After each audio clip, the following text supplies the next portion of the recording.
Anyone is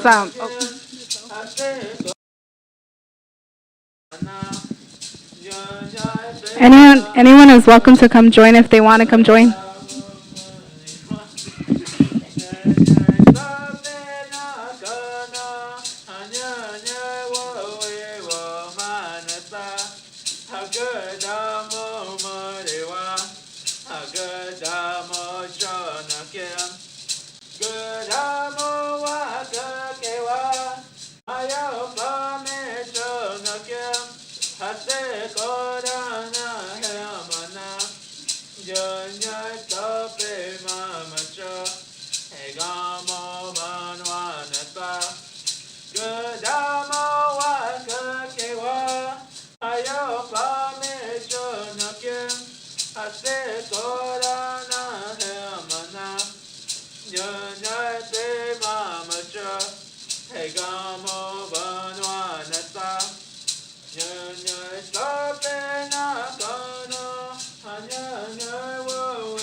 color guard say something, but we're ahead of schedule.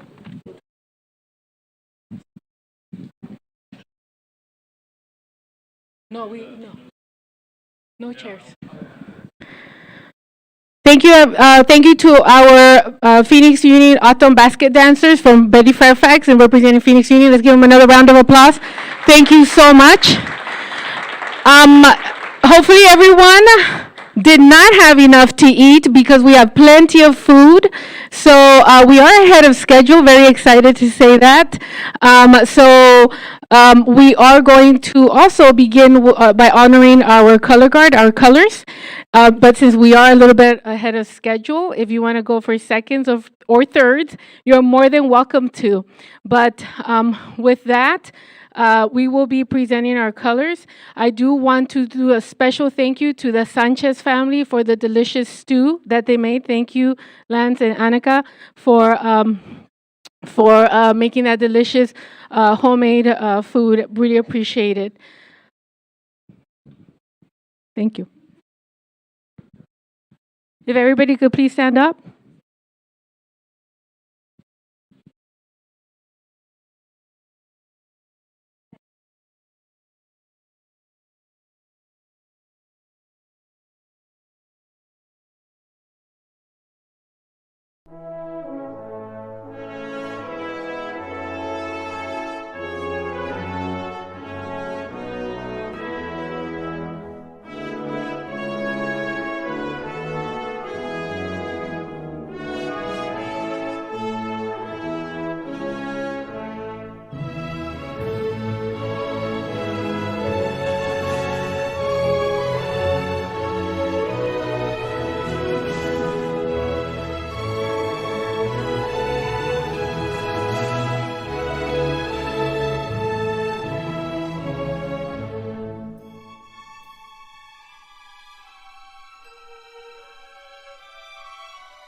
Hello? Oh, there it is. Um, whew. Good evening. Yate. She Kelsey Franklin Yanishia. Trapahanishle, my deskishni bashichin, bit ahni dashache, do tranizani dashanale, kut audinas sanishle. I am Kelsey Franklin.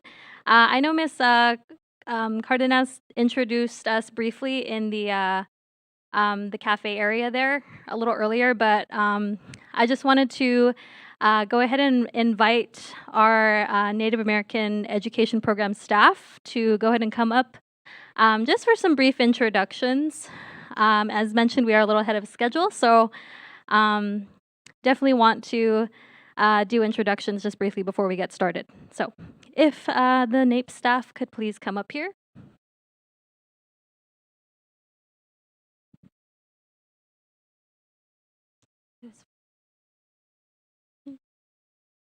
Skakurinik, Anim Rapchugi, Clan Sanchez, Nyam Justifolik Chokshon, Chapki, Phoenix, Arizona. Hello, everyone. My name is Lance Sanchez. I'm a member of the Thanatham Nation, as well as the Native American Advisor for Central High School, Phoenix Coding Academy, Linda Brill, and Metro Tech. So as part of this whole ceremony, this land acknowledgement committee, I was actually co-lead along with Anna Blackwater as well, and Miss Cardenas and Miss Franklin. So thank you. Hello, hi. My name's Elvira Jenkins. I'm Native American Student Advisor for North Camelback, Franklin, Bioscience, and Wilson. I am Navajo and Hopi, and this year, I believe it's my 23rd year working with the district. I'm alumni. I graduated from Carr-Hayden as well, so long ago. My kids went through the district as well. My daughter's a senior at North High School, so I am there for her, watching her every single day. Um, Thank you for coming out this evening. Los Centinela, Empo Nombre Roberto Kiwis. Good afternoon. My name is Robert Kiwis. I'm from the Pascoyaki tribe. I'm an advisor for Trevor Brown, Maryvale, Bostrom, Desi, South. I think that covers them all.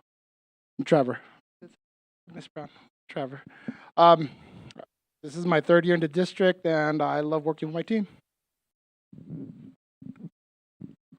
Hello, my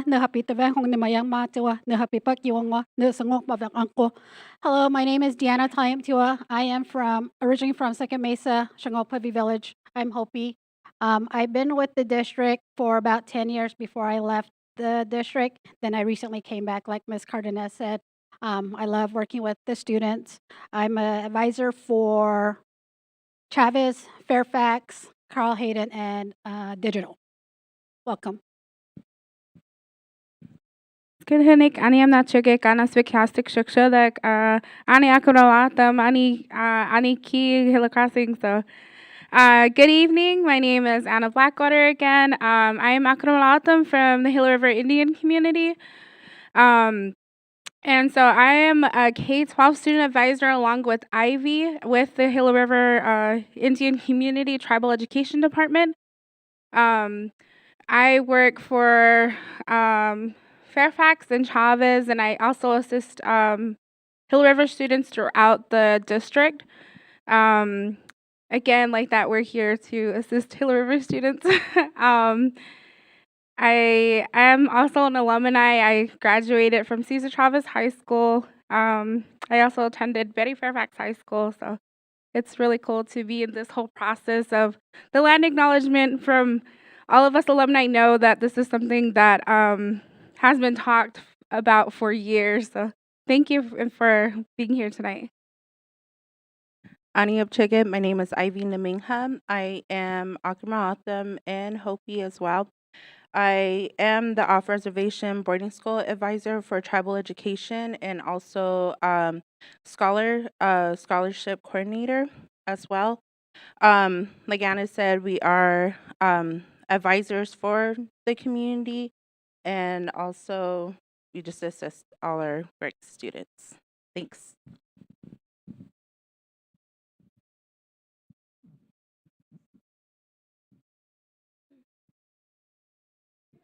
All right, I guess we're gonna head back out to the reception area, have some more food, and then we'll begin once the school board is ready.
For those on the stream, we will be returning here in a moment. Thank you.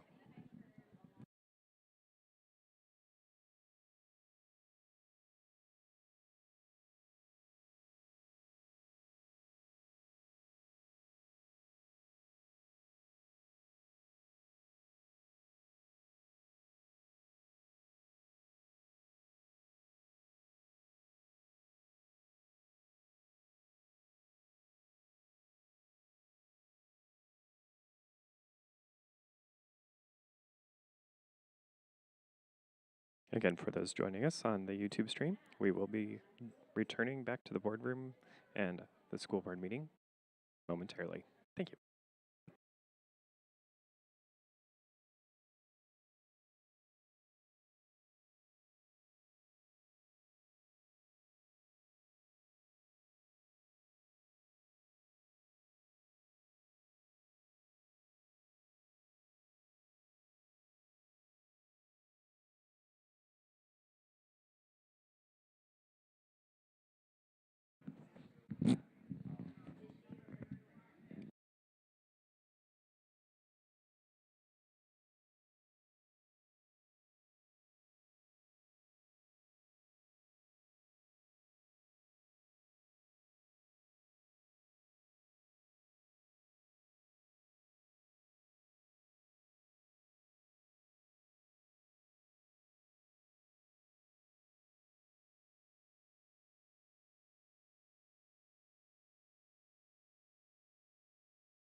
So what are we going to?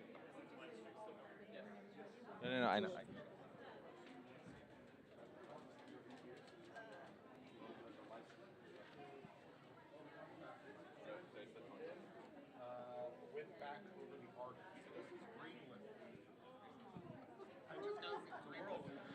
All right, we'd like to call everyone back into the boardroom so we can begin with our ceremony.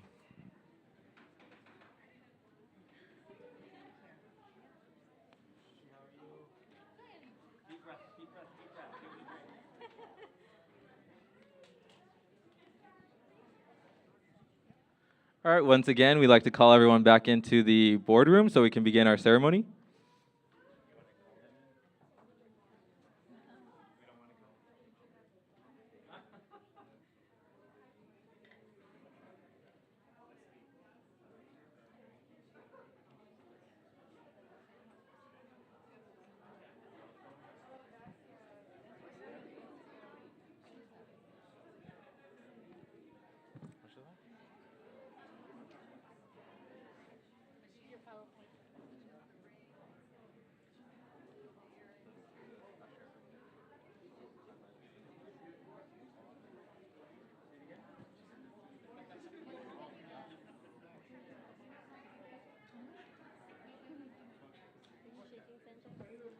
No, I'm just sweating a lot.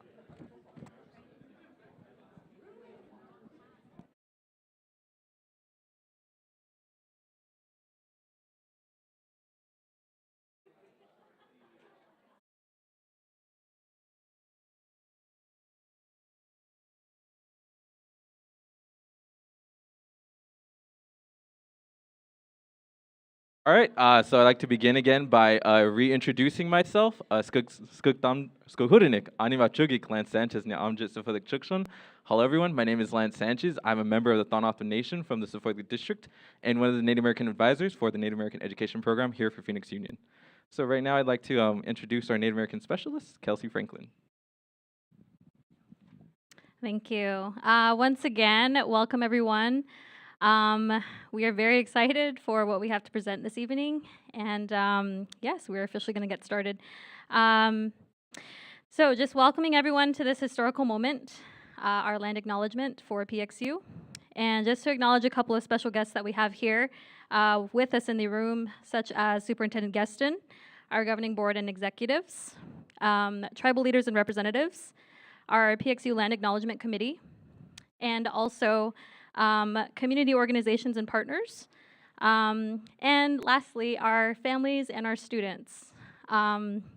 This moment is definitely for you, both students who have graduated as PXU alums and also current students, as well as future students. So again, welcome.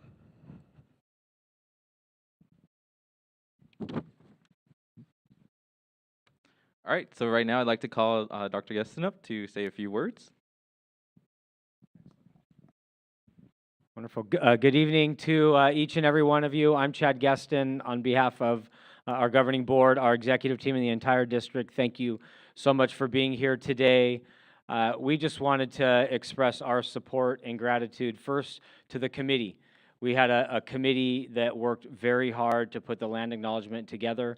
It was a committee of students, of parents, of staff members, of community leaders. So this was not a statement drafted by Phoenix Union, the district. It was drafted by Phoenix Union, the community, and we feel very, very excited. Later today, you'll see a video where our students actually read the land acknowledgement for the first time in the ceremony, and then later, we will officially read it into record during the board meeting itself. Phoenix Union, as you'll hear in the video, we're extremely proud to serve the 220 square miles of the city of Phoenix. We're proud to serve nearly 30,000 beautiful young men and young women. But what you'll also hear in the video is we have nearly 1,500 Native American students that represent over 50 tribal communities. And so for us to recognize our ancestors and whose land we're standing on and caretaking is important. But I think what's more important is not just the statement, but it's our commitment to our Native American students, families, communities, and the lands on which we stand, that we will take care of the lands, but we'll also make sure that our curriculum, We'll make sure that our campuses represent our Native American students well, that our Native American students see themselves every day welcome, loved, inspired on our campuses. And so we are very, very proud to have you here. Thank you, Governing Board, for a long time pushing and advocating for the support of our Native American students and this land acknowledgement. And I did just want to tell the broader community, if you have not been at Phoenix Union's Governing Board meetings the last few months, that the Governing Board made a commitment several months ago to support this process officially. And we have even changed the order of our board meetings officially. And so Phoenix Union's Governing Board has a policy, it's policy BEDB, that actually outlines the board meeting agenda. And the Governing Board has already officially made land acknowledgement and a part of our Governing Board meetings. And so tonight, so let's give the Governing Board a round of applause.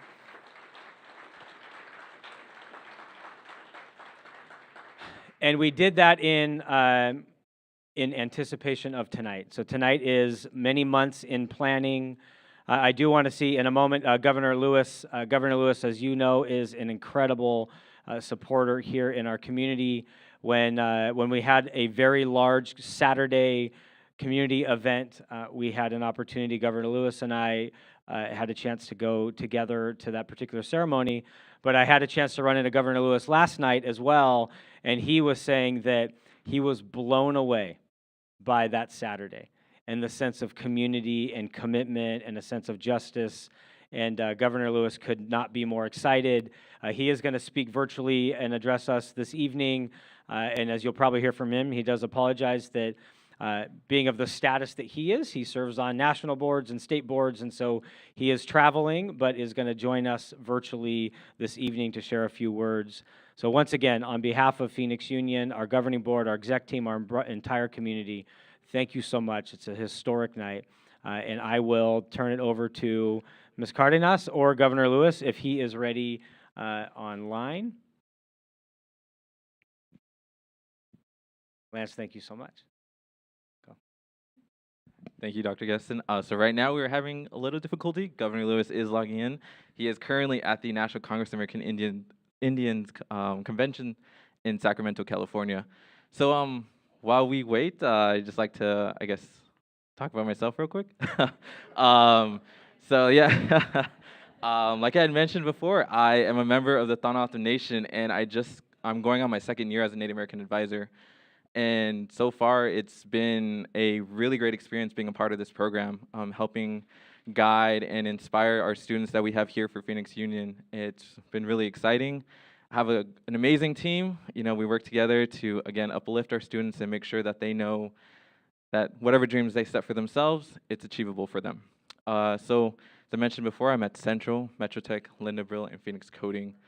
So I'd mentioned before, this land acknowledgement is really great, and we're going to be hearing this from numerous guest speakers of how amazing and how long it's taken for Phoenix Union to do this. And we're just excited to be able to honor our students, our ancestors, the Huhukam.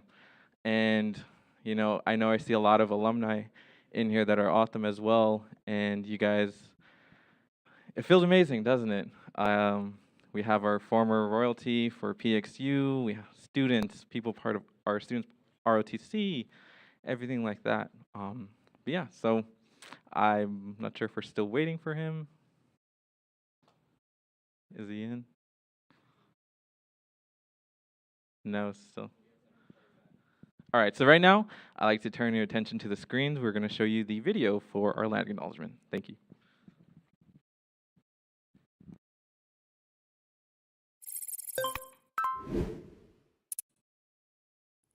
Phoenix Union is proud to serve nearly 30,000 beautiful young men and young women, including nearly 1,500 Native American students.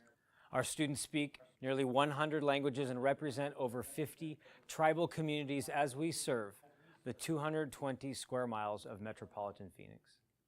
Phoenix Union makes a promise to our staff, our students, and our parents every day, and that promise is that we will create schools of opportunity that welcome, love, and inspire all who enter our campuses. That is our staff, our students, our family, and our community. And this statement is our statement that we will continue to fight against systems of racism and oppression, and that we will continue to foster awareness and a sense of community for our Native American students, staff, and families, and in doing so, our commitment to continue to elevate the success, the sense of belonging, and the cultural identity of all of our students. The Phoenix Union High School District is responsible for and committed to creating educational environments that prioritize the achievements of Native American students. By acknowledging that our school resides upon the ancestral lands of the original caretakers. The Hugam, ancestors of the Akimo Atum, Ankakimo Atum, the Hana Atum, and the Akchin.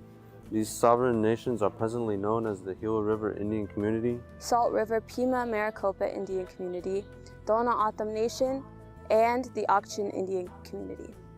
This formal acknowledgement is dedicated to the 22 sovereign nations of Arizona.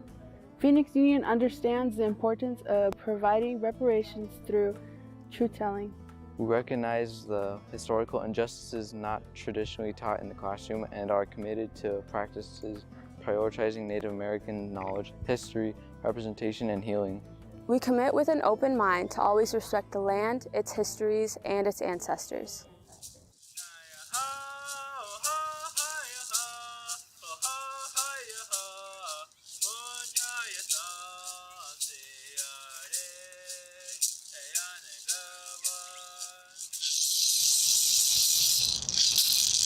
This is who we are. Achimatodo Wichitatum.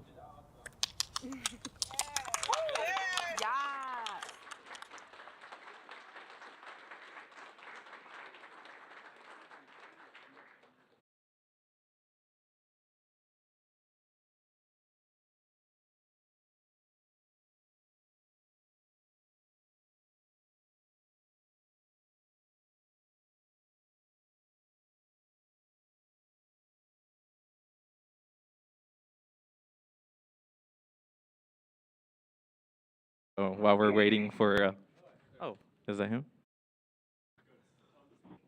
This is Governor Stephen Earl Lewis.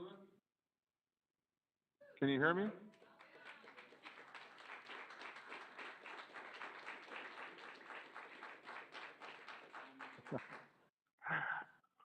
Hello, everyone. I don't know if you can hear me. I was unable to zoom in. I'm currently calling from Sacramento, California. I'm here representing the Gila River Indian community here at the National Congress of American Indians.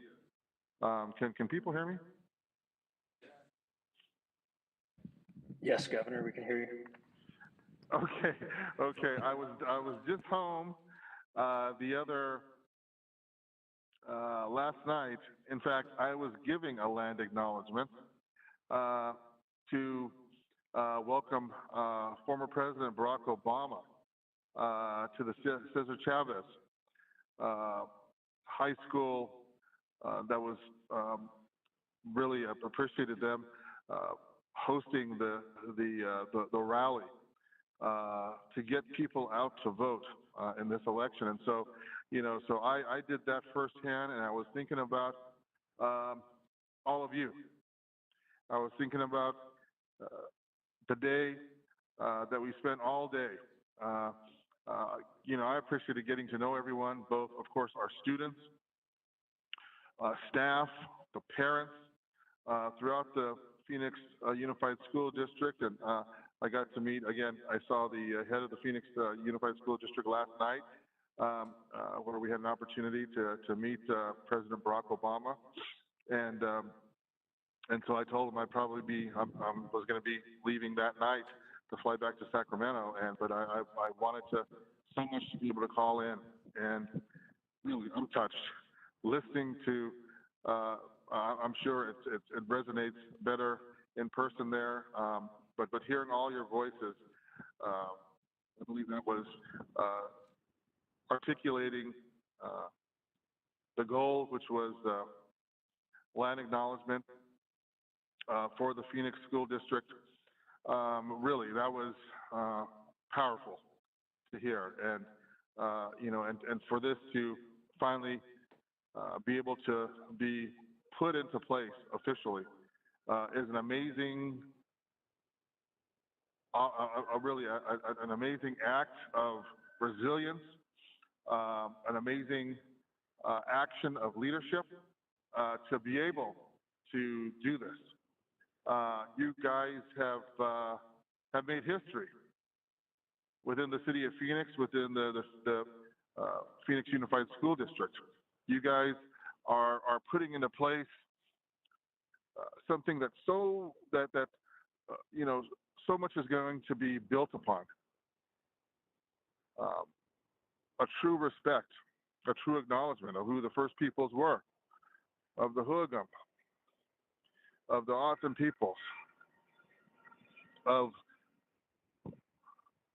and I'm outside. One of the I just had a meeting with the heads of the State California Water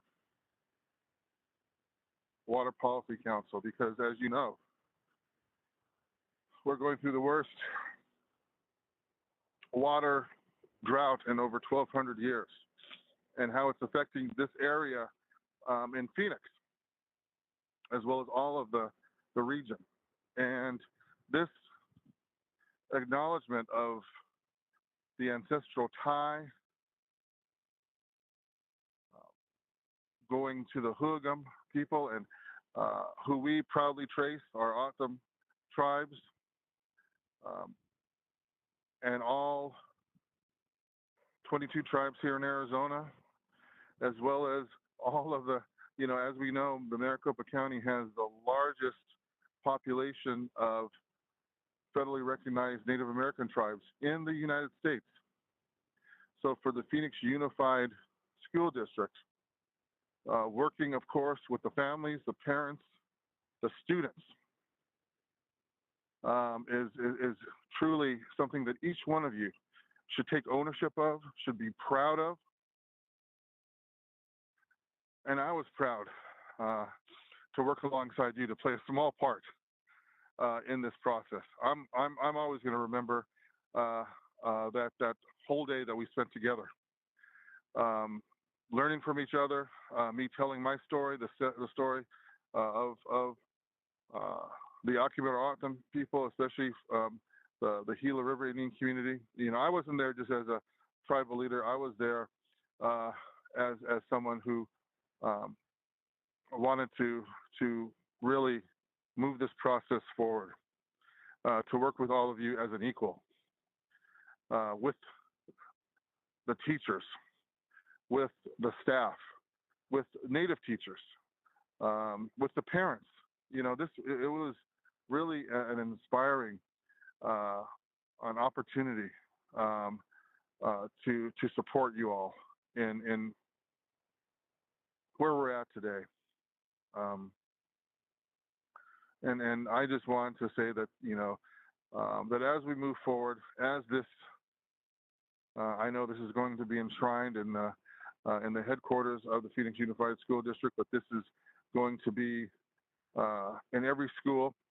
There's going to be, this land acknowledgement that is going to live. It's a living document that's going to, but it will stand the test of time as our resilience, as we still remain here, as the Native peoples, the first peoples of this land, and a commitment, of course, to, when we think about the treaty obligations, when we think about the trust responsibility that the federal government has, that states have to tribes, it's first of all, it's two main things, right? If you look at the history and the law and policy,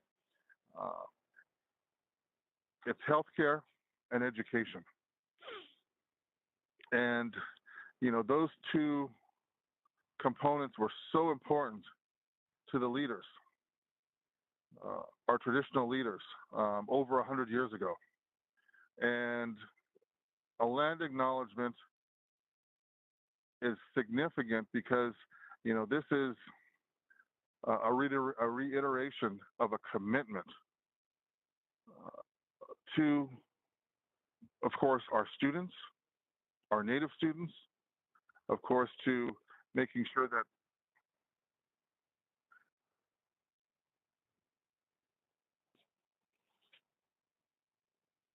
Hello, sorry, I don't know if you can still hear me. Yes, Governor, I can still hear you online. Oh, okay, great. Okay, I thought my time was up, but I guess just wrapping up. I'm sorry, I'm not able to be there in person, but I'm there in spirit. I'm there in my heart. I'm there in my mind with all of you, celebrating uh, this um, this historic, tremendous achievement that all of you should be proud of. Mosapo, and I hope to see all of you soon. I hope to take part in any other events that support this land acknowledgement moving forward. Thank you, everyone. Thank you to Anna and to Lance for inviting me. I appreciate so much the invitation. That there are a lot of things that of responsibilities of your tribal leaders, but I think this is something that I'm gonna remember moving forward as really an inspirational opportunity that I played a small part in. So again, thank you, everyone. Congratulations. Congratulations from myself. Congratulations from the Gila River Indian community. Thank you. Most welcome.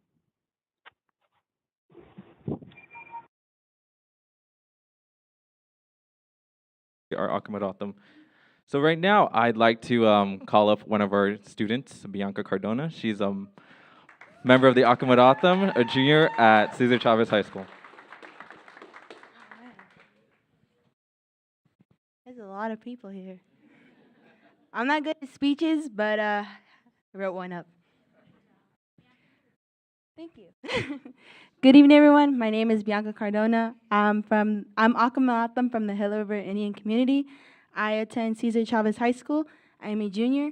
I also serve the title as treasurer for our Cesar Chavez Native American Youth Council on campus. Within the process of forming the land acknowledgement, I was present there with other PXU students to give ideas and film a video, as you guys saw the video, for this acknowledgement. I believe that this acknowledgement will bring students who are descendants of the Huhugam to be proud of the land they come to learn and educate themselves on. Also, that this will make students want to learn more about their cultures and traditions. Also, that it will make other students aware of their indigenous peers. The land acknowledgement is important because it will generate awareness about our indigenous communities, empower Native youth, and also allow our history to be heard. So thank you, everyone. Thank you, Bianca Cardona. You did amazing. So again, she was one of our students that started from the beginning with us for our Land Acknowledgement Committee. So right now, at this time, I'd also like to acknowledge our team that helped us, the Indigenous Community Collaborative. So we have Turquoise Devereaux. She is the lead consultant with also Michael Webb, Community Cultivator, and also PXU alumnus of South Mountain. Katanya Begay, the ASU Graduate Research Assistant, and of course, Melody Lewis, the Principal Consultant for Indigenous Community Collaborative. They have been very inspiring and just all around amazing people to bring to meet our students and to really empower them all. So so that's Indigenous Community Collaborative. They literally helped us write this. So right now, I'd like to turn it over to Ms. Cardenas, and we'll continue on. Good afternoon, everyone. In case you didn't know my name is Karen Cardenas. I think it's the fourth time I've introduced myself, but once again, it is an honor to stand here in front of you. What I would like to also recognize is our student leader, Bianca. Thank you so much for being part of this journey with us. Your voice matters, and everyone involved now here, our students, our parents, our community, our board members, our families are part of something historic. It's amazing. Like, we got to take this in. So with that, I want to say thank you to our students. I want to say thank you to our advisors, our program, our partners, our families, because what we're doing here is just going to really change the trajectory of how we continue to do things here in Phoenix Union. And it's such an honor to be here. So I want to say thank you. We will be wrapping up this part of the celebration and formalize it and then go into the board meeting where we will formalize the land acknowledgement. So we invite you to hang out for a few more minutes as our amazing and supportive board transitions into the board meeting, and then we will finalize with a closing ceremony and a closing blessing. So thank you, everyone. Don't go yet. Hang out for a little bit.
Good evening, everyone. We're going to start the governing board meeting in 1 minute. So if you can find your seat, we will begin officially in 1 minute.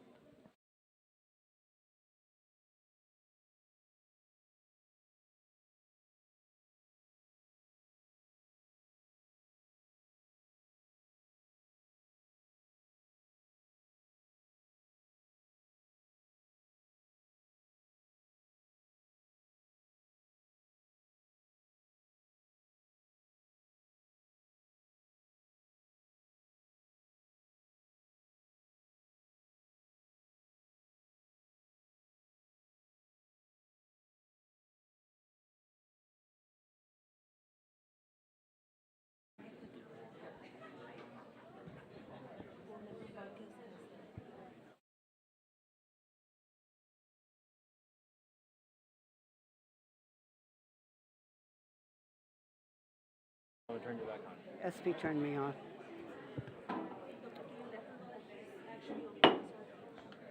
The regular meeting is called to order. Will the secretaries please note that all board members are present? Please note that today's meeting is being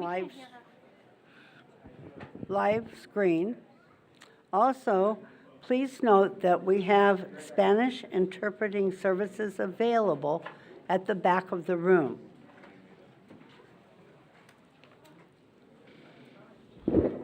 Buenas noches a todos. Si necesita interpretación en español, por favor, de mirar a Joel, que se encuentra atrás del cuadro.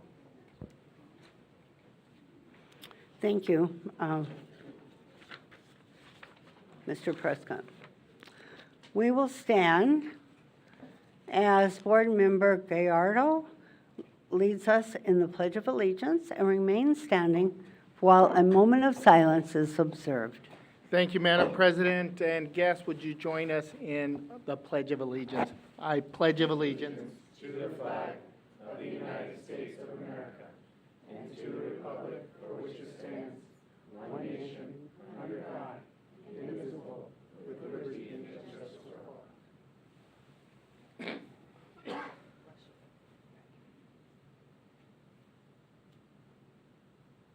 Thank you.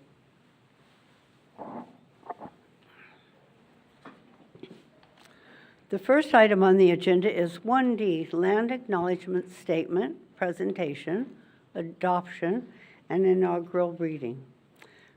Please give your... If you want to share your opening remarks. Oh, That's your... okay. Thank you all for being here, and a special thank you to the committee who has worked so hard to bring us to this point today. As one of the speakers earlier mentioned, this is a historic moment. And as a native Arizonan, I am so appreciative that we are having this opportunity to do this land acknowledgement because it is so important, and our Native American culture, individuals, history is so very important. And with the Indian school across the street, almost literally, I think it's very special that we're having this land acknowledgement here on this particular area. So thank you all for what you've done and what you will continue to do.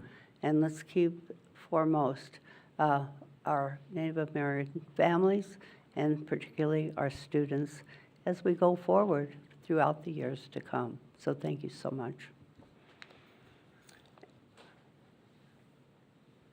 Ms. Karen Cardenas, our Student Learning Director, is next on our agenda. Ms. Cardenas, I think we need to move our little podium out a bit. They're going to do a performance, so that's why we're not going to... Okay. Grab the mic. Yep. There you go. She's a pro. You have to turn it on.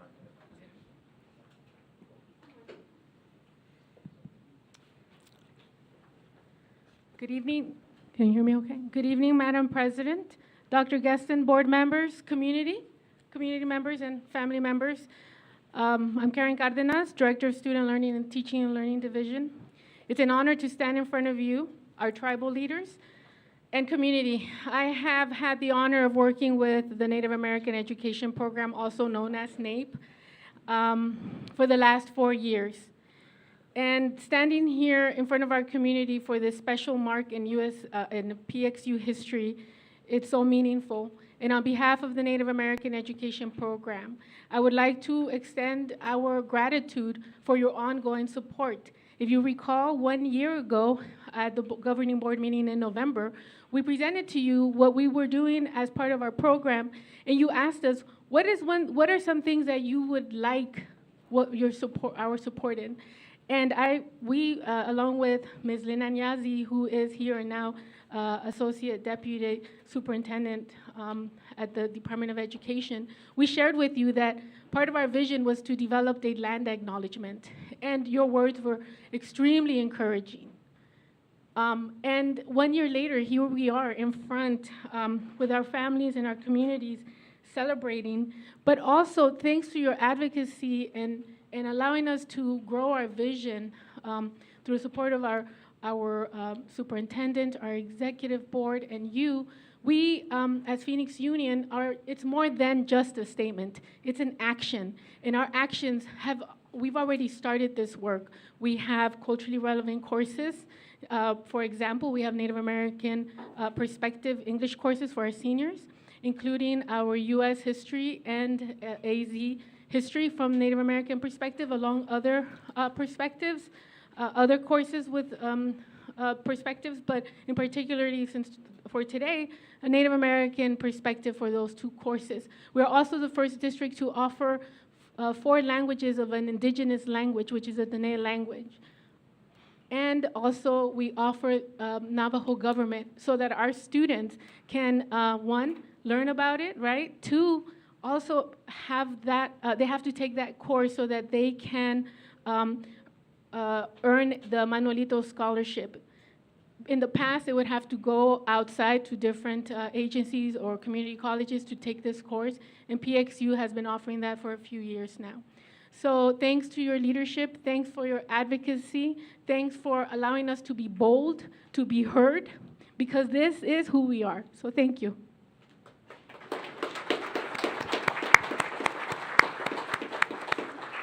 Earlier, Lance Sanchez presented our partnership. So we're going to have Representative Ms. Turquoise come and speak to you.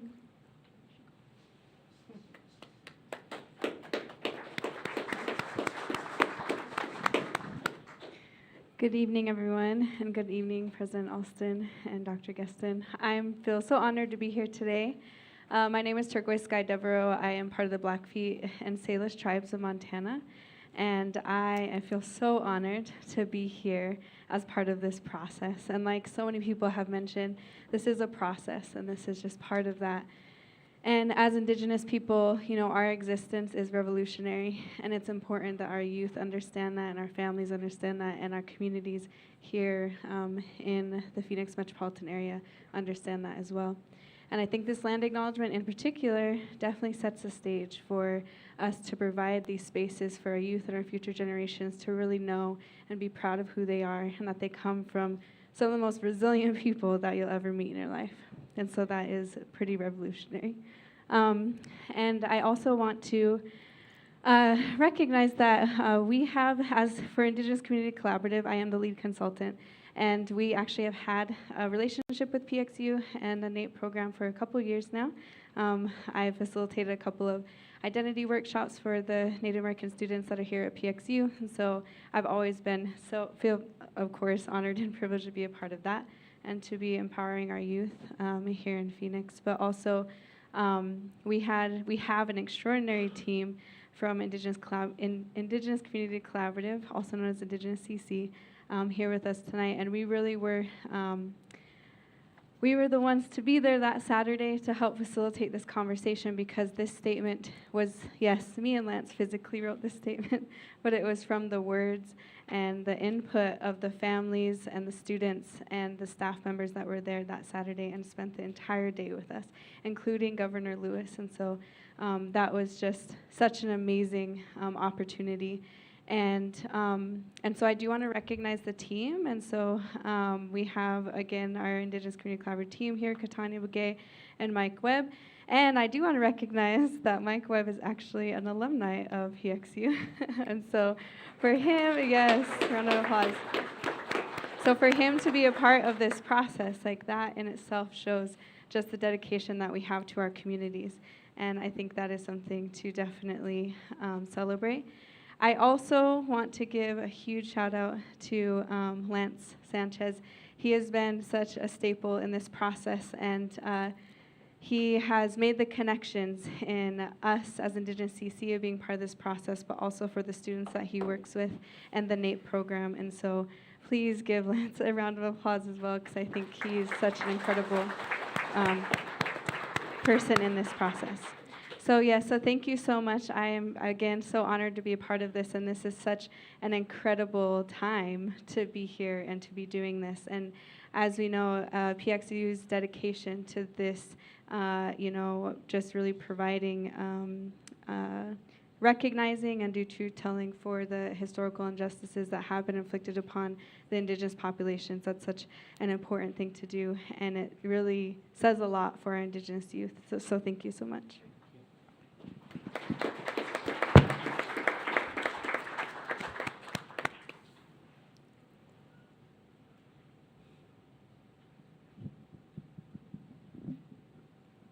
Hayat Shaylan Yazi Inishia, to a headline Nishnado, my deshkini bashishin, Katnezani deshachedo, Kiani additionally. You see, inlet that Nasha. Hi, everybody. I'm going to have to apologize because I'm such a ball of emotion right now.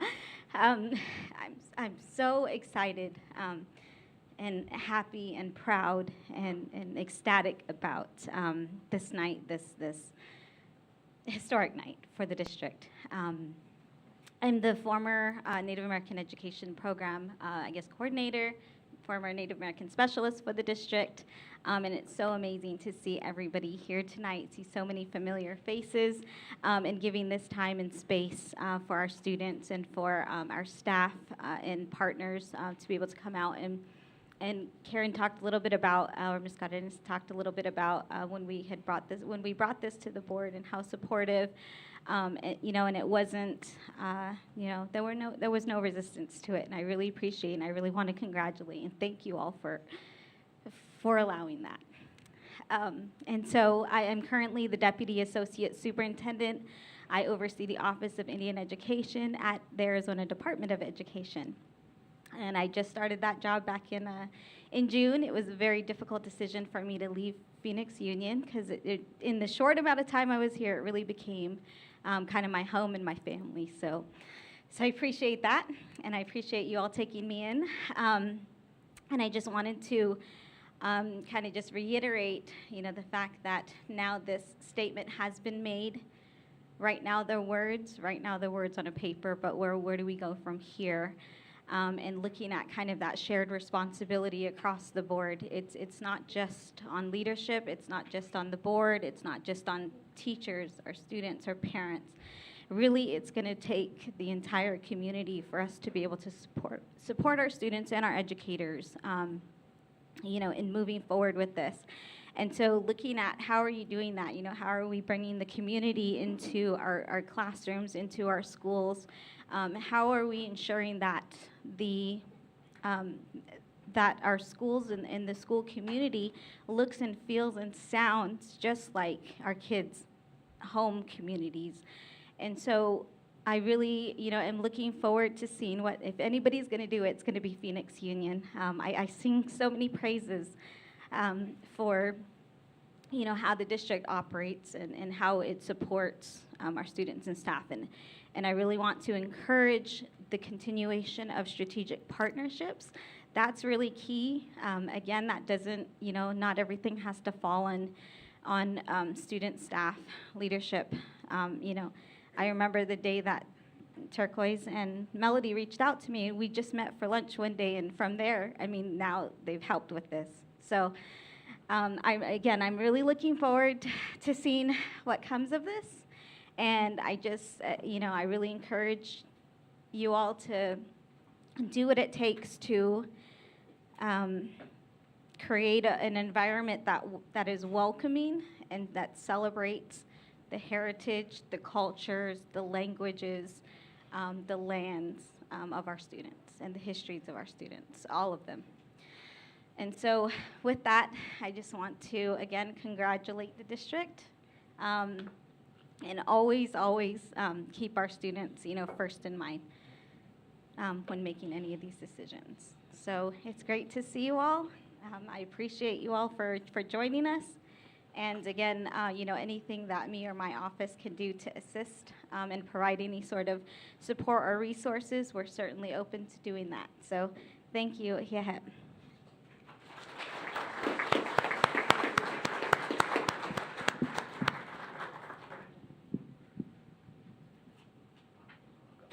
Dr. Gaston. Well, good evening again, Phoenix Union community. Thank you, President Alston, Governing Board. This is, as you've heard tonight, a historic night. This is a living, breathing document and commitment. And I love some of the words that have been shared tonight. This is not just a piece of paper. It's the continuation of our bold commitment to our community that we will improve curriculum, cherish and support and protect the land on which we educate our children and work, and that we will do everything to create the environments that we say we're committed to, that we welcome, love, and inspire all especially our commitment to our Native American students and families. If you hadn't had a chance to see the video earlier, we serve 1,500 Native American students who represent over 50 tribal communities in Maricopa County, which, as you heard Governor Lewis earlier today, who joined us before this official ceremony, who reminded us that Maricopa County represents more tribal communities than any county in our nation. And we are blessed and proud to be able to be a part of that. I did, before I turn it back over to Lance Sanchez, who had a chance to speak at a previous ceremony, I did want to quickly recognize one of our new board members in Phoenix Union. In case some of you didn't know, it's election season right now. That happens at the local level, the city level, county level, state level, national level. But in Phoenix Union, we will have at least a few new board members next year, and one of our new board members has great pride in being Native American herself and a fierce advocate for our Native American brothers and sisters. So Seisha Napa, if you can please stand up. Let's give new governing board member Seisha Napa a big round of applause.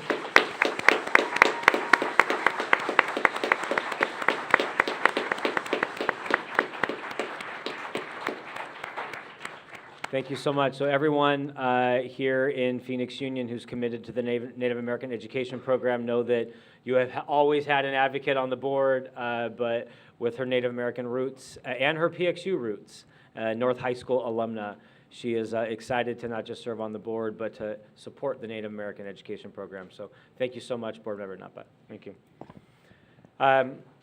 All right, tonight, as you heard, we had a ceremony prior. This particular part of the governing board meeting is the official adoption of our land acknowledgement. And so what's going to happen here in a moment is we are going to have Lance Sanchez come back up. But part of the Native American land acknowledgement ceremony is the revealing of an official plaque that will hang in this particular building.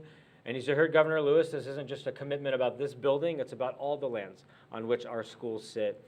And so tonight I am proud to reveal the land acknowledgement plaque that will hang in this building. And I'm also very proud to ask Lance to come back up to take hold of this plaque. And he will read the official inaugural land acknowledgement for the Phoenix Union High School District. This is a historic moment. Ms. Cardenas, thank you so much. If you'll go to the,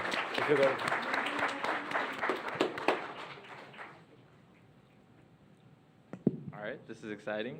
All right, so we are on Autumn land. The Phoenix Union High School District is responsible for and committed to creating educational environments that prioritize the achievements of Native American students. We're committed to making their cultural identity visible by acknowledging that our school resides upon the ancestral lands of the original caretakers, the Huhukam, ancestors of the Akamoratam, Ong Akamoratam, Donna Autumn, and the Akchin. These sovereign nations are presently known as the Hill River Indian Community, Salt River Pima Maricopa Indian Community, Donna Autumn Nation, and the Akchin Indian Community. This formal acknowledgement is dedicated to the 22 sovereign nations of Arizona. PXU understands the importance of providing reparations through truth-telling. We recognize the historical injustices not traditionally taught in the classroom and are committed to practices prioritizing Native American knowledge, history, and representation and healing. We commit with an open mind to always respect the land, its histories, and its ancestors. Thank you.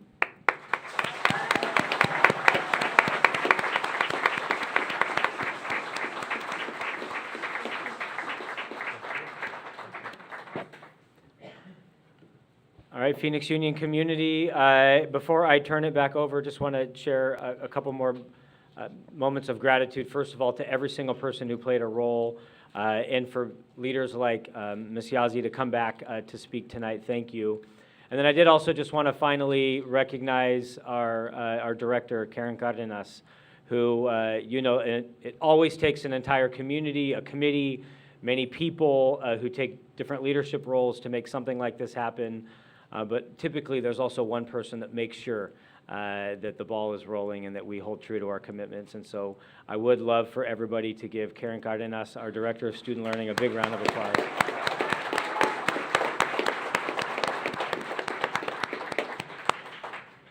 And with that, I'll turn it back to you, President, and we will soon have a motion at the dais. Board Member Pastor?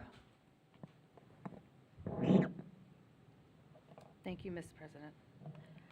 I move that we, the Phoenix Union High School District, approve the official land acknowledgement statement as presented this evening, and in doing so, further our commitment to supporting our Native American students, staff, and community. I would like to second the motion. Thank you. A motion to adopt has been made by Vice Mayor Pastor and seconded by Mr. Prescott. Is there any discussion? Mr. Prescott. Thank you, President Alston, and thank you everybody who spoke tonight. I think this is really important. We are currently in a moment in our country where sometimes folks are trying to divide us along racial lines, divide us along different lines.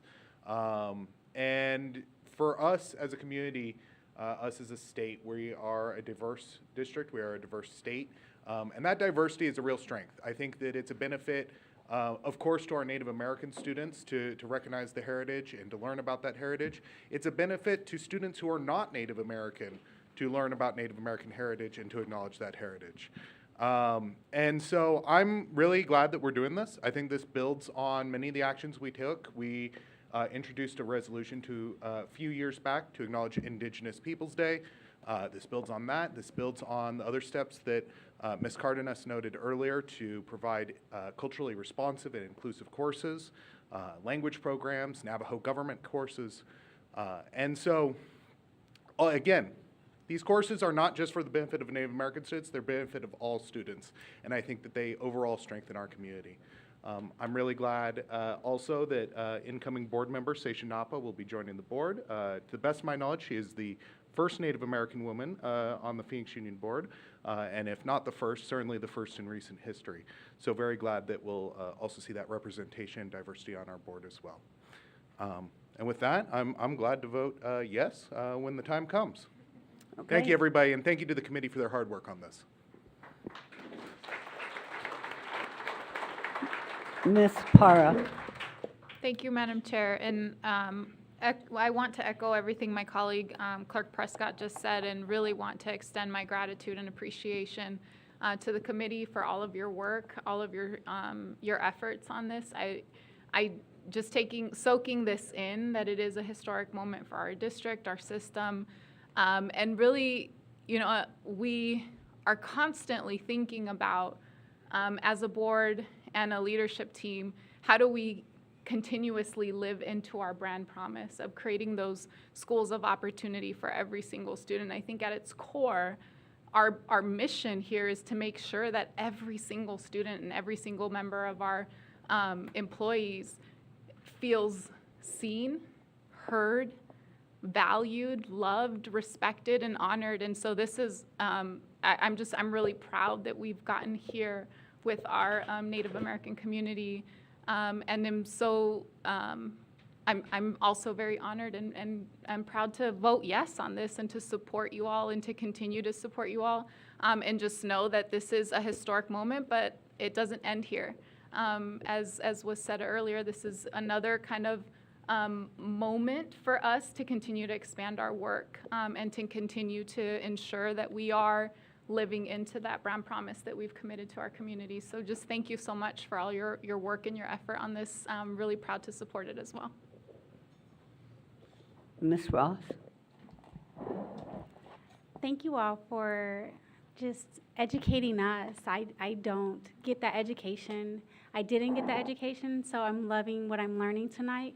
And I also love the fact, it didn't fall short on me that we're down the street from Indian School Road where Indigenous people were literally taught, do not speak your language, abandon your culture completely. And we're here now saying no, just the opposite of that. Embrace it, love it, and be proud.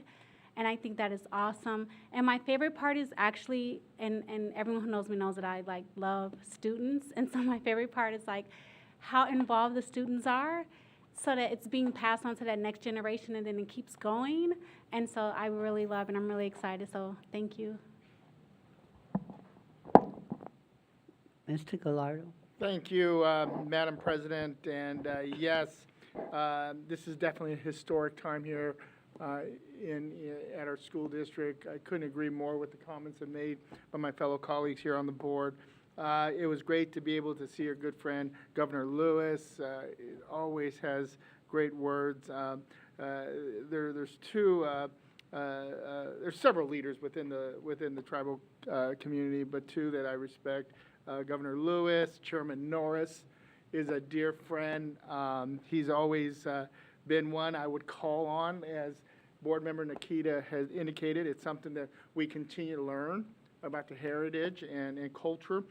Jack Jackson Jr., again, a good friend that I served with in the legislature, was always someone that would educate everyone at the legislature. If you remember Jack Jackson, both senior and junior, but Jack Jackson Jr. was just a dear friend. But anyways, it goes back to what Nikita said. It's something that continue to learn and educate about the different tribal governments and the people. And Jack Jackson Jr. would always remind me, he said, Steve, there are so many young men and women from the tribal communities that would come not only in Phoenix Union, but different parts of the valley. And so to be able to continue to recognize many of the great tribal customs, I think it's always great. So thank you so much. The executive committee, the great work. Thank you so much. I know there's quite a few that were part of it to making today's success. So thank you so much for coming here. And this is just a wonderful day to celebrate in Phoenix Union. Thank you, Madam President. Okay. Anyone else? Ms. Pastor. Thank you. I'm actually very humbled to be part of this historic moment.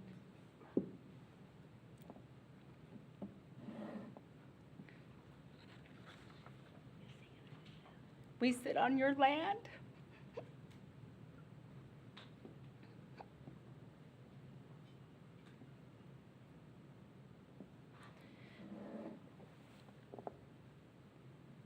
And we are honoring the ancestors before us, those that made those sacrifices to be here, and for you to be here and to continue on the legacies that you will continue on for your tribes. I happen to be fortunate to have been mentored under Peter Zaw. Ivan Mako, Governor Lewis and I have a special bond because his father did a historic piece in Arizona for the Gila River community, and he presented in front of the Supreme Court. He was the key attorney and negotiator in the water settlement for the Gila River. So it was becoming to have him to be part of creating this, but also becoming for him to be present for this piece, because the ancestors are here at this moment. I have a deep, deep root that people don't know of with the Native community. I've been blessed with the pipe, and we all know what the pipe means for us. The jewelry I represent is from my Native friends who have blessed me with the jewelry that I have. And I honor you today, and I honor them today. So for me, this is a great moment in time for me. I will be stepping off this board in December, and this will always be cherished in my heart. Continue to do the good work that you're doing, and continue to leave the Legacies Foundation. Seisha, you have a big role to play, because I, as a outreach director, happen to oversee the HOOP program at Phoenix College. So I understood the challenges and the struggles of the past and making sure that Hoop stayed honored what it was built for. So you, as young representatives of this community, understand that you need to continue to push for that, to preserve the language, to preserve the culture within it, but also to add more of you within your positions, to make sure that there are positions in every one of those schools to be represented. So Seisha, I'm going to pass that on to you for that piece, and continue to live the way you're living. Thank you, and thank you for giving me this moment. Okay, thank you. On the motion, those in favor, please indicate by saying aye. Aye. Those opposed, please indicate by saying nay.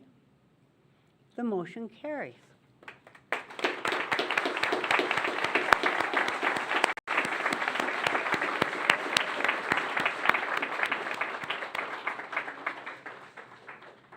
Dr. Gaston. All right. Good evening again, President Alston, Governing Board, and community. We are now going to put the final touches on tonight's ceremony, and so I will turn it over for a final performance and blessing.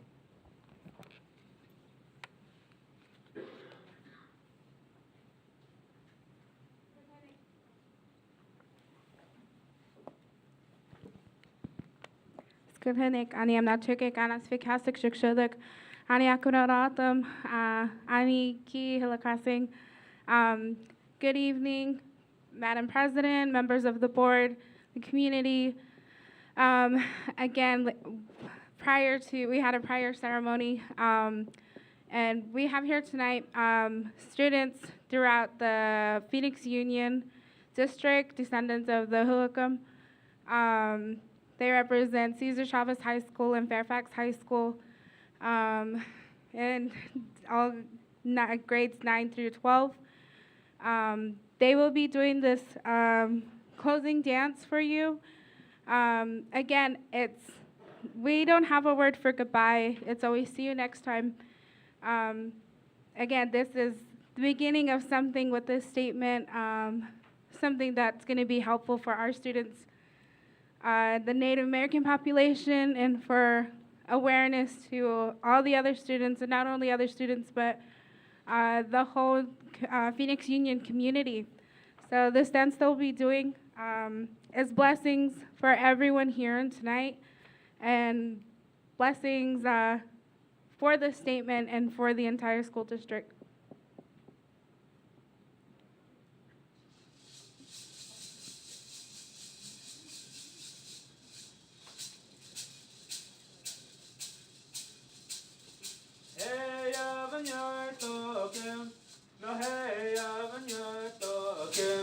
No hey ya banya tokem ne gamma ko ya bohem asko gwen kenya ya bam ne gamma ko ya bohem hey ya banya tokem no hey ya banya tokem no hey ya banya tokem ne gamma ko ya bohem asko gwen ya bam ne gamma ko ya bohem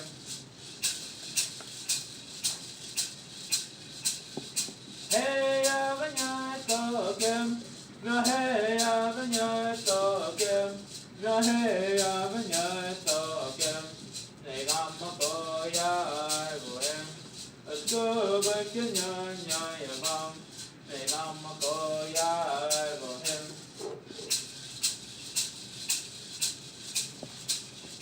hey ya banya tokem no hey ya banya tokem no hey ya banya tokem ne gamma ko ya bohem asko ya bam ne gamma ko ya bohem asko ya bam ne gamma ko ya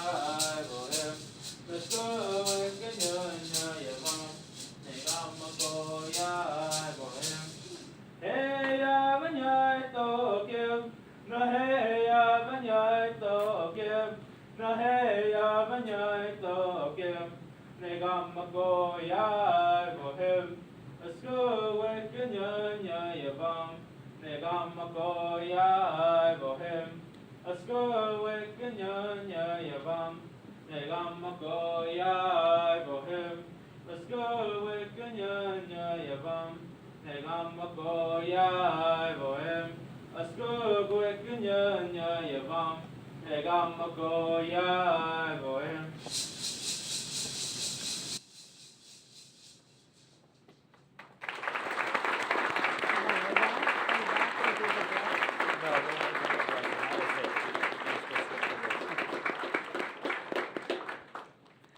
All right, we're going to have a 5-minute recess so that we can take some photos and regroup, and we'll be back in 5 minutes. Thank you.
He's part of that crowd.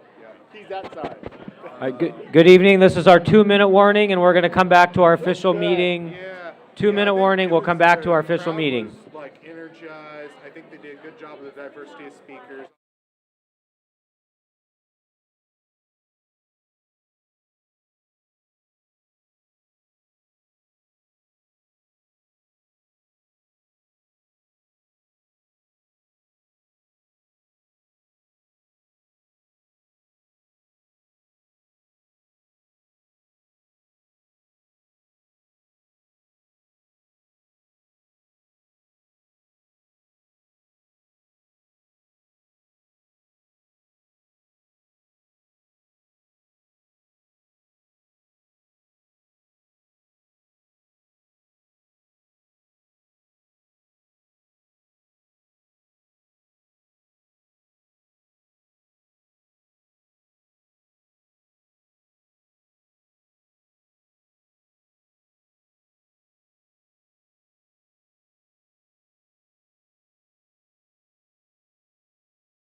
All right, 1 minute and 1 minute. We're going to get started.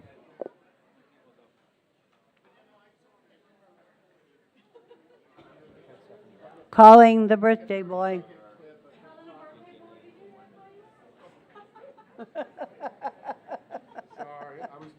Oh, I didn't see you there. I'm sorry. I didn't mean to publicly. I thought you were off somewhere. It's all good. Okay, we're ready to rock and roll here, I think. Thank you all for coming back to be with us and for your participation and excitement for our earlier land acknowledgement. A little closer? Okay. Please enjoy the displayed artwork on the walls and in the display case from Carl Hayden Community High School. Carl Hayden has 4 visual art contents for students to choose from.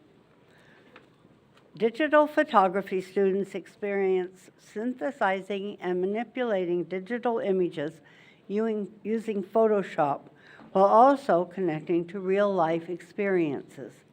Explorations in art provide students with a space where they can try new mediums, techniques, and experiences. Students experiment with different mediums, explore different art movements, and create art that is meaningful for them. Number 3, in drawing and painting, students focus on creating realism using skills of observation to capture their subject matter and the environment. Students gain experience using a variety of wet and dry media while developing the illusion of depth in their work. Ceramics creates functional and non-functional items in clay. Students are currently working on an installation project called the 2020 Tile Project that will serve as a memorial and a celebration of working through these last few years. It is dedicated to the people we have lost during this time and to everyone who experienced the pandemic. Current classes are concentrating on hopes, dreams, and goals for the future.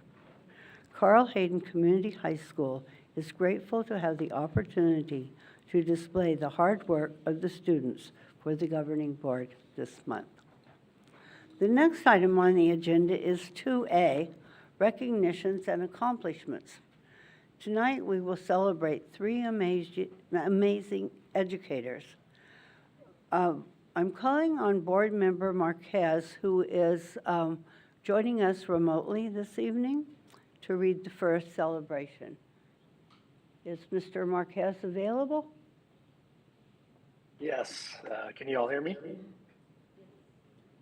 Yes, we can. Great. The Arizona Teacher of the Year Award is the highest state-level honor given to public school educators. It is the only statewide program that spotlights the outstanding contributions of all of Arizona's public school teachers, regardless of grade level, content area, or geographic location. Arizona is home to more than 660,000 classroom teachers. This year, 425 teachers applied for Teacher of the Year honors. Out of this pool of deserving applicants, Phoenix Union had 2 of the top 10 Teacher of the Year finalists. They joined Kareem Neal from Maryville High School, named Teacher of the Year in 2019, as PXU teachers recognized for this incredible honor. Ms. Erin Henderson from North High School was named a semifinalist and placed in the top 10 overall. Erin has served Arizona's public schools for 19 years and remains as passionate about education and teaching as when she began her career. Ms. Henderson currently teaches English and AVID at North High School. She holds a Bachelor's of Arts in Elementary Education from Arizona State University and a Master of Arts in Secondary Education from Northern Arizona University. Ms. Henderson dedicates her time outside of the classroom to serving on many campus and district committees and sponsors the All of the Above Club, North High School's Gay Straight Alliance. She is a passionate teacher who focuses on teaching social justice through English. Ms. Henderson brings a passion to teaching because she knows that our future is in the hands of her students, and she sees a bright future ahead. Join us as we congratulate Ms. Erin Henderson for being named a Teacher of the Year semifinalist. Next.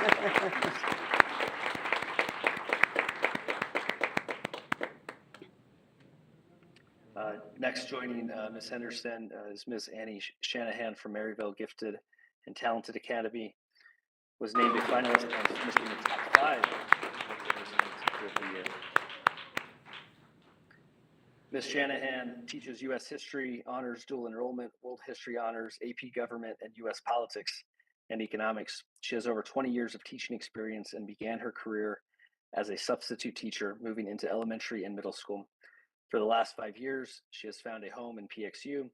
She holds a Bachelor's of Science degree in Elementary Education from Winona State University and a Master of Elementary Education from Arizona State University. In 2020, Ms. Shanahan was named the James Madison Fellow, allowing her to pursue a master's degree in American History and Government from Ashland University. She is passionate about teaching and learning and strives to provide her students with a high quality education in a fun and engaging environment. Please join us as we congratulate Ms. Annie Shanahan for being named an Arizona Teacher of the Year finalist. We're coming up. Yes, Congratulations, please. both of you. We're so proud of you both. Thank you for representing Phoenix Union so well, and we're anxious to hear from you. Thank you. Anxious to hear from us. I don't know how I feel about that. Good evening, members of the board, Superintendent Geston, and community members. My name is Erin Henderson, and I do teach at North High School. This is my 20th year. I can't believe it. And I have the pleasure of teaching English 5-6, a senior section of AVID, and one of the culturally relevant English classes for seniors, the one from the Black and African American culturally relevant perspective. It is a thrilling adventure I'm on. I love my job every day, and the North students are just, like I said in my bio, that I think that our future is in very good hands knowing that my students are taking over next. So thank you. Good evening, and thank you very much for the acknowledgement this evening. It is much appreciated. I found my home at Phoenix Union. This is my 6th year in the district, and it has been an amazing journey, and I appreciate my students. I appreciate my coworkers. I'm proud to be a Maryville Panther and a part of the Gifted and Talented Academy. I have students here this evening for other things that are standing up and speaking out as well. So thank you again, and thank you. Okay. Yes. Comments first. Ms. Parra. Thank you so much, Madam Chair, Ms. Shanahan, Ms. Henderson. So I was able to attend the ceremony, and I just have to say, for my colleagues on the board and district leadership, Phoenix Union, to have two of our educators in the top 10 is unbelievable. Like you guys, I was just so proud that you were representing not just North, not just Maryvale, but our entire system as a whole. And we know that, you know, a kid's best shot at their future is you. It's through their educators. And so I'm just so proud of the talent that we have in Phoenix Union. And I'm so grateful for you and your leadership and for stepping up to say, like, hey, I want to lead. I want to do more for my school community. And it was just really, I was just so proud that we had two of you up there. And so I just want the board to like acknowledge that, because that's a big deal. It is such a big deal to have the state's highest honor, and two of our professionals in Phoenix Union were there. It was amazing to watch that.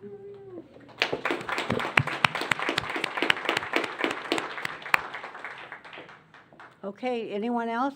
Then let's go get our photo with the ladies.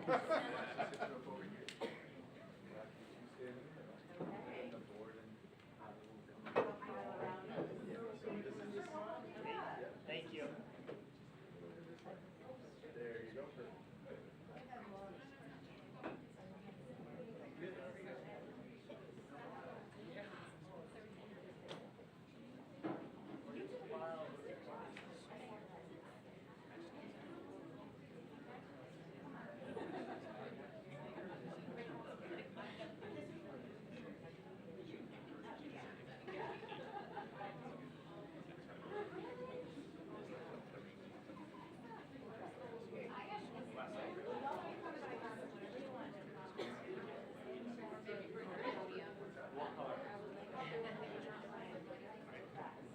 Everyone just shift a little bit this way.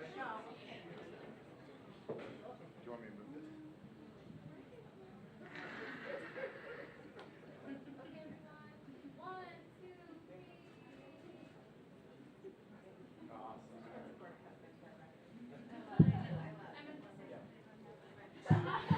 No, it's fine.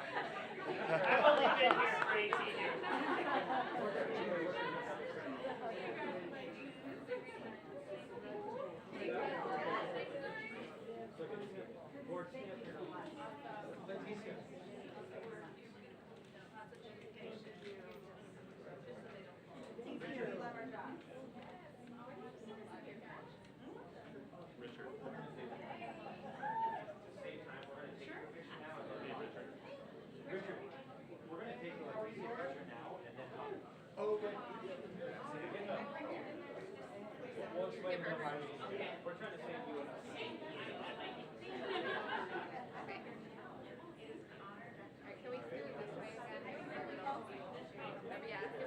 Everyone come this way.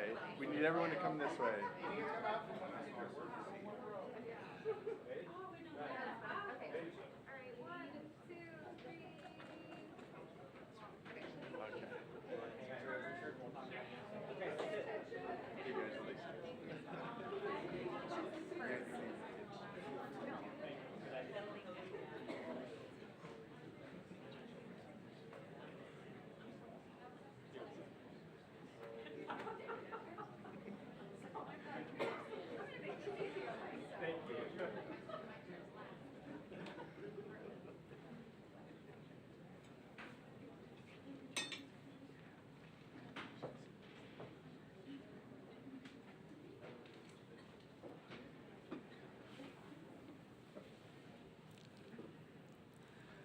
Ms. Parra.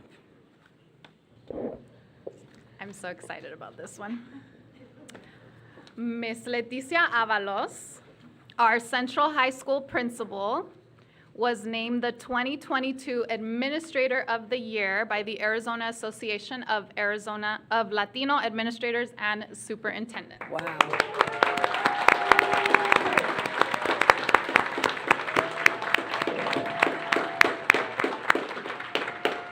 We know where the cheering section is. The squad's in the back.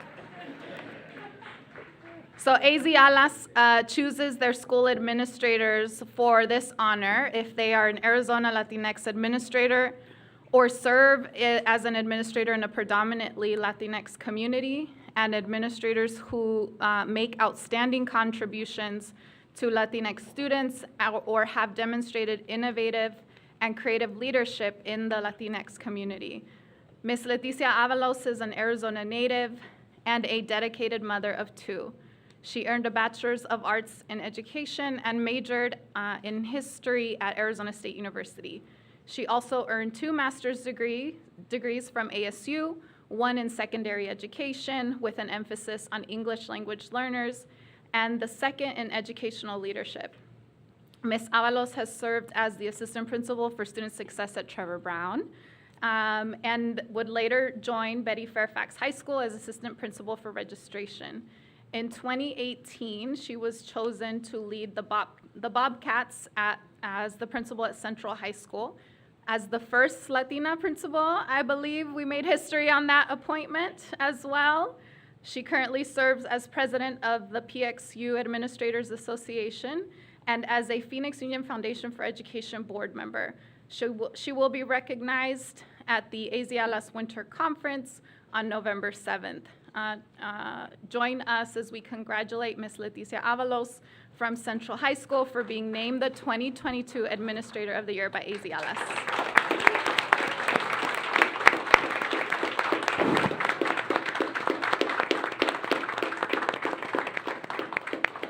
I didn't prepare a speech because my squad in the back would really appreciate that. So I'll be short. Thank you so much, Phoenix Union. You have given me so many opportunities, and I appreciate you so much for all you've done for me and my career. I want to thank my family and, of course, oh gosh, everything's going away right now.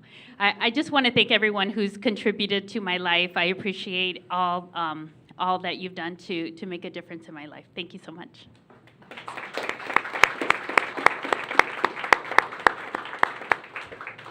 And I'm going off script again tonight to say that there was another celebration recently on a Saturday, the 60th year of Alhambra High School. And I attended that ceremony. It was great fun.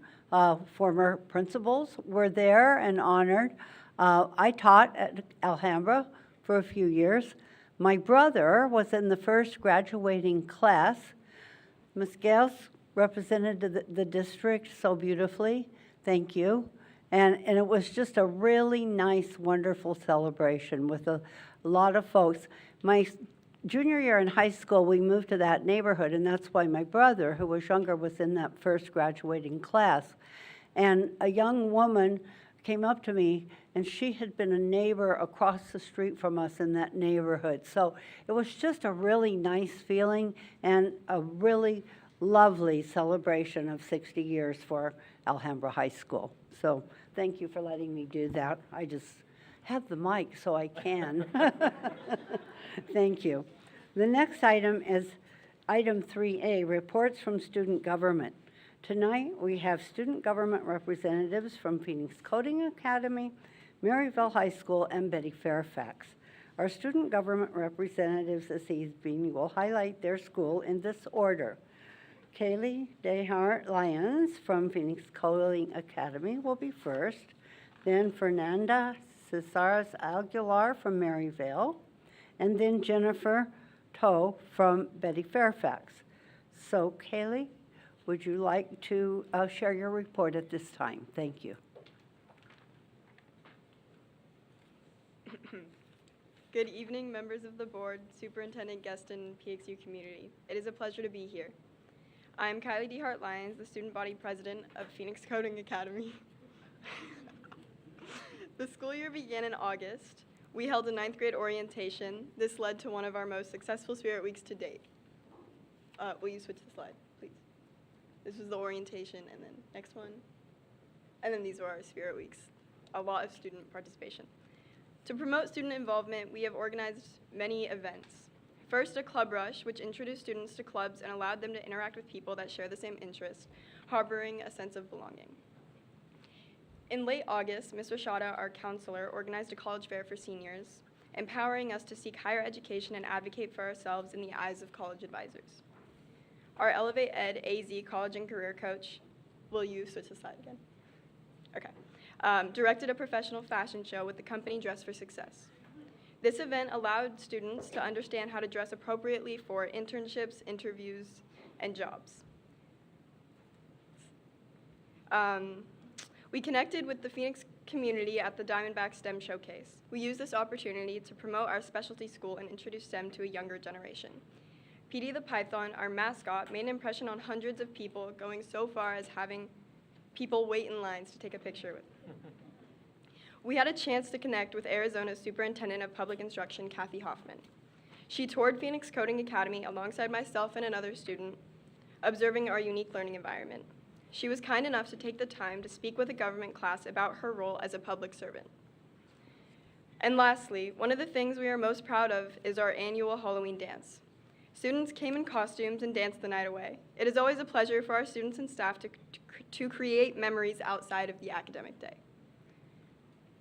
Moving forward, we plan to host a charitable canned food drive, a staff Hot Ones wing-eating fundraiser, and an art show.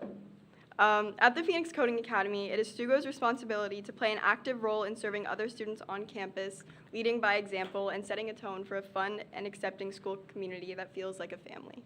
Thank you.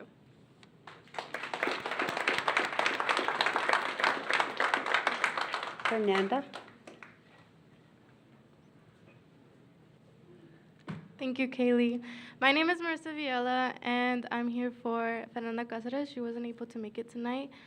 I'm student body secretary for Maryville High School. We started off the year with Spirit Conference. We had the opportunity to host our first Spirit Conference on September 1st. 24 schools attended. And then we had our homecoming dance. Our homecoming included our pep rally, our parade, our assembly, and then our homecoming dance. At last, we see the light of homecoming on October 22nd. Our fall sports. Each game of this year, we had themes for students, teachers, and staffs to participate. We were able to attend Trevor's homecoming game, and we created relationships with our rival schools at Trevor. We understood that we had a rivalry and created bonds with them. We went and cheered for most of our girls' volleyball games. Our future events that are coming up: senior night for football, cheer band, and JROTC. Winter formal, assembly and parade, and district conference. Thank you. Jennifer? Thank you, Marissa. My name is Jennifer Toe, and I am the student body president at Betty Fairfax High School. So we also started off our year with a senior sunrise. About 120 seniors attended. Each student brought their own blankets and chairs to our practice field. As a student government, we played music as the students started filing in, and as we were waiting for the sun to rise. We served donuts and bagels, and for beverages, we served waters and Capri Suns as well. We had some of our underclassmen in student government help volunteer and serve those bagels and drinks as well. So relating to fall sports, as a student government, we try to support our fellow athletes by attending majority of their games. Obviously, we can only do our fall sports at the moment. So we have attended majority of the home volleyball games as well as the home football games. We've made posters to hang up and support our athletes as well. We show our spirit by dressing according to the themes. In the above picture, the first one, there was a blue out theme for one of our football games. And the photo on the bottom, there is a volleyball game that we attended. We wore birthday hats to support one of our girls who had her birthday on that game. We also attended one of the home cross-country meets that we had to support the athletes and direct them on the correct path. in relation to Spirit, we've held already our first fall assembly, a Spirit Week, and our first home football game all in that same week. At the assembly, our fall sports introduced their varsity athletes. Our JROTC and choir presented the national anthem, and as well, our band, cheer, and dance teams performed as well. Some games that we had at the assembly were a Hungry Hippo game, a balloon relay race, and a finish the lyric competition to end the assembly. That middle picture was one of our Spirit Days. It was a Minion Day. There was a lot of yellow on campus that day. And then that picture on the far right is our football game. We had a huge turnout in our student section, all in their tropical theme. And even after the game, we had a back-to-school dance to kind of help students realize that we're trying to increase the spirit at school and get them to become more involved on campus. So Stamp Camp is a new initiative that we started this year. It is an initiative on campus to help the freshmen acclimate and get adjusted to the high school life. It's similar to a buddy or mentor system on campus, and the goals of it is upperclassmen will use their advisory time to help students understand how to use Student View and check on their grades. It's used to help educate them on the clubs and sports that we offer at Fairfax, and to help them stay on track to eventually graduate on time. A highlight at Fairfax that we have is known as Betty's Closet. Betty's Closet is a classroom on campus with spare clothes and items that students in need may go and visit. It contains several tops, bottoms, dresses, bags, and shoes, and plenty more things. As a student government, our goal is to go at least 2 and 3 times a month to help clean and organize Betty's Closet during class so that it doesn't get piled up with clothes that does get donated to our school. And another highlight at Fairfax is that we have our Adopt a Street cleanups. Our cleanups are hosted by our AVID program, and all students are welcome to participate. The cleanups are a monthly thing. They occur on the last Saturday of the month, and volunteers will go in one of our PXU vans or buses.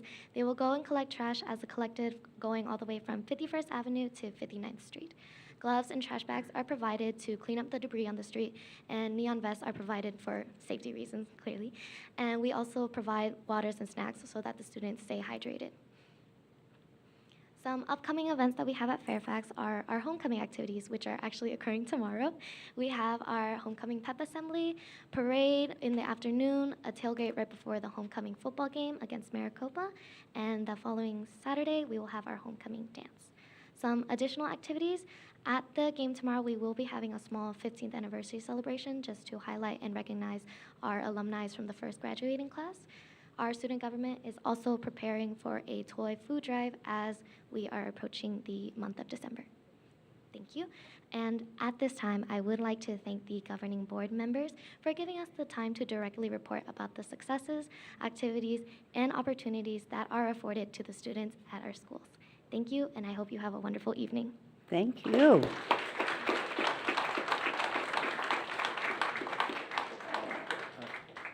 The next item is 3B, reports from employee organizations. Dr. April Coleman.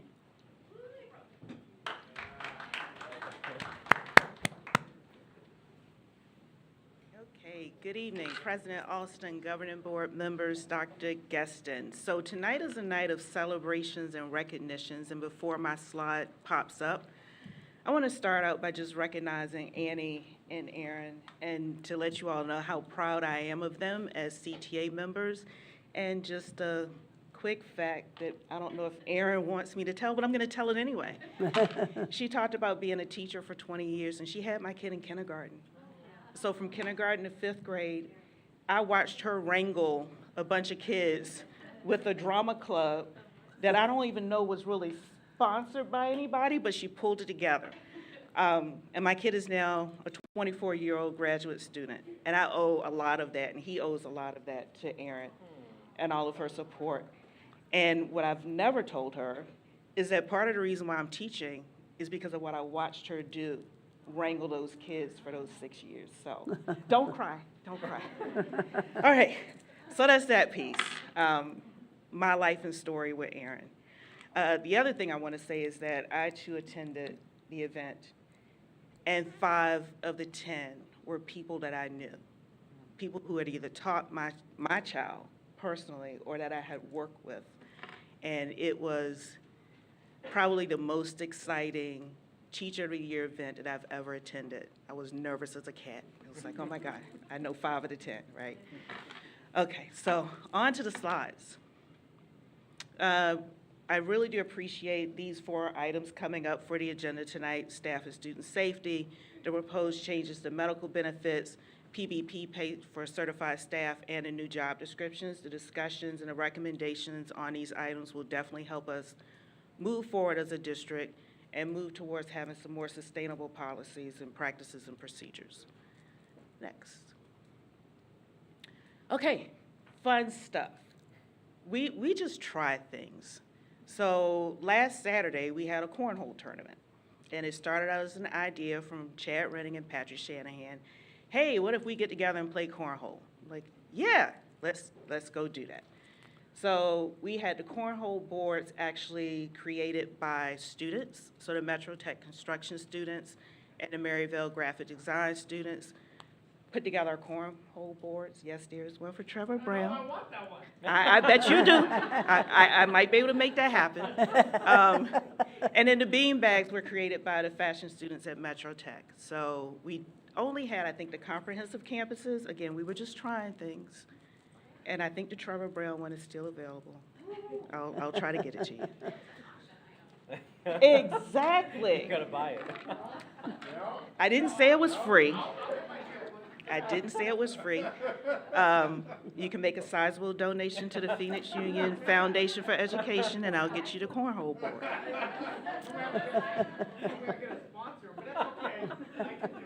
Okay. All right, next slide, please. We can make that happen. So last Saturday, it was an intense competition between friends. They actually had rules. They had to be explained several times.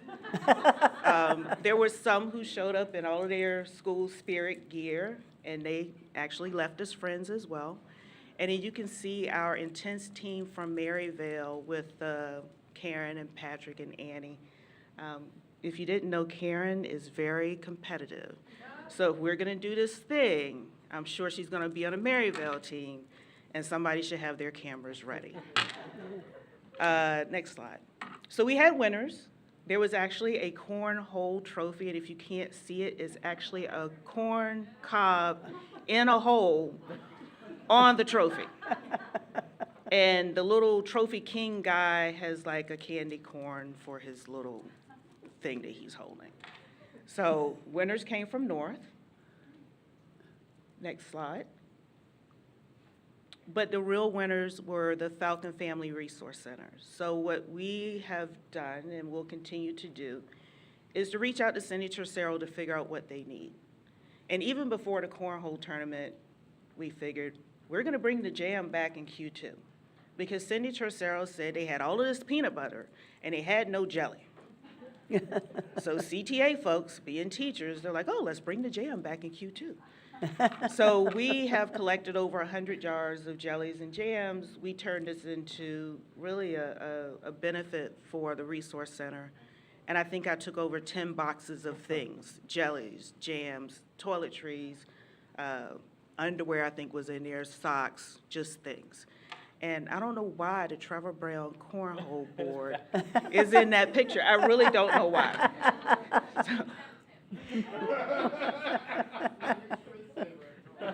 I'm sure we'll be talking. Next slide, please. This is not a foundation update. That's going to come at the next meeting, but I did want to let you all know that we have many grant winners for the first semester, and it's over $7,000 that we are awarding to teachers, and we actually have 2 slides of many grant winners, so I'm feeling pretty good as the foundation board president. So we have Dr. Donald Mitchell from the Academies at South, Joe Goglia from Camelback, Joni Wells at Desi, Monica Lorenzo at Camelback, Nicole Goff at South. And next slide, please.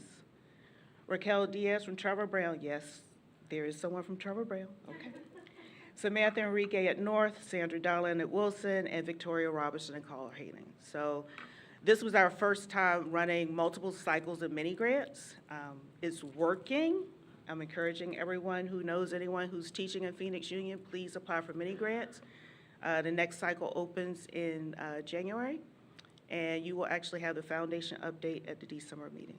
So, any questions, except about the cornhole boards? I got you on that one, yes. What happened to the South Mountain High School cornhole board?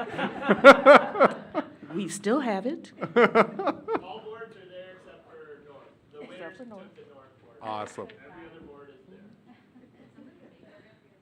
Yes, the students made them. So the students made the cornhole boards and the little bean bags. The students did that.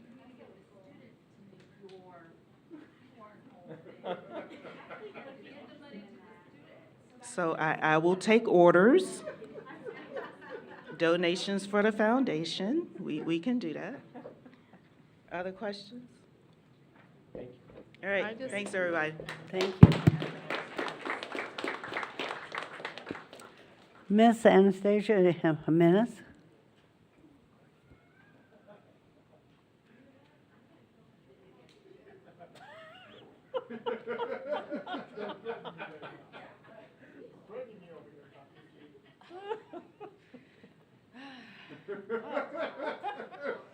Hi. Yeah, it's been exciting to say the least of a week. So, hello, good evening, Governing Board, Phoenix Union Committee, our community, President Alston. Thank you for having me today. Just some quick slides for you. So here we are, updates and celebrations. So October was a really busy month for CEA. So over the past month, I was granted the opportunity to attend a local president's training through the NEA. So it was held in Chicago between the dates of October 17th and 20th. And it really was such an insightful trip. Excuse me, I was able to share experiences and challenges and stories with other local presidents that are also currently in similar positions as myself. So it was really a time to learn from one another and to gain some new colleagues while also sharpening our skills to be the best leaders that we can be for our associations. Another opportunity and event that CEA was privileged to be a part of was the Arizona Education Association Day of Action, which was held Saturday, October 22nd. And so as we know, there are, it's election season, and so there are pro-public candidates across the ballot. And so CEA participated in this event, canvassing for those pro-public education candidates that are currently on the ballot statewide. And so CEA has made public the recommendations for support of candidates Signa Oliver for Ward 2 and Stephanie Parra for Ward 3. I do want to note that although we do not have a political action fund or PAC, we realized how important these elections are currently, and so we want our folks to be educated about the future of our district. Next slide, please. Another big event that's happening this month is the National Education Association ESP Day. So ESP is our Education Support Professionals Day, and it's a day that's celebrated nationally to recognize our education support professionals. And so that date is Wednesday, November 16th, and so that our hope is that by getting the word out about the ESP Day, that our campus and campus administrators would be looking for ways to get creative and celebrate all the ESPs on their campus. Additionally, CEA is hosting a movie day, so details are still being solidified, but that's going to be held Saturday, November 19th. But it's just to continue the celebrations for our members to come and join with their families in recognition of the work that they continue to do. So more details to come for that event. Thank you. Next, to continue with my theme of recognizing our ESP career families for the month of November, CEA would like to recognize the paraeducators. So paraeducators aren't solely instruction-based, nor do all their duties happen inside the walls of a classroom. Yet one commonality remains, and that's the fact that paras are responsible and contribute directly to the academic and oftentimes personal achievements of our students and their families. Nationally, 84% of paras work with special education students, And I happened to be a para at a time and worked in our ESS department as a job developer. So it was then and will continue to be a collaborative effort from everyone, so including our certificated staff and colleagues, in order to meet the needs of our students. But I want to note that without that partnership, our paras, our schools, and our communities would suffer. So with common goals, teamwork, and mutual respect, our paras and other school personnel do drive that student achievement. So again, on behalf of CEA to all our para-educators, I want to be able to thank you personally and as an association. So with the next slide, you have a list of some of our para-educators currently within our district. And so you can see, again, like I noted before, not everything happens inside a classroom. So we do have bus assistants that do help manage a safe route for our students. And lastly, I like to end my, my reports with some shout outs and thank yous, so we can move to the next slide. But really, it was a crazy, hectic month, but I think I'm really proud of the work that my team was able to do in light of my absence and travels. And so I really leaned in on them this month, especially with some of our officers experiencing tragedies in their own personal lives.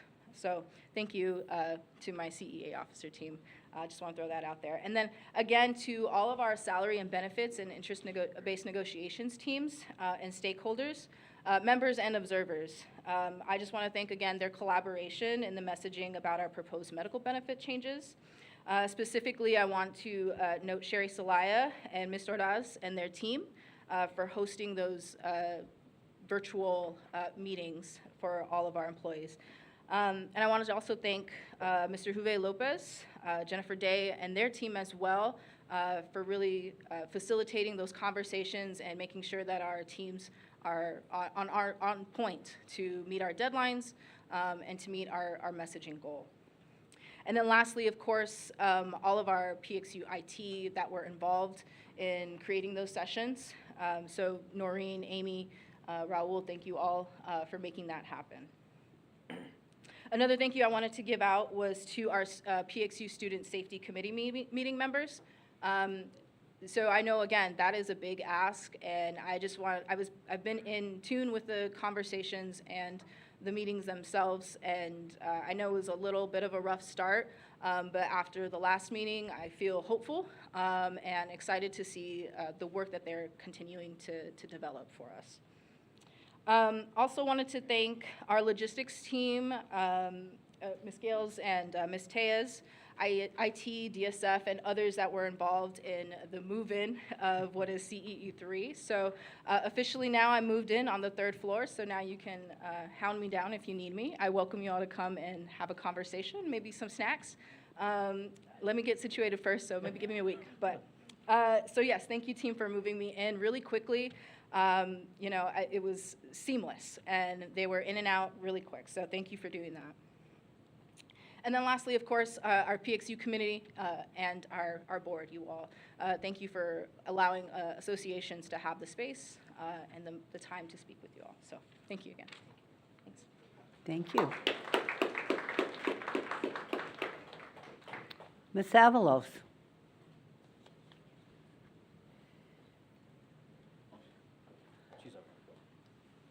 Where is she? Oh, there she is. Good evening, President Alston, governing board members, Dr. Gaston, executive team, and community. I only have 15 slides today. No, kidding. Actually, I have none, but I do have a message, and that is instead of acknowledging individuals today, I want to take the time to acknowledge our assistant principals for student success. Those administrators had a rough first quarter, as did most of the administrators in the district, tackling safety concerns on campus. That has gotten better. However, we still continue to grapple with safety on campus. And so all we ask is that board members continue to really think about safety on campus and make decisions with an open mind, consider all the things that we go through, and please visit us if you want, and we will welcome you, and we will answer questions whenever you have them. We want you to understand what we're going through. So thank you so much. Have a wonderful night. Thank you. I have a comment. So you should be receiving an email this week, and I just need to know who I send them to, because the request coming out of my office will be to meet with every single school. I'm getting my days wrong. In October, there was a request by the audience or by the public speakers to come visit their schools to discuss with CEA, CTA, and everybody else within, but we have separate meetings with them. So I need to figure out how to coordinate that. For ADA, you can contact my assistant, Nelly Arenas. Okay. So we could get you a list of the individuals that would need to be contacted. To make that happen, we will welcome you. Or I can just send them, I can send them to Absolutely. the principals, and then Sure. from there, everybody can Absolutely. help coordinate. And I will, we were trying to figure out, because the way my schedule is, days, so that I could come in and hit maybe 3 different schools all in one day. Sure. If that's Would you possible. like a list of those days? What I'll do tomorrow is have them coordinate with you to give me everything I need. Sure, and then just so you know, our next I-Day is December 5th, and I believe that's the last one that we have this semester, so. Oh, I thought you had them every Monday. No, once a month. Oh. But none in November. Okay, I'll figure it out. I'll figure it out and hit everybody. I just didn't want to take people off, like the afternoon or how it would look. So, okay, thank you. Welcome. And President Alston, Yes, Leticia, Dr. we'll send the I-Day list out, and then SB is happy to help coordinate. Absolutely, thank you. Thank you. The next item on the agenda is 4A, call to the public. Presentations tonight are limited to a maximum of 2 minutes. According to ARS 38431.01H, at the conclusion of the call to the public, members of the public body may respond to criticism made by those who address the public body, may ask the staff to review a matter, or may ask that a matter be put on a future agenda. However, members may not discuss or take legal action on matters raised during an open call to the public unless the matters are properly noted for discussion and legal action. I would like to caution members of the audience about commenting on a particular individual and to thank you for not referencing any person by name. Tonight, we have the option for members of the public to participate in person and virtually. We will start with our speakers who registered online, and we have 7. So please state your name, indicate the agenda item or topic you wish to speak about, and limit your presentation to 2 minutes. Mr. Prescott? Oh, you got it? Okay, take it away. Thank you, President Alston. I'm going to start, as President Alston said, with the folks who registered online. We'll go through that list, and then the folks who turned in blue cards. I know some of those individuals who registered online are here in person, so please come to the podium if so, or if we've got folks online, we'll go ahead and connect there. Our first speaker is Gladiela Lopez Felix. Gladiela, please come to the front and provide your comment. Following Gladiela will be Mirabel Lopez.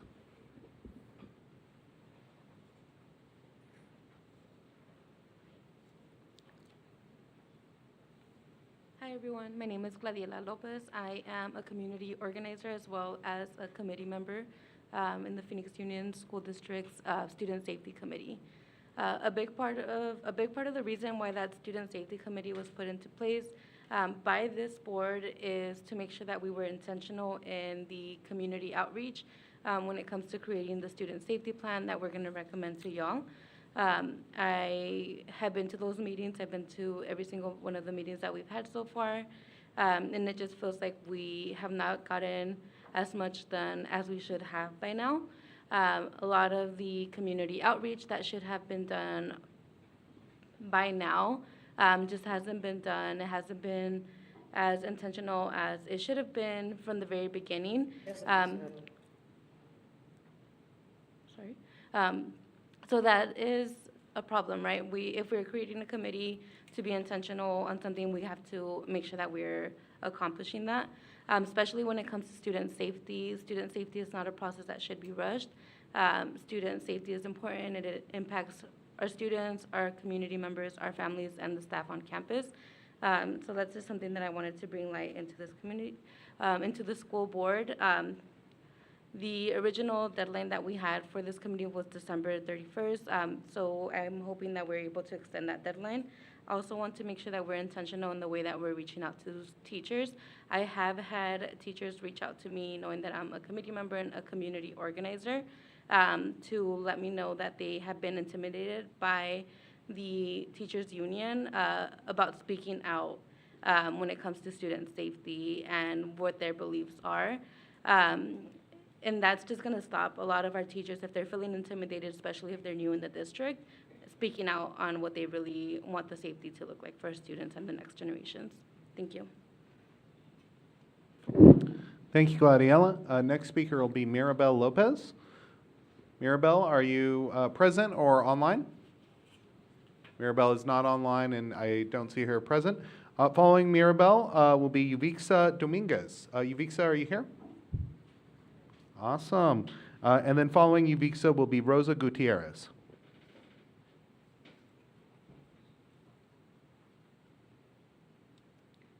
Hello. My name is Uvixa Dominguez. I attend Maryville High School, and I am a part of the Student Safety Committee.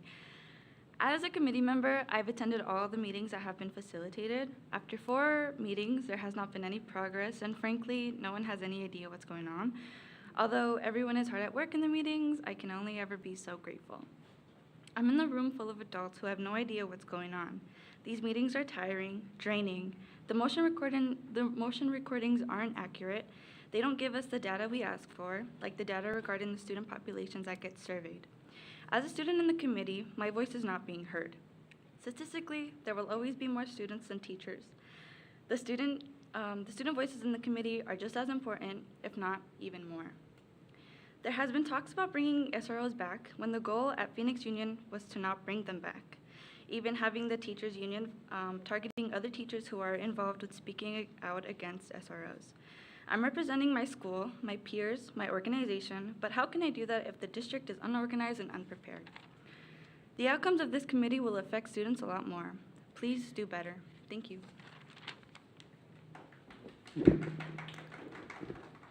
Thank you, Uvixa. Next speaker will be Rosa Gutierrez. Rosa, are you here or online?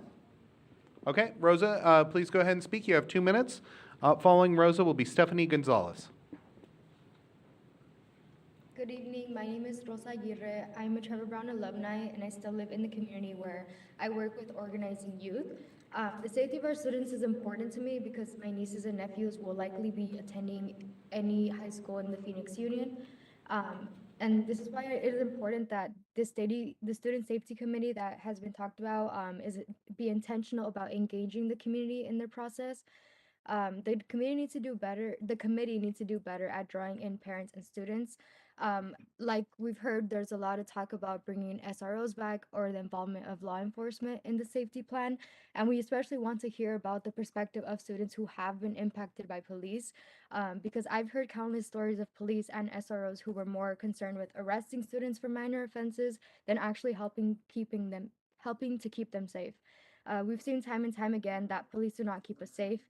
We can take a look at the horrific shooting that happened at Uvalde. There were over 300 police officers present, and they still did not do anything until 19 children and 2 teachers died. If over 300 police didn't do anything, what is one on-campus officer going to do? As we look at solutions for safety, we must make sure we are not centering police as the only option. Additionally, let's remember that removing police from Phoenix Union schools was intentional and with reason. Seeing more people advocating for police shows a lack of education on the history of policing in Phoenix. Let's make sure that this process and solution center students' health and well-being. Thank you. Next speaker is Stephanie Gonzalez. Following Stephanie will be Luke Black.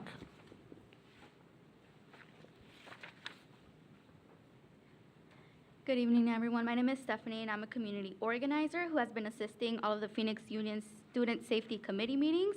It's been 4 meetings, and the committee members and staff are still confused on what the committee has been instructed to do or the decision-making power they hold.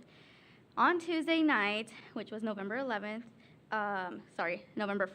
when I spoke as a community member, I directly quoted the district board members who motioned this committee to be created and the responsibilities and to use the GCI report as a guiding document.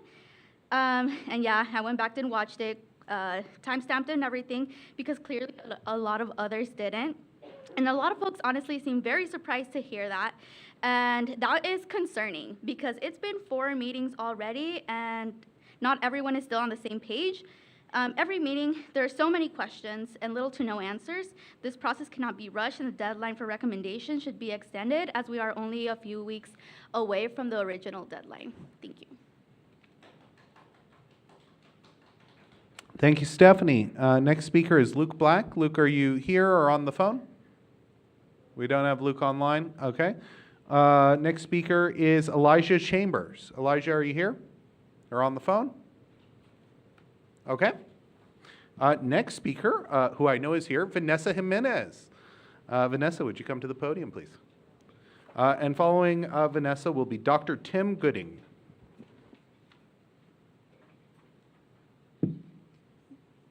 Good evening, President Alston, board members, leadership, and the PXU community. My name is Vanessa Jimenez. I'm here speaking as an employee, a parent, a future parent, a neighborhood association leader, and longtime community member living downtown off of 11th Street in Van Buren for over 30 years. I'm here speaking on 8B, the discussion on school safety. We come here every month to kick the same can down the road on what safety should look like. But right now and every day that myself and my colleagues show up to our sites, we know what it could and should look like. We know that our students want a safe place to learn, but creating that safe space is getting harder and harder. We know our babies can sense when something isn't right. So even though we are trying our best to not let them see us stress and keep a brave face, they can feel it. My colleagues are doing their best to make sure that every staff and student make it home safely. They want to get home safe as well. We all are trying to make sure that the students have the resources and tools they need to succeed, but yet we aren't providing the same for the staff. We are training any free moment possible on a catalog of topics related to safety, as you'll see in the safety report as they mention those, including grief and loss. But I'm asking that something be done before we are having to send thoughts and prayers. And all of you know we've come pretty darn close this year and last year. My colleagues and I don't have an agenda other than safe learning environments that we know are possible. I ask you respect the staff, the student, myself, as an educator for 27 years. Respect us as parents, me as a mother of 2 black sons that I have to counsel every time they leave the house. So look around the room and see my colleagues. See us.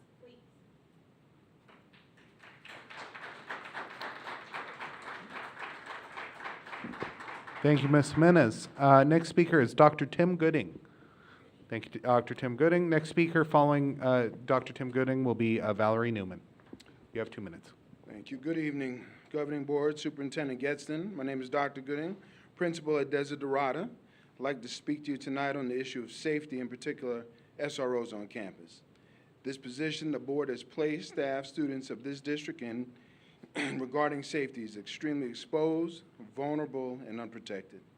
For the past number of years, I've watched us gut the Code of Conduct Handbook, watched us replace discipline or consequences with restorative justice, see APSSs very nervous about imposing discipline due to being criticized or not knowing who's who. In my opinion, we've done all this to taint and skew numbers for your satisfaction or approval. This issue of safety, the presence of SRO that we are playing politics, has cultivated a dangerous atmosphere.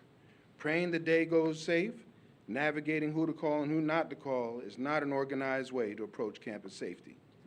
This pressure that principals and APs are under, mainly large schools, is immense and unhealthy. I've been in the Arizona education field for 25 years and can testify that schools need SROs. Because while most kids come to school to learn and socialize appropriately, there's a very small group of students that need a strong deterrent and an immediate response to unlawful behaviors. You're going to have the mic longer than I do, changing titles, spinning issues, watering down the seriousness.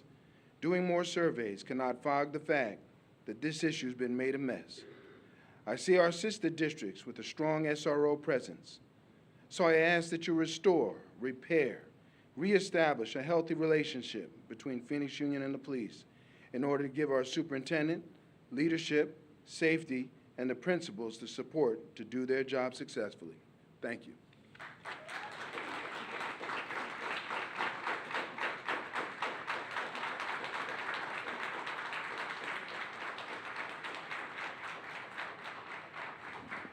Thank you, Dr. Gooding. Next speaker will be Valerie Newman. Following Valerie Newman will be Elena Newman. Please go ahead. In my family, for generations, you have had three career choices: police officer, firefighter, or teacher. We serve our communities. I have served as an educator in PXU despite my hour-long commute each way for 15 years because I believe wholeheartedly in our mission and that my exceptional students deserve highly effective teachers. I trust PXU with the education of my own child, even with elite educational opportunities in my backyard. My trust in this PXU board has been shaken to its core over the past year. The climate is changing among our student population. We are short-staffed in many areas, but most importantly in security. Research has shown for years that safety is a basic human need and right. My campus, Camelback, while aesthetically beautiful, is not safe or secure. We have had a dramatic increase in student altercations, weapons, including guns, and drugs on campus. These incidences are violent and traumatic for students and staff. My students have shared that they do not feel safe when they see other students that, and I quote, cause trouble and don't listen to their teachers or security back on campus.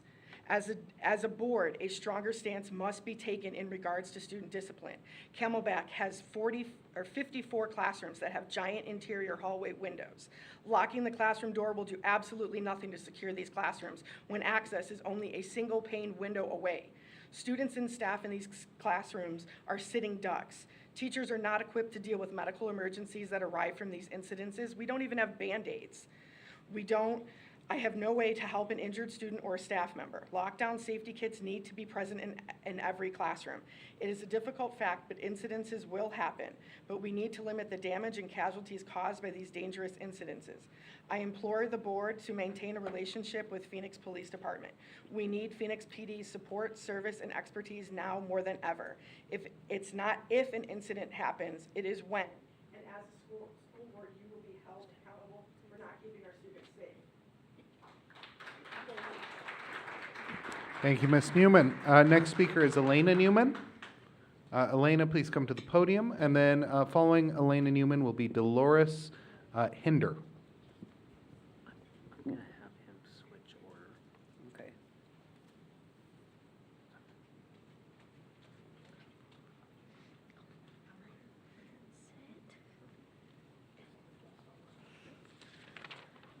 Good evening. My name is Elena Newman, and this is my service dog, Dublin.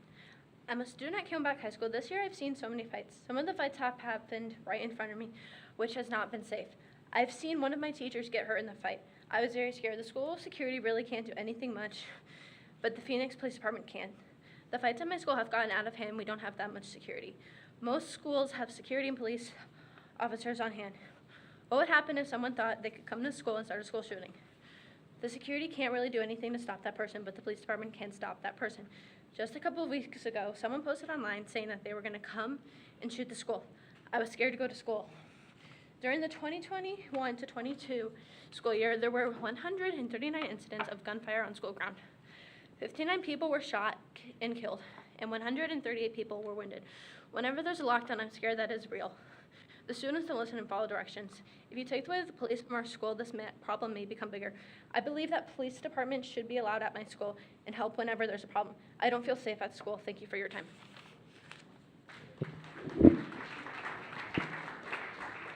Thank you, Elena, for speaking with us. And next speaker will be Dolores Hinder. Following Dolores will be Michael Buster.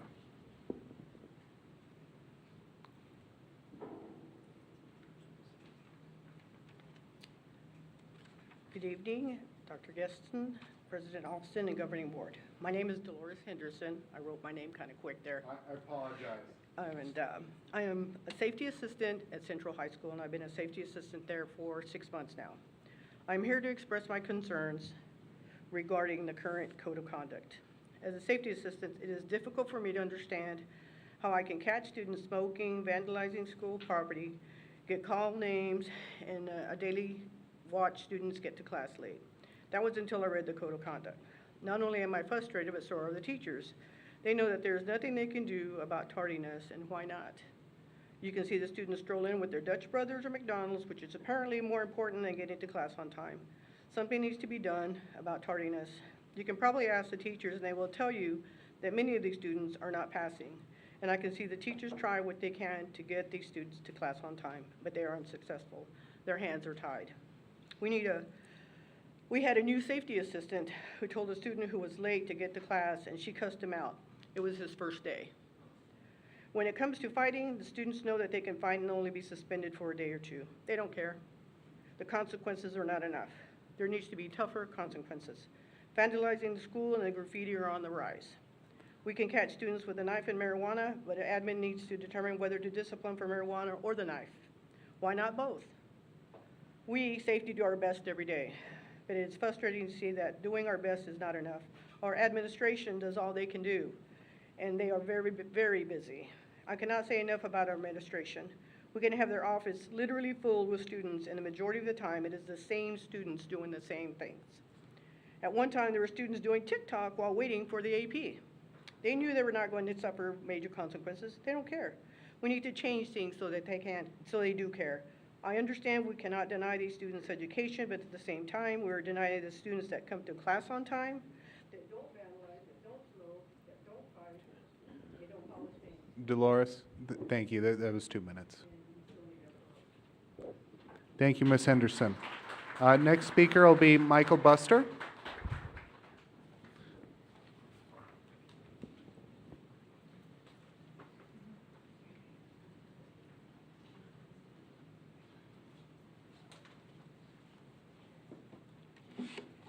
This might take a minute.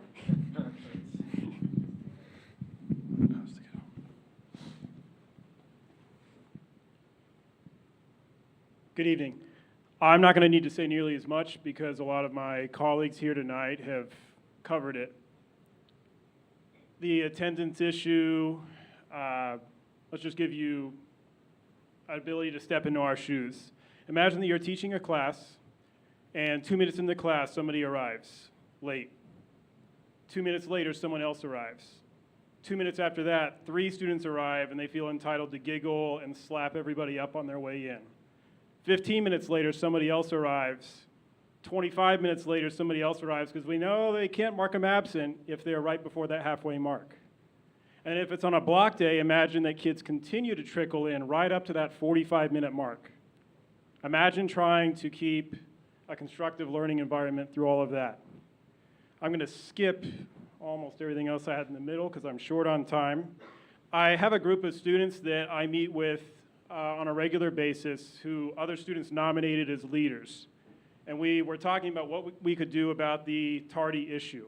And the scores of students, hundreds of students wandering our halls. You can check the security footage if you want to. It is hundreds at North, at Central, at Trevor Brown, at Hayden. One solution that a lot of our students said could really motivate people to really learn is to transfer students who don't respond to all of the interventions, all the meetings with teachers, all the meetings with counselors, all the trips to the dean's office, transfer those students to another school within our district.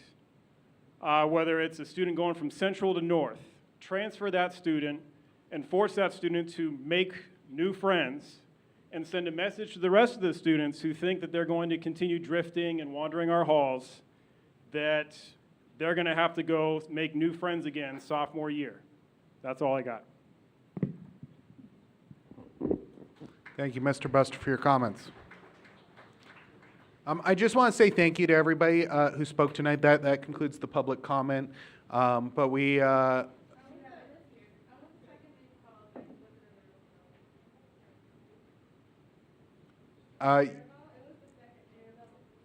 Yep. Go ahead and come to the front. Yeah.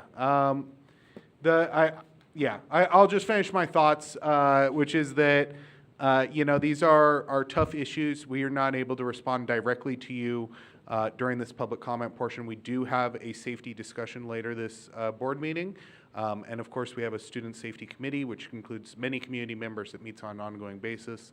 And so I would encourage folks who are interested in safety. We have a lot of people on a lot of different positions, as you can hear from the comments tonight. Get involved, share your opinions, share your ideas with all those different committees. Continue sharing them here at public comment. We welcome the diversity of opinions. It's valuable for us. Go ahead and speak, please. You have 2 minutes. Hello, student board members. My name is Maribel, and I am alumni of the Phoenix Union High School District. And I'm here to say that the Student Safety Committee needs to be more intentional about engaging the community in their process and realize that the community needs to be educated in the history of the Phoenix Police. Not only their history, but what is currently happening right now. Like that the Phoenix Police Department is the deadliest department in the country, or that the Phoenix Police Department is currently under investigation under the Department of Justice, or that that investigation currently expanded to include Phoenix violence towards youth, or that they literally just killed and shot someone 2 days ago. They are violent, corrupt, and are unable to treat people with dignity and respect. How are we going to make sure that students that have been impacted by police in schools are present in these conversations? How can we make sure that everyone that will be impacted by the safety plan is included? Through my youth organizing work, I've had the opportunity to talk to many PXU students, the PXU student population, and I've heard stories filled with examples of how police presence on and off campus doesn't make our students feel safe, but does the complete opposite.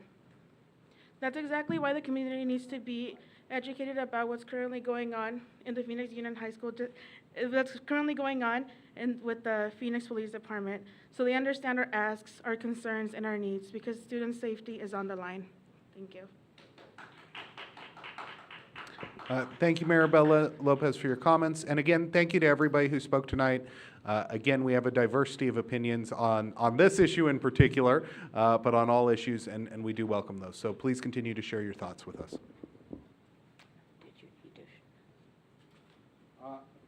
After consent. Okay. Go ahead. Yeah, consent first, and then we'll move. Okay. The next item is 5A, approval of the consent agenda. Is there a motion to approve the consent agenda as items as presented, and is there a second? I motion. Second.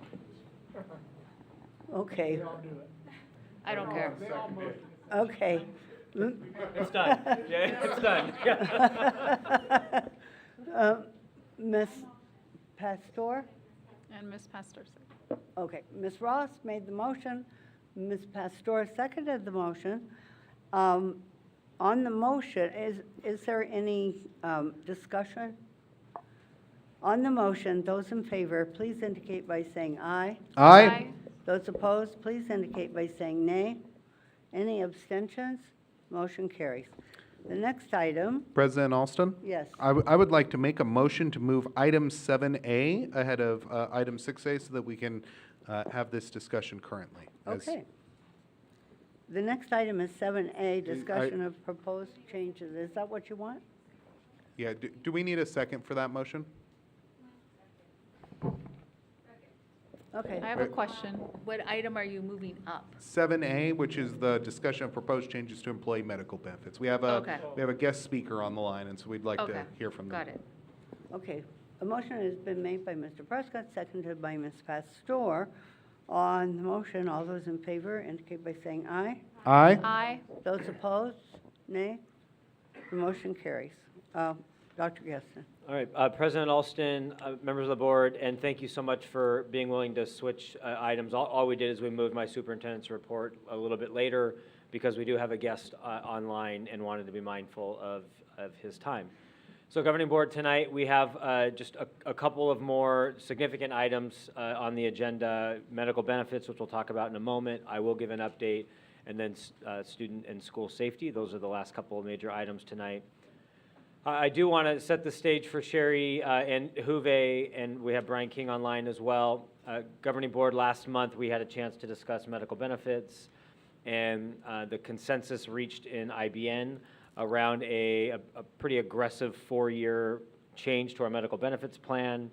Board, you had a lot of questions. A lot of people had a lot of questions. And so as we went back to executive team, to associations, to IBN, we have made some significant adjustments to that 4-year plan, as you will hear, have shifted that down to a 2-year plan.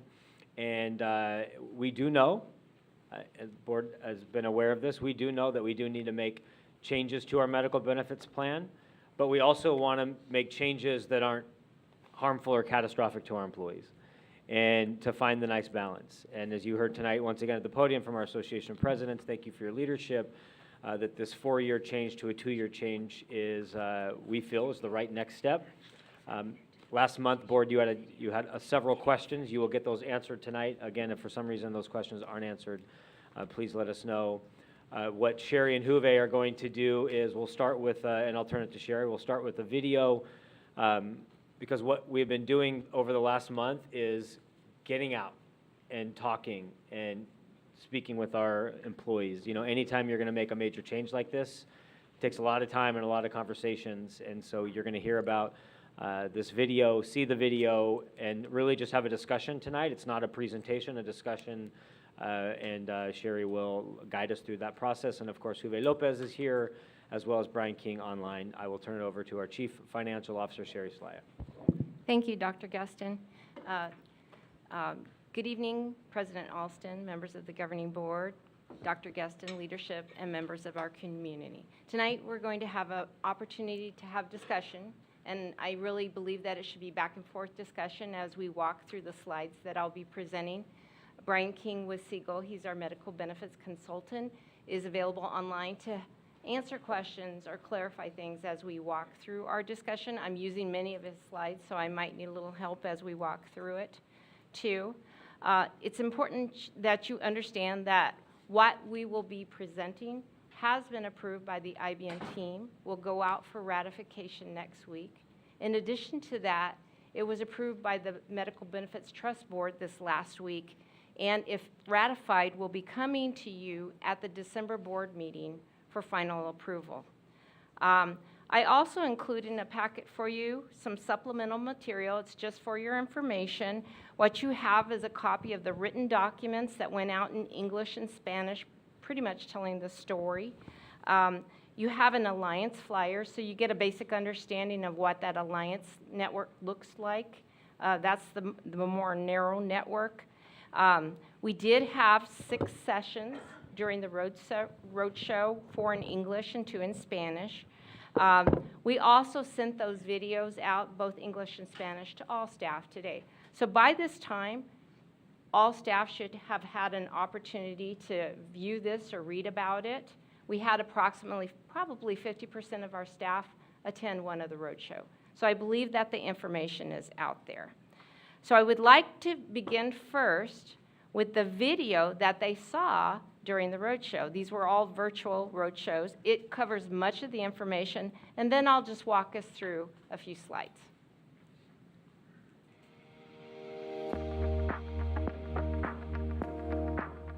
Hello, Phoenix Union. Thank you for joining us for this important video message. My name is Juve Lopez, and I serve as the district's Chief Development Officer, as well as the primary facilitator for our interest-based negotiations team. During our presentations, members of our IBN team and district leadership will provide you with important information regarding the modified medical plans options approved by your IBN team. Over the last 2 years, our IBN team has been working on compensation with 2 primary goals in mind. First, how to ensure we have competitive wages for all employees with an aggressive salary schedule, and secondly, how to maintain affordable, sustainable, and quality medical benefit plans.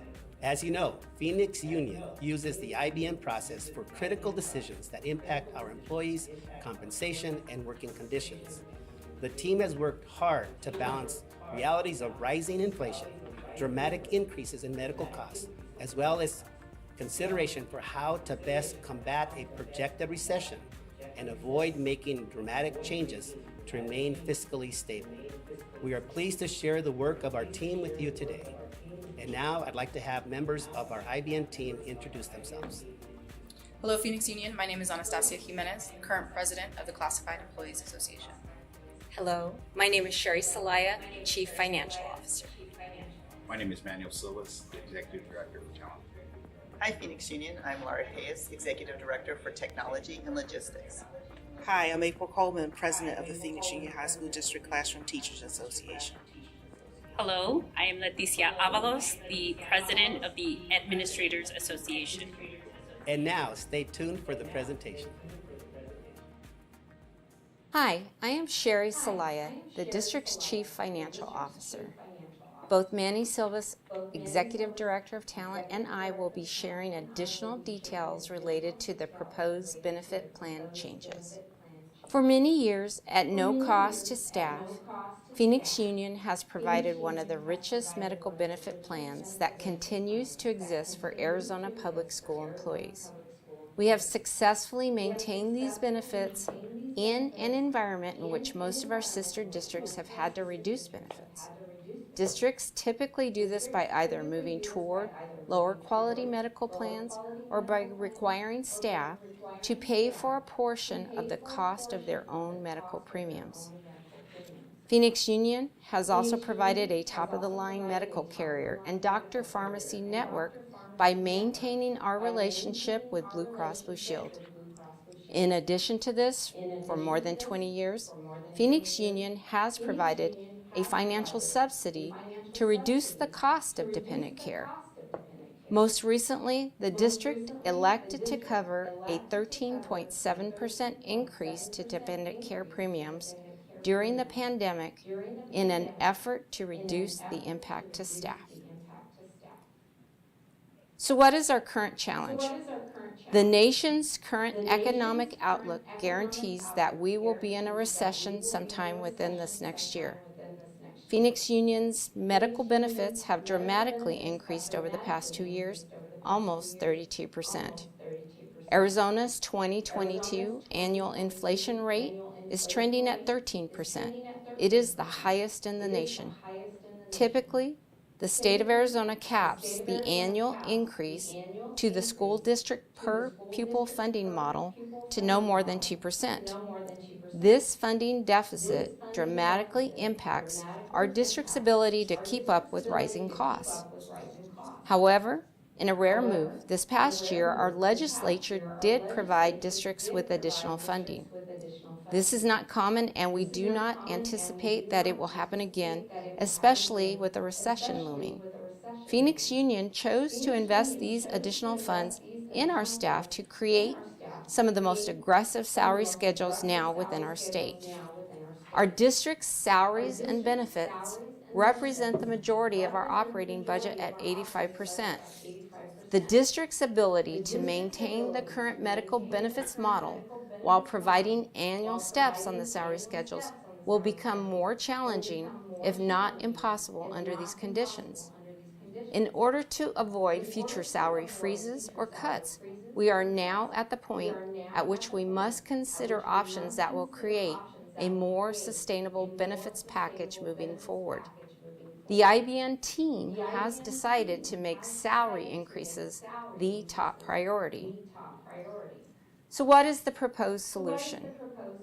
Over the past 2 years, the district's interest-based negotiation team, district leadership, along with the Phoenix Union Medical Benefits Trust Board and District Governing Board have been studying this challenge and reviewing options. After in-depth review and study, on October 2022, the full IBN team unanimously approves a phased approach to change the current medical benefits model to a more financially sustainable model. These proposed changes have been made in a way that maintains the quality of our medical benefits plans. The proposed solution would reduce the district's dependent care subsidy by 25% each year over the next 2 years for a total reduction of 50%, while moving the current anchor plan funded at the mid plan to the low plan. In year 2 of the phase plan, these changes would also provide a one-time $500 financial incentive in the form of a contribution to either a flex benefit account or health savings account for staff who voluntarily elect to change to either the Alliance plan or the high deductible health savings plan. This incentive would also be available to staff that are currently in either of the two plans. The proposed solution, the two-year phase plan. Beginning with the 23-24 school year, year 1 of the year 2 phase down of the dependent subsidy, employee will assume 25% of the cost. The phase down will continue over a 2-year period ending with the 24-25 school year. The total phase down is 50% of dependent subsidy. The change to the anchor plan, which is the current middle plan, to the low plan, and will allow staff the option to buy up to mid or high plan. Adopt the Hinge Health model. Adopt a prescription drug program around the manufacturer's coupons. Beginning with the 24-25 school year, the second year phase out of dependent care subsidy, the employee will assume 50% of the cost. For continuing employees, begin a voluntary shift to plan options, the Alliance or a high deductible health savings plan. To encourage this voluntary shift, the district will provide a $500 one-time incentive to a flex spending account for employees electing the Alliance plan or a health savings account for employees electing the high deductible health savings plan. Employees who previously elected and continue to use these plans will also qualify for the one-time incentive, including new hires for the 23-24 and 24-25 school year. So what financial changes can I expect? The pricing model below, developed by the district's medical benefits consultant, Siegel, demonstrates estimated future costs. These are estimates as the district has not received actual 2023-2024 medical benefits renewal rates yet. This model also assumes annual increases of 7.5% to the employee contribution rates. Will my deductible change? Your annual deductible will change if you are currently in the high or mid plan and do not buy up. If you currently are in the low plan or the Alliance plan, your deductible will not change. If you move to the high deductible health savings plan, your deductible will change to $3,000 per year. Please keep in mind that the district does make an annual $1,500 contribution to a health savings account for staff electing this option. The IVN team agrees that these proposed medical plan changes will require a robust communication plan over the next 2 years. Staff will have multiple opportunities to attend meetings or even have one-on-one consultations with experts prior to changes taking effect. For questions, please reach out to Cindy Nelke at nelke@phoenixunion.org. Thank you.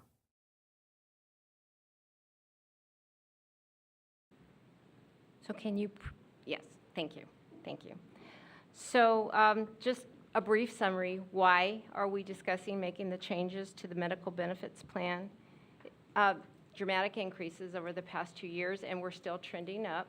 You know, the state of the economy, you know, it's very bleak right now, probably going to have an recession, inflation, and then our Arizona state funding model.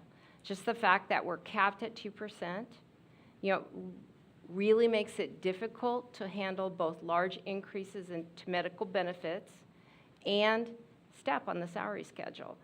So when faced with that challenge, our team did decide, you know, salary increases are the top priority. You know, so we do need to move to a more sustainable model.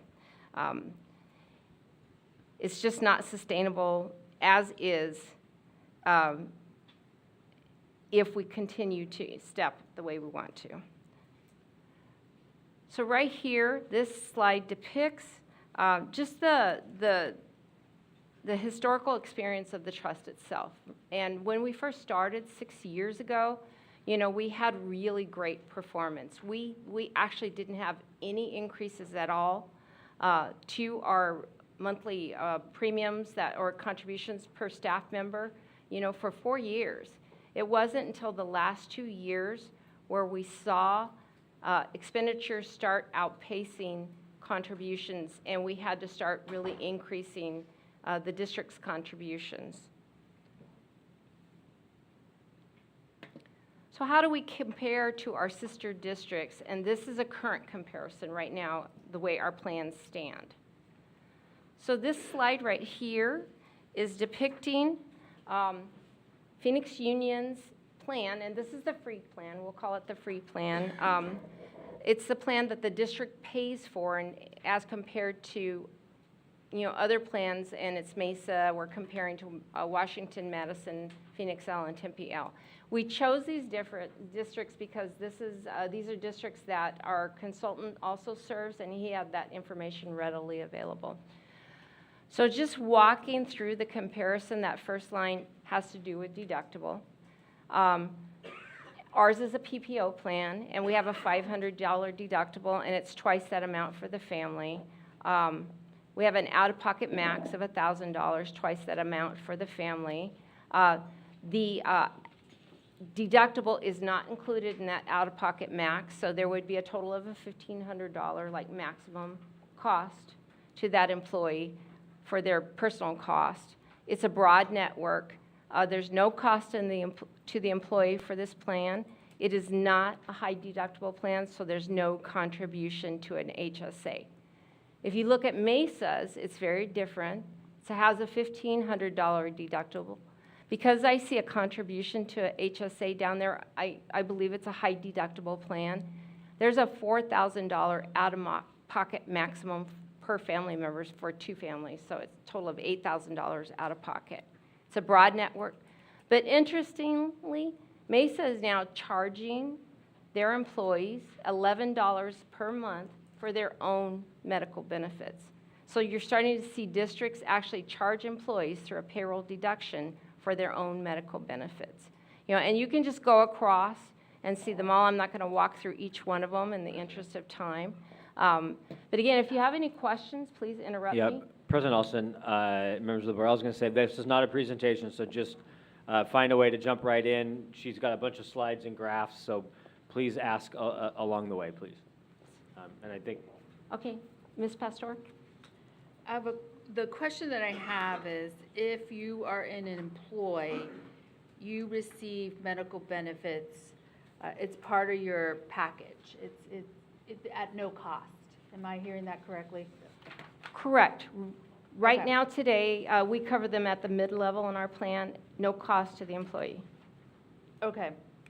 So if I added my family, then my deductible would be $1,000? Am I hearing that correctly? It's a maximum of $1,000 for your family. Right, but if I add my family, then I double the 500 and it's 1,000. Correct, but if you personally, as an employee, hit that 500, that's your total. But as a family, in total, it's 1,000, if that makes sense. Okay, so what I am hearing is, and that's why I'm trying to understand this, the way it's being. My interpretation of this is that if I'm the teacher, I would receive my benefit, one of my benefits would be medical. And with the medical, my deductible would be $500 if it's just me as a teacher. Correct. Okay, so if I add family, then it's 1,000 as a deductible. Correct, for your entire family. Correct. So it's 1,000 a deductible, but then if out of pocket, this is where I don't understand the out of pocket maximum, if I'm going with family, then it's 2,000? Correct. Or it's 1,500? It's 2,000. Okay, so it's 2,000. However, you give us, or you give me a 1,500 That's only applicable To the HSA. to employees who select the high High. deductible health plan. And we're not speaking to Phoenix Union's high deductible health plan in this comparison. No, This is our mid plan. Right, okay. Okay. But I, out of pocket as a teacher, and I have my family on there. Currently, out of it'll be pocket, 25 your maximum out of pocket would be $2,000. $2,000. However, your deductible does not count toward That's out what I was of gonna say, pocket plus. maximum, so it could be $3,000 in total. Correct, Mhm. correct. Okay, I just wanted to make sure I was doing the math correctly. Okay. Okay, thank you. You're welcome. Any more questions on this slide? The mid-plan offers what? What is the mid-plan? I'm sorry, I missed that or lost myself in the video. It's a PPO plan. Okay. It's pretty broad. If you want to, I think I sent SB a link. We have the actual plan documents. You can access them on our website. Yeah, no, I just wanted to know what I was paying. I'm doing the math, knowing that at $3,000, if I'm acting like a teacher, for $3,000, I get a PPO as a mid-plan. Right. Okay. And the truth is, Ms. Pastor, that for most routine medical visits, and if you stay in network, if you're using one of the preferred providers, you're not even getting into your deductible. You're paying a copay. So for many of our staff, unless you go outside of the network, because you do have that option of going outside of the network and using another provider, or if you have a major event and you wind up in a hospital, then you're going to start hitting your deductible. But for your normal doctor visit, it's just going to be the copay. Which is what? Is that 20? There's It's all a, dependent. I got that Okay, shown got that. in a minute. Okay. And the So- President, also members of the board, so that slide was how we exist today. So that's the mid plan, that's the anchor plan. No, yeah, just so you know, so we're trying to explain where we're at very clearly today, and then the shift, what it'll look like with the next plan. Yep. Okay, okay. So this second slide here is another comparison based on the lowest, so the least expensive plan offered by the same districts. So for this one, that would be our alliance plan. That's that more narrow network. It has a $1,000 deductible, which is twice for the entire family. Has a $3,000 out-of-pocket maximum, twice for the family. And it does count for that out-of-pocket maximum in this particular plan. It's a narrow network. However, you do have the flyer.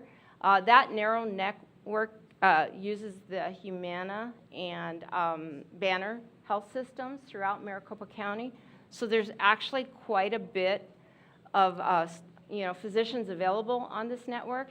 And we also learned through Blue Cross Blue Shield that currently 61% of our claims actually fall within the Alliance network.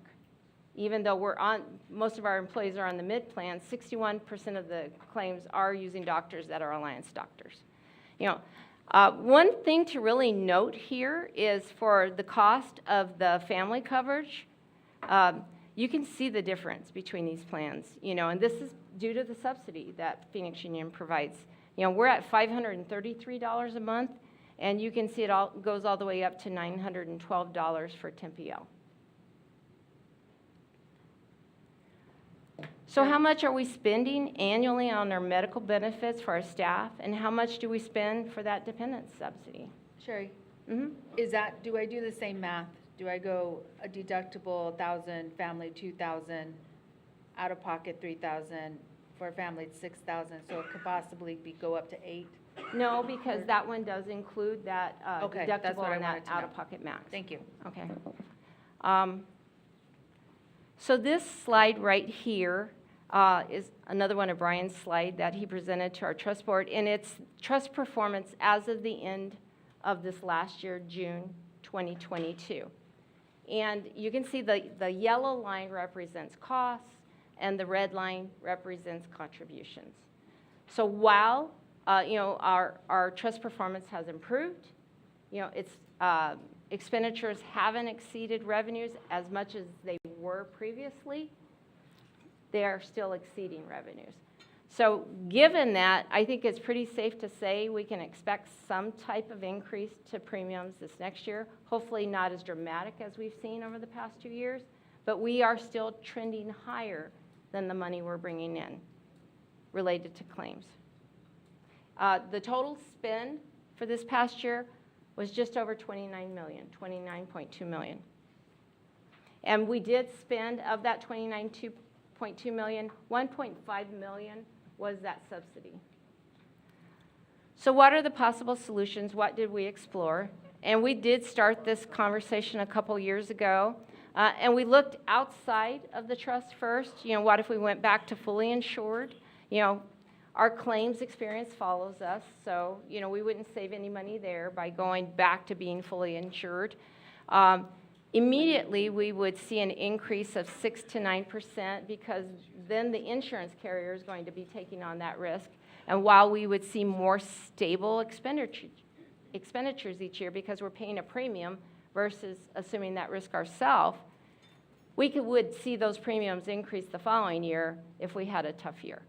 And that's just the way it goes with insurance companies, you know, because they're going to raise their rates if you have large claims experience. Non-integrated, and this is right now we have a total package with Blue Cross Blue Shield. They manage our claims. We use their pharmacy network services. We use their provider services with doctors. So it's an all-in-one package when we go through Blue Cross Blue Shield. It's very easy for our employees. We might save a little bit of money if we broke that apart. For instance, if we broke pharmacy apart, but it would become much more complex for our staff to use this. They would have to go through a separate carrier for prescription drugs, something other than Blue Cross Blue Shield, and they'd have 2 different entities that they would be contacting, you know, to get answers to questions. You know, it wasn't enough of a savings for us to consider that option.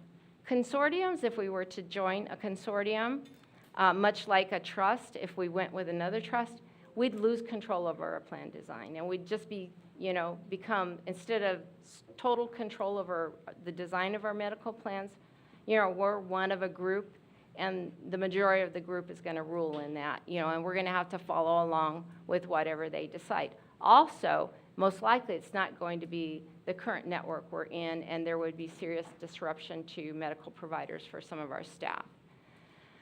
We'd also have to take on their experience as well as them taking on our claims experience. The same is true for trusts, you know, and with a trust, if we were to join another trust, we'd be 1 vote versus having total control over the way it looks right now, our plans. So we did not consider these options. You know, once we explored it, we didn't feel like they were a good fit for Phoenix Union. So other opportunities we looked at, and these are internal to our own trust. An EPO is a more narrow network. It would change our PPO to just an EPO, and folks could not go out of network unless they had an emergency and they were traveling. That was about a $570,000 savings. Not enough for us to become that restrictive, you know, with the total plan. So we decided to, you know, not implement that option. The next one, Hinge Health, is digital therapeutics, and this is the online physical therapy. We are recommending this one. It's optional. Staff do not have to use this one. It does not have a copay with it, you know, so folks can do it more at their convenience. You know, if somebody has been prescribed physical therapy, they send them like a little tablet with some electrodes. They schedule their time with their physical therapist, and they work with them, you know, as needed using that process. Hinge Health is fairly new, but they've had great success so far. Their goal is actually to reduce, you know, and get at problems before they become so serious that they require surgery. And they've had a lot of success so far. If you're interested in learning more details about this, I believe that you have the link to the trust board meeting Hinge Health presented at the last trust board meeting. You also have the PowerPoint in your board docs. You could walk yourself through the PowerPoint. And of course, you can reach out to us with any questions regarding that. Yeah, quickly, President Olson, board, we put everything in, but we're giving you all the information you would ever want, and it's actually in board docs, so the Tons public of can it. see it too, even links to videos, so just FYI. The next one we are also recommending, and this is a prescription drug coupon program, and it's simply taking full advantage of manufacturer coupons. It's a behind-the-scenes thing. The employee won't even know about it. It's something that Blue Cross Blue Shield manages. Right now, we don't have the ability to take full advantage of that program without changing the program a little bit. There's a lot more information in the presentation that Mr. King made to our trust board. It's in the appendix, I believe, in that presentation. So if you want the details of that, you can jump in and see that. We talked a lot about reducing and even eliminating the full dependent subsidy savings of up to $1.5 million. And then finally, we talked about changing that anchor plan. So you heard a little bit from Dr. Guest, and I believe you heard a little bit last time we met about our original four-year plan. And we actually had IBN approval of the original four-year plan.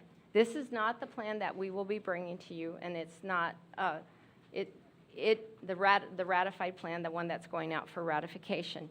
It is, the first 2 years are very similar to what we're bringing to you, almost identical, not quite though.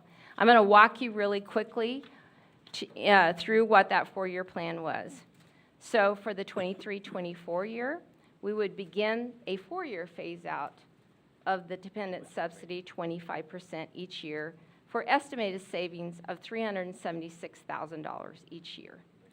We would change that anchor plan in 23-24 from the mid plan to the low plan and allow the staff the option to buy up to the mid or high plan. And that has estimated savings of $2.7 million.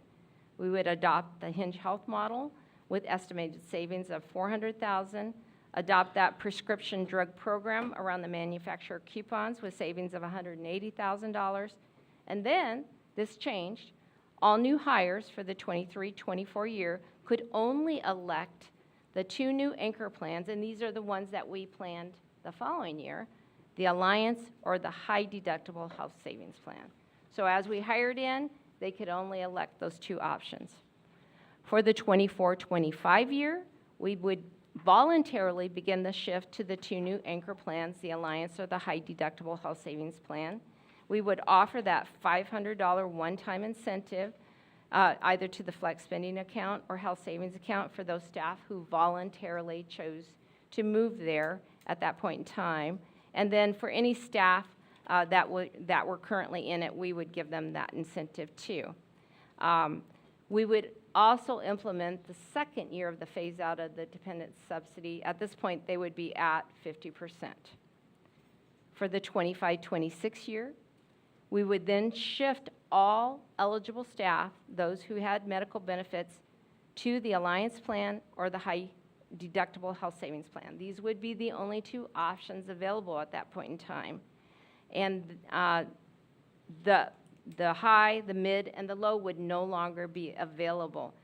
That one-time incentive would go away, and we would have yet another 25% reduction of the dependent subsidy for a total of 75% at that point. And then finally, the 26-27 year would be that final phase out of a 25% subsidy. The total estimated savings, if all this went into place, was over $9 million.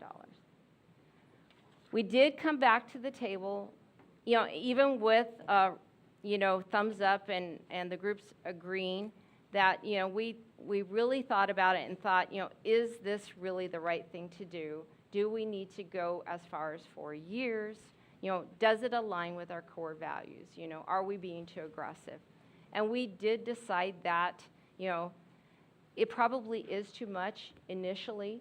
That's a good thing to keep in our pocket if we ever really got into financial trouble and we had to make some changes. But for right now, we felt like we could back off that some and just go with the first 2 years.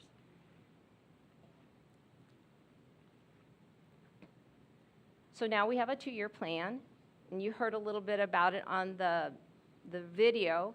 This kind of shows again what that 2-year plan looks like. 23-24 beginning next year, 25% reduction of the dependent subsidy, changing the anchor plan to the low plan, adopting Hinge Health, adopting the coupon program, and then employees can buy up to the mid or the high plans if they choose to. And then all new hires can elect whatever plan they would like. And then the following year, we'd have the additional 25% reduction of dependent subsidy. This now is a total of 50%. And we would stop at that point. We would continue to subsidize dependent coverage at 50%. And then we thought it's still a good idea to offer that incentive, because these two plans are the most economical plans for the district, but in many ways also for the employee. If they can make the adjustment and they have family coverage to that alliance plan, it's going to save them money too to move to these plans. And just really quickly, President Alston, Board, just one caveat that at top it says savings of $3 million or the truth is we're just trying to not spend more and more money every year. So it's not like we're saving $4 million, we have put that in a bank. It's if we don't make these changes, we're going to go up $4 million, we're going to go up $5 million. So one of the questions we've gotten is, oh, you're going to save all this money, what are you doing with it? Well, we're just trying to stop the rising costs. And we also knew that as we were going to do this really aggressive salary schedule, we were going to make some of these adjustments. So if any of you, your first reaction is, that's great, we've got $5 million new dollars, what are we going to do with it? We're actually just trying not to spend that to stem the rising costs for what it's worth. Thank you, Dr. Guest. We actually we had early projections of anticipated revenue for next year, but if that doesn't pan out, we might need it to help fund our step for the following year. So this is a plan comparison, and as they exist right now. And again, this is not going to change. We're simply changing folks from that mid plan to the low plan. And what you can see is that the true changes there is the deductible goes from $500 to $1,000, and then you'll see the maximum out-of-pocket go from $1,000 to $3,000. Your coinsurance stays at 80%.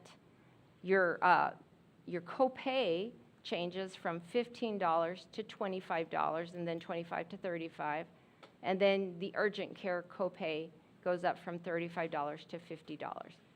And again, as I mentioned earlier, the truth is what will be the reality for most of our staff is that they will see the change in copay because most of them don't get to the deductible unless they're going out of network or they have a major medical event. This slide depicts the estimated monthly increase to costs, and it is estimated, over the next 2 years with the shift to the low plan and also adding in that 25% removal of the dependent subsidy each year. It also assumes a 7.5% increase to employee contribution rates, which is reasonable. We don't know what it's actually going to be. Hopefully it won't be 7.5. It'll be something less than that. We'll get that information in February. We'll be bringing it to the governing board for approval in March of next year. But you can see an example would be for the current year, that blue column, for employee, there's no charge. But you move over to the next year, the mid column, if an employee wants to buy up to that mid plan, it's going to cost them $105.76, to buy up, if they choose to do that. This slide actually takes that same information and translate it. If you might go back to the last slide. Sure. Yeah. And maybe this is a question for Brian, if he's available. I've shared this with our guests and the executive team before. when I look at this slide, and this is where, you know, as a dad, I think about what is my monthly budget, um, and I compare what teachers are paying and what people in the private sector are paying compared to what I pay as an Army reservist with TRICARE Reserve Select, which I consider a high plan. And I know we live in Arizona and we have to deal in reality. And I understand that IBN has come to an agreement on this plan. But I guess aspirationally, Brian, I guess if you know anything about TRICARE Reserve Select and what's covered under that, uh, I don't know if you would consider it a high, medium, or low plan. For me, it seems like the benefits I get as an Army reservist, it seems like it's a high plan. And just for comparison, you know, what I consider the TRICARE Reserve Select has been the best, you know, health insurance I've ever had. As an Army reservist for a single soldier, you pay $46 a month. And then for your family, the most you'll ever pay for your monthly premiums is $229 a month. And that's whether you have, you know, a spouse or you have, you know, 5 or 10 kids or one. Um, so I guess, Brian, I guess I'm just, and I guess I'm framing this question for everybody watching tonight because I, I I don't think my service as a soldier is any more valuable than the teachers that serve our state. And so I understand the tough financial times we have to pull back on benefits that we've already had for our teachers in Phoenix Union. But Brian, was wondering if you could comment on the comparison between what you know about, you know, because there's a lot of folks in Arizona that are on TRICARE Reserve Select compared to what we're offering teachers in Arizona. Well, I'd say I can't speak to the specifics of TRICARE to be frank, but I can say that the benefits that the district offers are very rich, meaning that the deductibles, the out-of-pocket maximums are really pretty low relative, I guess, relatively speaking, right, to comparative districts. Or if you look at even a commercial type, private sector, corporate type plan, right? And specifically when you move to we were at the middle plan, funding to the middle plan. That is a very rich benefit, a $500 deductible. It's not that much when you compare to these other plans. But moving to the low plan, it's still as a free plan. I mean, I think that's the key piece of this. That being a free plan, there's no payroll deduction for this plan for an employee, and they have a really competitive benefit. This is something that is going to beat a lot of other districts out there. And I think in terms of just the out-of-pocket spend when you go see your doctor, your provider. And I guess that's really the two components you have to consider when making changes, right?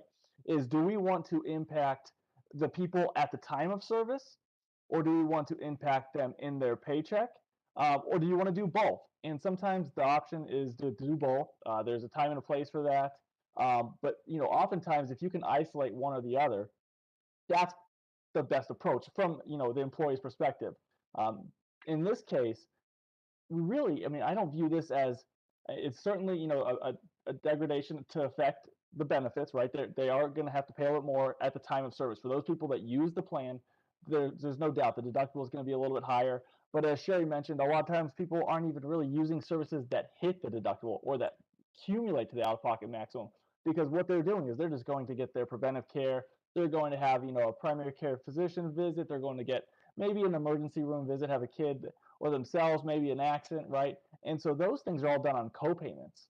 So those are fixed amounts that are great, because when an employee finds themselves in a situation like that where they have to go seek care, it's a determined amount. They don't have to look at their high deductible health plan, which is what most other districts offer as their free plan. They don't have to say, well, I know I for sure have to hit my $1,500 deductible or my $2,500 deductible.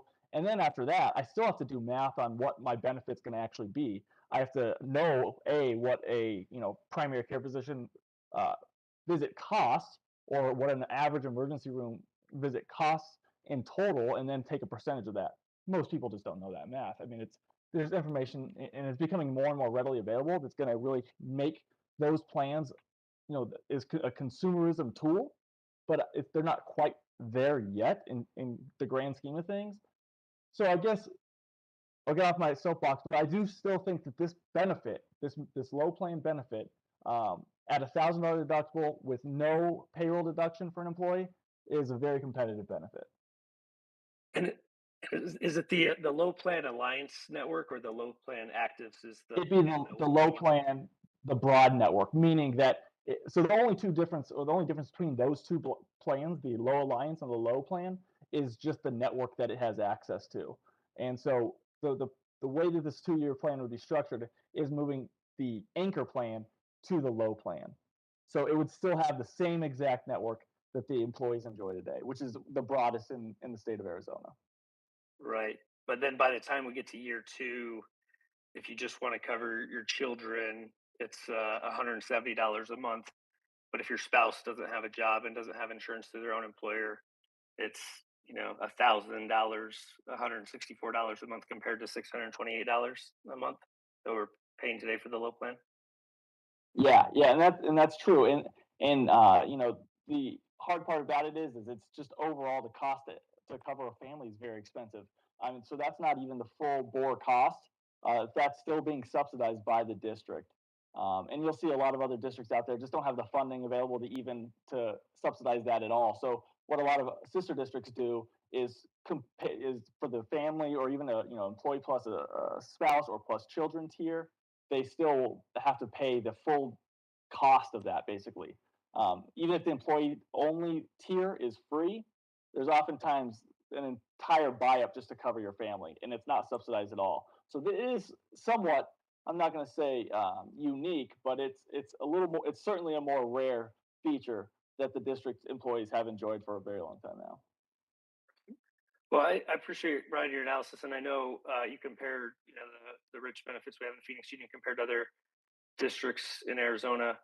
I would be curious to see some analysis of a state that is not as underfunded educationally by our state legislature as Arizona. That's doing more compared to what we're offering today, or even if I consider sort of the gold bar of government funded or subsidized healthcare, what the Army reservists get. Is there a state that's doing it well? Just so we're not saying, well, we're at least the best in Arizona, but I want to be our teachers to have the best in the country. So I aspirationally, would like to see what we could do in better times or with a different legislature. But I understand the framework and the realities we have to operate in today, and I appreciate the work that the IBN team has done to come to an agreement on the existing plan. Certainly. Thank you, sir.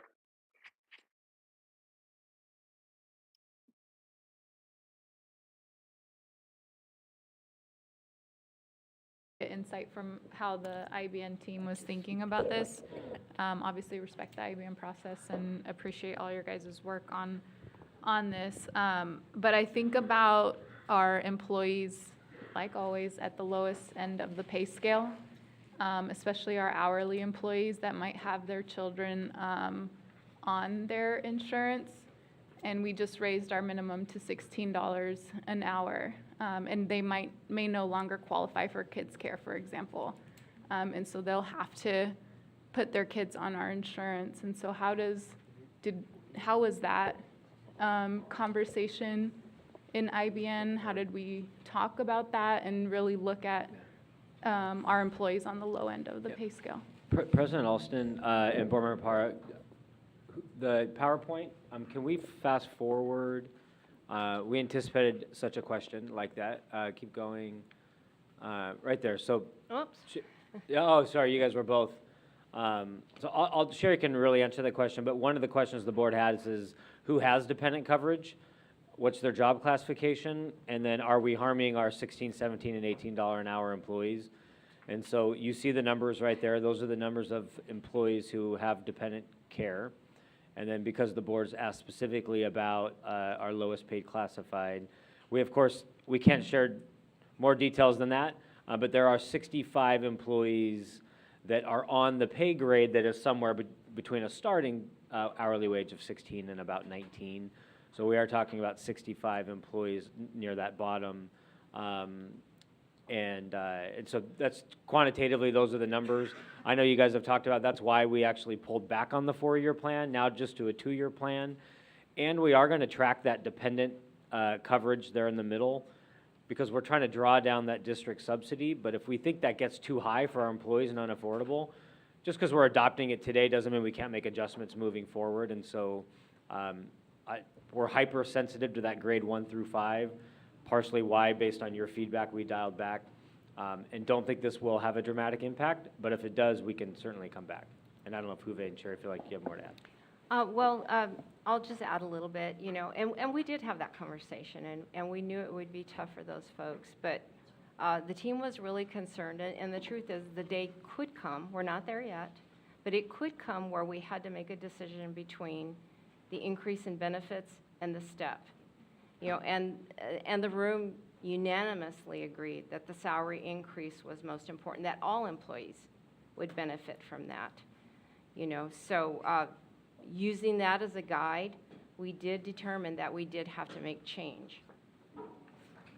Yeah, Madam President, members of the board, and Dr. Guestin, it is true that the IBM process is a very thorough and complete process, very inclusive.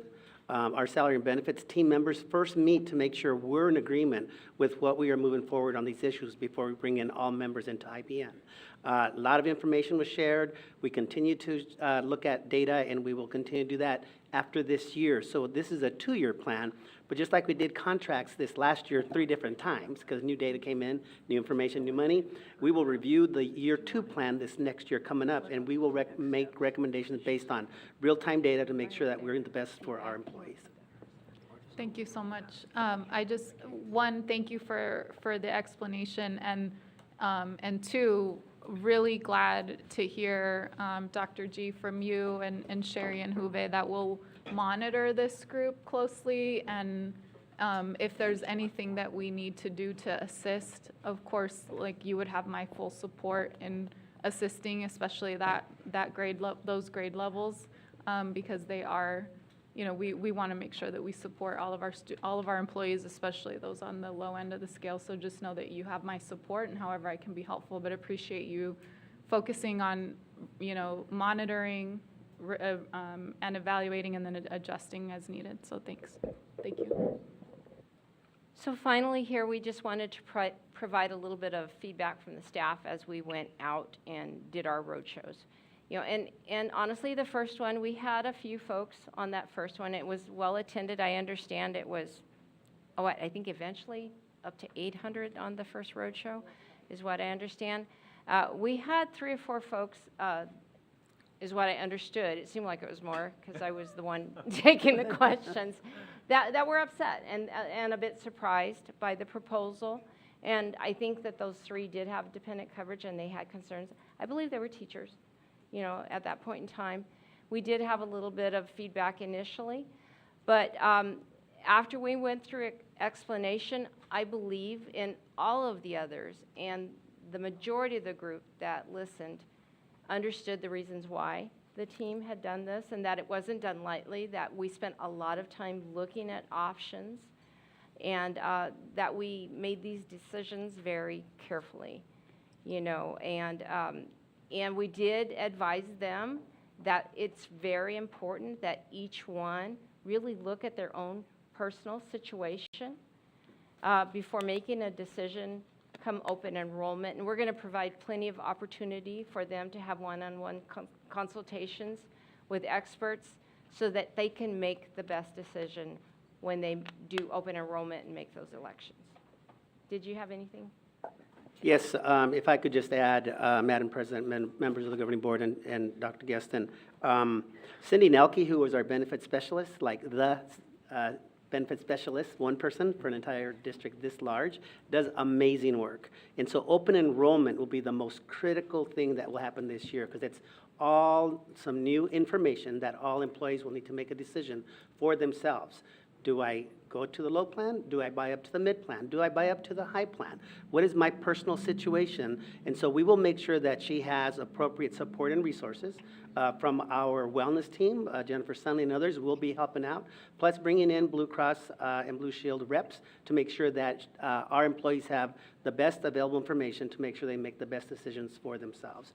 So we are hoping, and as you heard from our presidents today, they are very approving highly in regards to a thorough, complete process, fully inclusive, with the best information at that time as we then par down that 4-year plan to the current 2-year plan. Can I have one more question? And is that okay? Sure. I wanted to follow up on Board Member Pata's comments, and just for comparison, I really liked the suggestion that we keep an eye out for the folks that are, especially in those grades 1 through 5. And I know I go back to what I experienced in the military, and it seems too good to be true. But for our E1s, D4s, which is the lowest ranking soldiers in the military, their annual deductible for an individual is $56 and only $112 for a family. So I realize that's probably unattainable. But then it moves up to E5 and above. So that's, once you become a sergeant in the Army, and then any other higher pay grades beyond that, it becomes standard $168 a year for an individual, and then $336 for a family. So I know those specific deductibles are probably unattainable, but I do like the suggestion from Board Member Pata to think about, who are those folks in the grades 1 through 5, and is there something that's more specific for those pay grades that is commensurate with their salary income? President Alston, thank you, Board Member Marquez and everyone else. Sherry and Juve, just really quick next steps, timeline just for the board, and then if there are any other questions, we're happy to answer them. Otherwise, we can move on to the next item. Sherry. Sure. So next steps, of course, is that ratification for our staff is going out this next week. If the proposal is ratified, it would come to the governing board at the December board meeting as a recommendation, both from IBN team and the trust board, the Medical Benefits Trust Board. If approved by the governing board, it would be implemented this next year. And please keep in mind that we can revisit this every year. We can change the plan as we revisit. We could also make adjustments. Some of those one-time payments that we're giving staff can help offset some of the stuff. But if we wanted to, do something specific for that group, it could be done in that form, and they can pre-tax, the additional premium, for their dependents or et cetera. So, there's options available. Yeah, just want to reiterate, right, that IBN season will start again after this one is over, as early as August of this next fiscal year. So we actually have a very strong commitment to IBN. It's been around for many years as part of Phoenix Union and has served us well. And so these critical decisions need to be fully inclusive and fully transparent, and make decisions that are the best for all of our employees. Any other comments? Mr. Prescott. I just wanted to say thank you for this presentation and all the information in it, and a thank you to the IBN team for discussing this. I know these are difficult topics. Certainly nobody wants to make these types of changes, but we're in a difficult financial situation, difficult economic situation, and so I think this is in the long-term health of the district. So I appreciate everybody coming together to make these choices in a challenging environment. I would say I think we provide a lot of information. I know we record the video. It's just the more we can do to educate employees. I know in past times when we've had benefit changes, we've done employee road shows and other things. And so just making sure our employees know all the different options available to them, and we do the best we can to educate them. I know the team's already working on plans, but just wanted to reiterate that. But thank you. Thank you. Okay. All right. Can we back up now to the superintendent's Yeah, report? so President Alston, actually, we also have another guest in the room for the safety item, so we actually. Okay. President Alston, I'd like to make a motion to move item 8B for immediate discussion and presentation. So moved, so A moved. motion has been made by Mr. Prescott to move Second. 8B up to the next item. Is there a second? Second. Second has been made by Ms. Pastor. Is there any discussion? All those in favor, vote aye. Aye. Aye. Those opposed, no. The ayes have it. We can move that right up to 8B, discussion of school safety, health and wellness, including the Phoenix Union Next Gen Safety and Security Plan with potential action. Dr. G? All right, President Alston, members of the board, I will turn it over to Claudio Correa, our Executive Director for Safety here in a moment. Just a reminder to board, Thea Andrade, Tony Camp, and Alyssa Tarkington are at a learning opportunity out of state, and they are online, so tonight Claudio is going to lead this item. But we do also have Katie, our board chair, and Camelback alum, who will, committee chair, will come up and give a presentation and an update. So the first part of this will be on Student Safety Committee, and then we'll give other updates around school safety. Claudio, floor is yours. Thank you, Dr. Guestin, and good evening, President Alston, members of the governing board and community. Buenas noches a todos. I just want to acknowledge everyone. The feelings around safety have elevated. Certainly, we're all concerned about safety. So I just want to acknowledge the feelings and the emotions that were expressed earlier. I do want to say how grateful I am that our students and our staff are safe here in the Phoenix Union High School District, thanks to the great work of our principals, our administrators, our teachers, and our students who always do the right thing to keep our students safe. Keep themselves safe, their friends safe, their colleagues. I just want to acknowledge that although we've had some challenging times, very complex times, very ugly situations, our students are safe, and just very grateful for that. And then a commitment, Dr. Guestin, as you introduced this, a commitment every month to update our community, this governing board, around the work of our safety. That never stops. And so this slide here is the slide that we've shared before. This is the October law enforcement usage and cost. And so for the month of October, we have two areas. The first is the day use officers. So the month of October, we average about almost four officers per day to support our campuses. That expense was just over $31,000. And then for our evening events activities, we had about 12 officers support us with that. In October, the evening events consist of Friday night football games. And so the total for October, including the day and evening, is just under $35,000. In addition, you heard about the work of our Student Safety Committee. We have been busy at work. I know that we have a long ways to go, but we have started, and we've had our first 4 meetings. The September board meetings were really a level-setting opportunity. This is a Student Safety Committee that was set up by the governing board, so it requires that our members be provided with the level-set understanding of open meeting law. We focused also on the GCI, Grand Canyon Institute's report.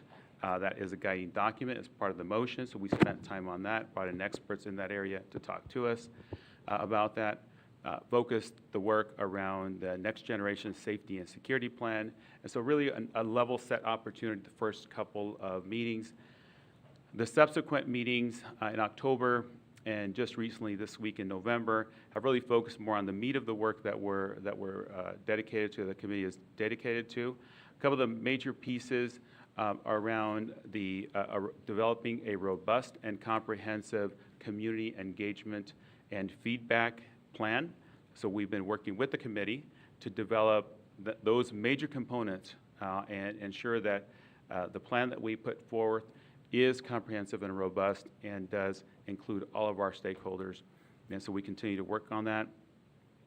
The other piece is around refining what are the deliverables as part of the motion that this governing board made. And so we are in the process now of identifying the priorities. Which are the areas that we want to tackle first? As an example, the committee on just this past Tuesday on November 1st identified that exploring further understanding the GCI report, the guiding document, was really important to us, so we're going to tackle that first as a priority in terms of the deliverables. The other piece in the October 20th meeting is that we realized, the committee realized early on, and certainly as the work began to be more and more clear, that December 31st, the original deadline, it was just not adequate. There was just so much to do. This work is so critical that December 31st was just not adequate. So the committee voted to recommend to this governing board to expand that timeline to March 31st.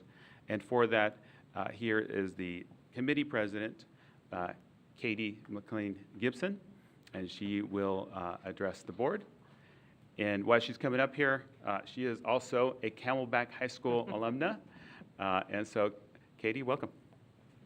I really don't have the funds to get myself a Camelback cornhole set. Is that a pitch for one? Yeah. Yeah. Donate one? I'm not sure. My husband might not really appreciate it. Yeah. Okay. Well, good evening, everyone, board members and members of the public. I'm glad there's still some folks here in the audience right now. I am privileged and honored to be picked as the chair of this committee.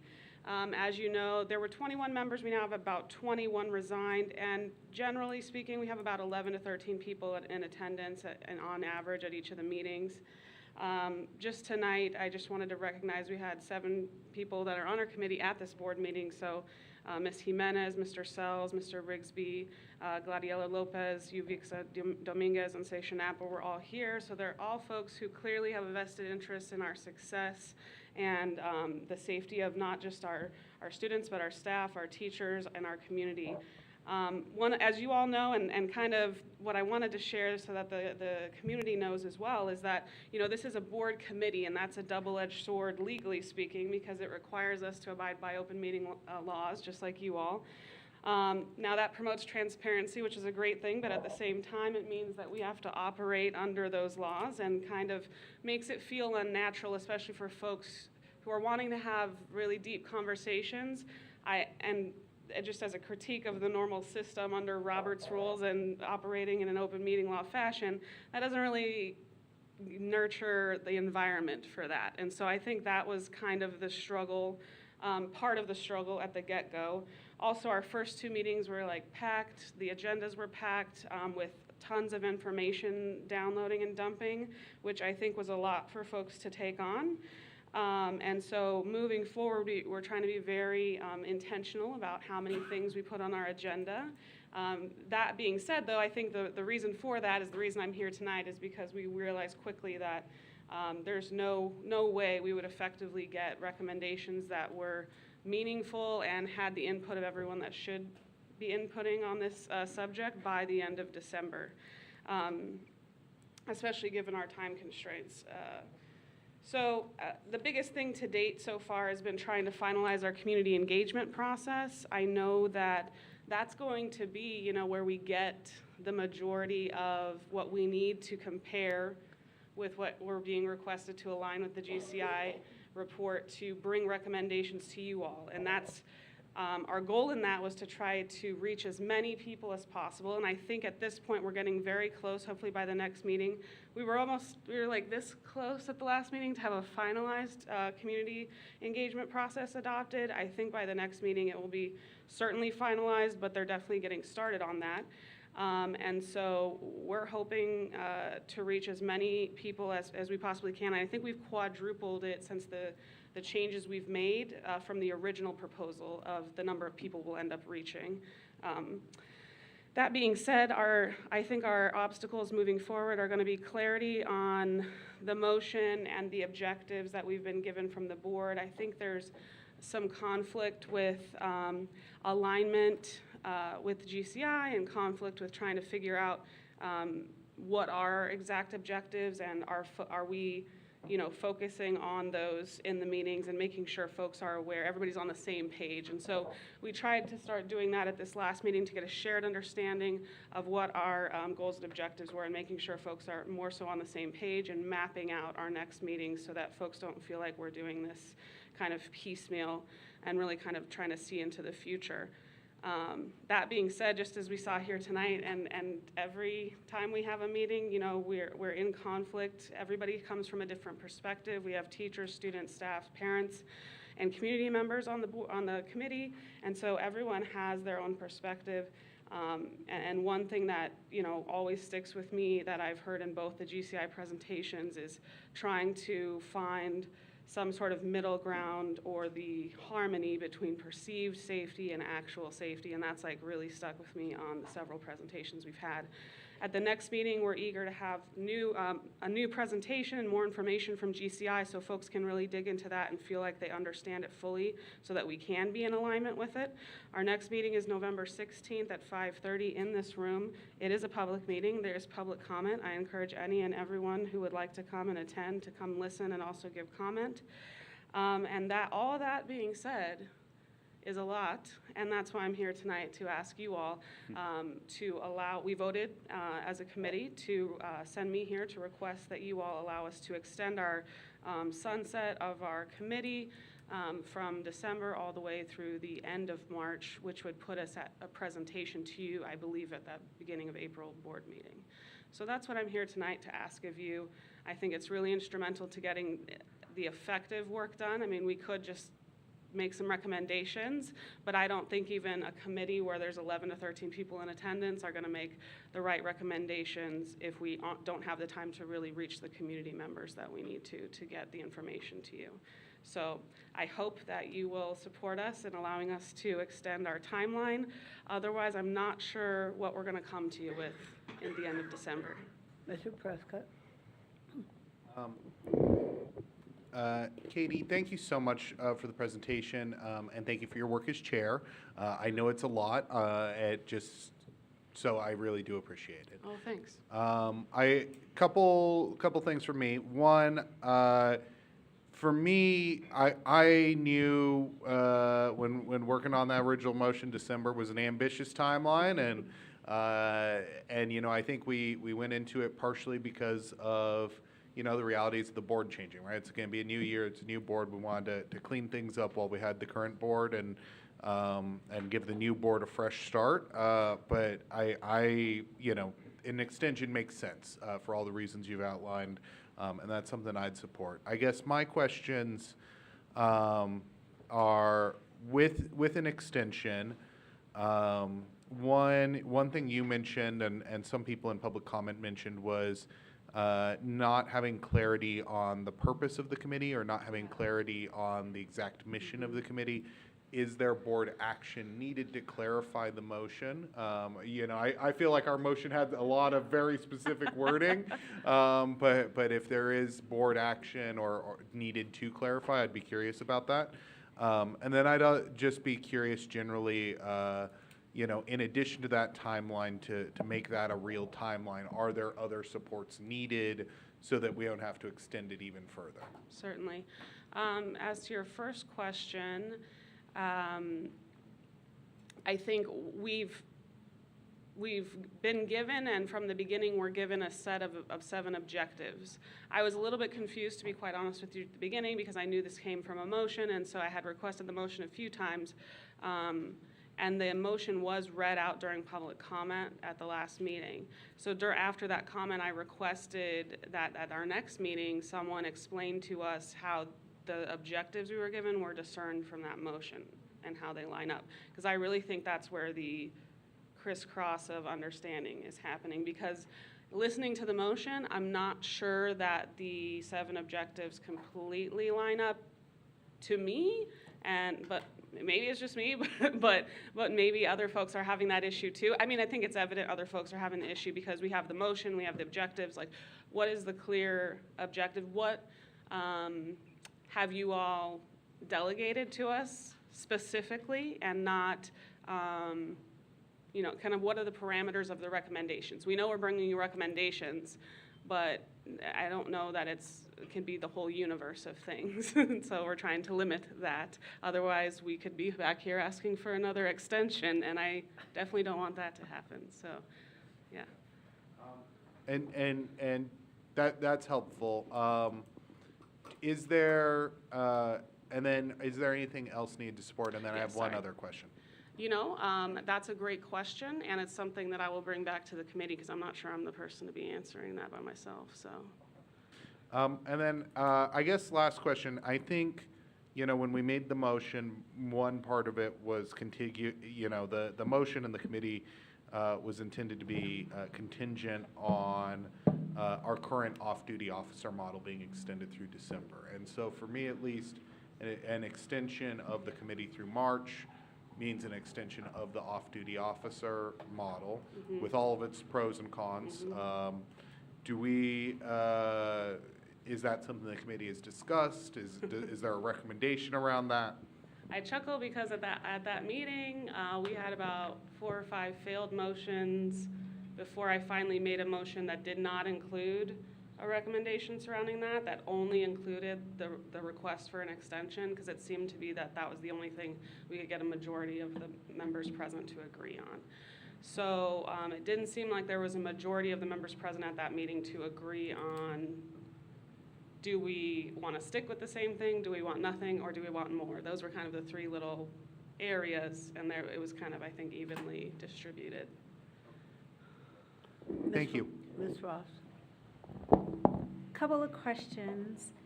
The 7 objectives that were on the wall. So it's my understanding that the structure of the committee is you all have it's not the board, it's not the exec team who's running it, but it's you all. So where did the 7 objectives come from?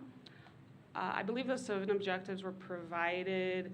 I will say, you know, the first 2 meetings, those agendas were set prior to a chair being, because I was elected during the 2nd meeting, so the first 2 meetings agendas were set presumably by someone else. Clearly I didn't create them. So there were materials and agendas set by other folks who I don't know, but I think those objectives have been included since the beginning. Member Ross, I can answer that. That was something that I clarified. So for example, one of the objectives is to utilize the GCI report as a guiding document. So those are the pieces that we clarified. It's not a... And President Alston, Board Member Ross, the first to what Chair Katie is saying, that, you know, governing board approved the items of the first 2 governing board, the first 2 committees, all the onboarding, and I know that Claudio worked with our consultants to try to clarify as much as possible. But of course, there continues to be work that needs to be done on exactly what the marching orders are. And then my second question, what I'm hearing you say, and correct me if I'm wrong, it sounds like there is some discrepancy on what is to be done in the meetings. And so the 2 things that stuck out to me in your conversation were, one, these objectives that the group didn't put up on the wall themselves, which is interesting to me. And then I forgot my second one. And the second one is, I remember. The second one is the lack of getting, have you never gotten like a transcript of this is exactly what the motion was, and you've requested that more than once, and you still have not gotten it? Am I understanding that correctly as well? To answer the second question, yes and yes. You're under oath. Yes and no. You're under oath. You know, it's after hours, okay? And no one's going to prison tonight, so we're good, okay? She's a lawyer. So, Yes and no are the answers to the second question. The first question, well, let's go back to that. Oh, the objectives, yes. I think honestly, you know, I get the purpose behind the objectives, and I see where we were trying to go and maybe why they were shared with us, and I see where it misses the mark in terms of like ownership and us understanding it. So I know when we're able to develop things, if we're on a committee and we're developing things together in a collective, obviously there's more ownership and understanding over that than things that are just given to us. And I think we saw that play out in the last meeting when we were kind of trying to figure out our roadmap and the meetings moving forward. So if we're able, I think if we're able to land on some clarity between the actual motion and the objectives, I mean, I think my committee members are hardworking and they're not dumb, so I know we can figure it out, but I just think we just need a little bit more help to get there. Ms. Pastor? I have to breathe. There was very clear motions, and those motions are very clear. The objectives should have been created by the committee. Okay. So am I hearing that the committee didn't create it and you were given the objectives? This is correct. Okay. So I'm adding clarity to that. Okay. The other piece is that we were talking about models, and there were several models that were part of that motion. Have you even gotten close to the models, seen the models, anything? So to answer that question, I believe the models were included in an initial draft of the third meeting's agenda. However, given how the second meeting was the first meeting I was chair. When I got home, I couldn't sleep and thought about there's no way in heck we're getting this done by December. And when I saw the next agenda and how much there was a presentation for that on there, and we were supposed to talk about these other things, and I thought, we never even finished this discussion of this community engagement process. And so I think the priority for me in setting that next agenda was to take that off, finish the community engagement process portion, because we know we needed to get that started to get us the information we needed, and we needed to finish those conversations because it was very important. And so the intention wasn't to just take it off and never talk about it again, but it was definitely on there. We just haven't gotten to it yet.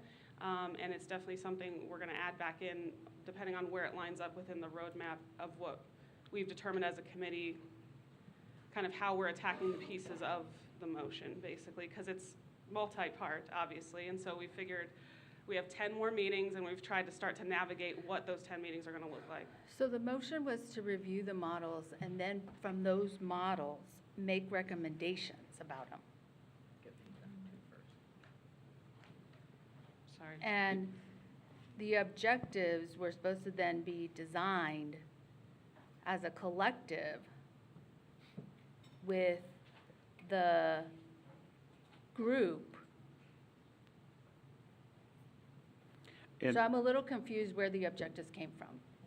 So So- that's my question. Yep, President Alston, Vice Mayor, I can answer that. So that is one of those objectives in the set of objectives that we have for the committee. And I think just to Chairwoman Gibson, we do have that. Again, I think the timing of it, we haven't gotten there yet because we wanted to focus in on the community engagement piece, but that is one of the objectives on there. And what I'm hearing though, and just for clarity, and I think what I'm hearing is that we just need to move that up a little bit and have the committee explore that and clarify that and then move forward with that. Okay, let me be clear. Yes, ma'am. The purpose of those motions were around those models. Those models should have been, from the very beginning, set and say, here are the 3 models that should be considered or part of. Then objectives from there should have been done with a collective. This was the purpose of the committee, so that then the committee and staff and everybody that is part of our community had a voice and could agree on the objectives of those models. So you're not even, that's why you're confused. Yes. Okay. I also think the language in the objectives, to be quite honest with you, because I haven't seen the objectives, Yeah. so I don't know. The language in the objectives for me seems to conflict a little bit, or conflict with the motion wording regarding law enforcement in several areas. And I think that's honestly where everyone is getting stuck about what are our what is being asked of us regarding law enforcement presence in the district. And I think that's where the committee and many people in the committee are stuck in that. But I think that if we had developed our own objectives, Correct. we probably would be on a different page there. And a transcript motion. To that point? Yeah, thank you. I pulled up our motion from a few months ago. So the part regarding the committee, and I think the exact language we tweaked, just reading it out loud, and we also added Board Member Ross's amendment regarding the guiding document, but the original language was move to create a student safety committee. Will work with the superintendent and his staff and will include at least one student representative, one parent representative, one representative from a community organization, one administrative employee, one classified employee, and one certified employee, and one additional representative to be appointed by each governing board member. 2, review and develop proposals from today, including the law enforcement roles, administrative protocols for mandatory reporting, and an IGA with the City of Phoenix Police Department to address the rules of engagement, and those proposals will be presented to the governing board. So and then we also added to that the guiding document would be the report that was presented to us. And so for me, I think it gives a very specific, very clear mandate. That's my interpretation of the motion that I seconded alongside Laura Pastor, and we worked together to create, is that, it's specifically about those proposals on the role of law enforcement. And we had a series of proposals presented by administration, including our administrative protocols for mandatory reporting, knowing that we have some legal mandates to do that, and that one of the subjects was how can we do that within our administration, and a potential IGA with the police department to address rules of engagement, which was one of the specific proposal discussions, and we have some sample models from other districts to do so. Thank you. So, and just to be clear, again, my interpretation of that, it's not about safety in a more broader sense. So it's not about security, it's not about fencing or counselors, and it's not about the broader, it's about those very specific areas. Thank you. Ms. Parra, did you have your hand up? No, Ms. Pastor. So does that provide clarity for you? Yes. Because I still want to know where the objectives came from. They were given to you, so I'm asking those that are here, that administrators, did you create the objectives? Yes, President Alston, Vice Mayor. Yes, from the motion, we derived those objectives from there. So for example, as an example, the one around the GCI report as a guiding document to review the proposals that were provided during Dr. G's presentation, those are on there. What I do hear loudly and clearly is that we need to revisit that and gain further clarity, but I think work with the committee on that shared understanding of that. The foundation, I think like we said, the first few meetings were around level setting, community engagement, getting that off the ground, but certainly we need to move faster on that clarity, that shared understanding, and we're up for it. My goal then would be to have a visual, be able to have the actual transcribed motion at the next meeting, to have it visual, because that's what I need also. And then we can spend some time during the agenda to make sure what sounds to me like 3 little buckets that we need to work on, basically, is what I'm hearing. Yeah, while being in alignment with the GCI report.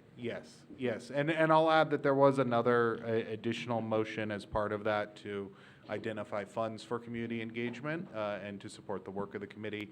And I can read the exact language if needed, but yeah, that was the motion carried. The actual motion that we ended up in the meeting might be slightly different than what I just said, but that was the original draft.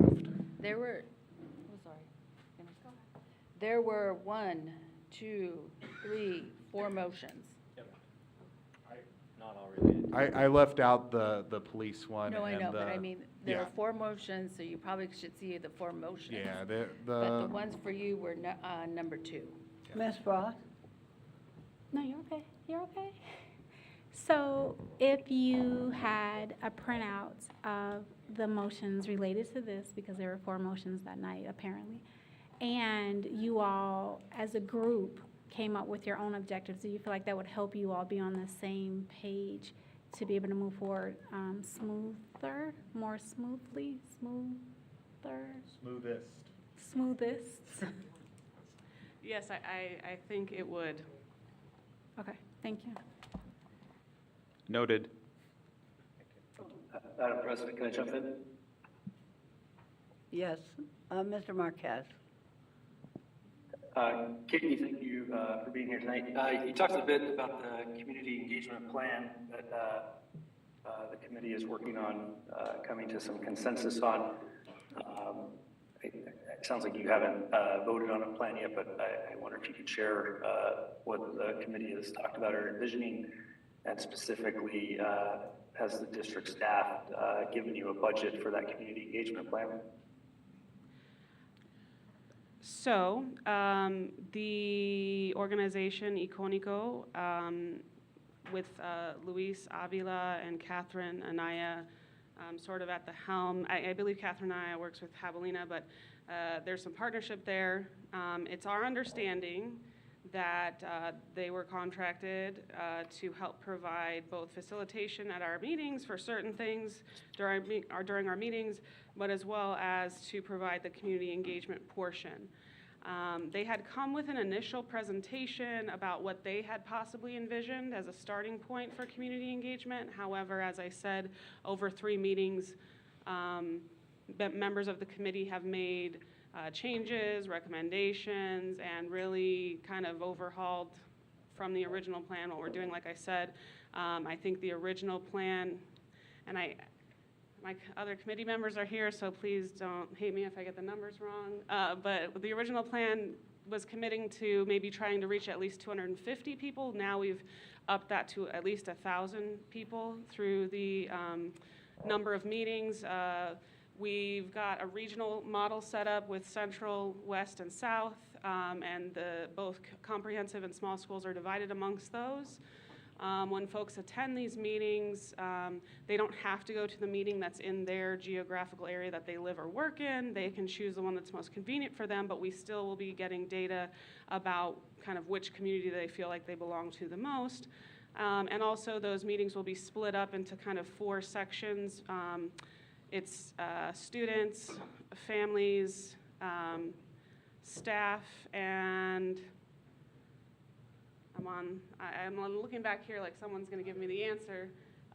The last one is, because we had a whole conversation about like certified versus classified and should people be in the same, there's 4 little meetings happening, okay? And they're separate populations so that folks can feel free to share more freely and be amongst folks who may have shared interests and shared values in the sub-meeting where they're giving this feedback.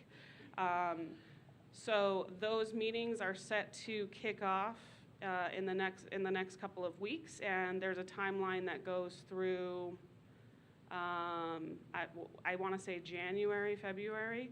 And the goal of those meetings is and surveys that will be provided as well, because there's a whole thing other than the meetings that includes like earned media, texting, emailing, app usage, surveys. There's a whole plan to try to reach all these people so that we can get as much information that's kind of freely written as possible to help inform us in our decision making, so we can get as much feedback as possible when we are then deciding how to align ourselves and make recommendations according to the motion.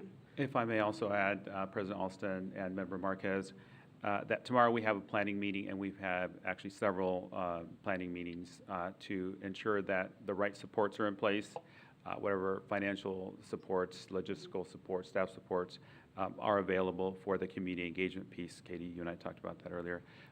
So I mean, these are some of the pieces that we're continuing to build on.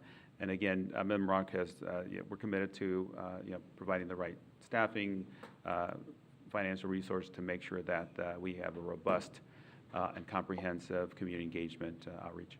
There were some, and one other thing to add, there's some roadblocks which involves, I believe, the meeting that's going to happen tomorrow, because there's a new state law about surveying students. Correct. There's a few things that we have to figure out how to work with and around things to make sure we're still getting information in a legal way. So there's that as well. And I just want to follow up for Dr. Keston.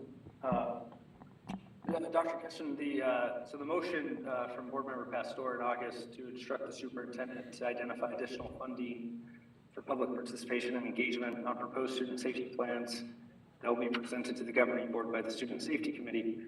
Was that additional funding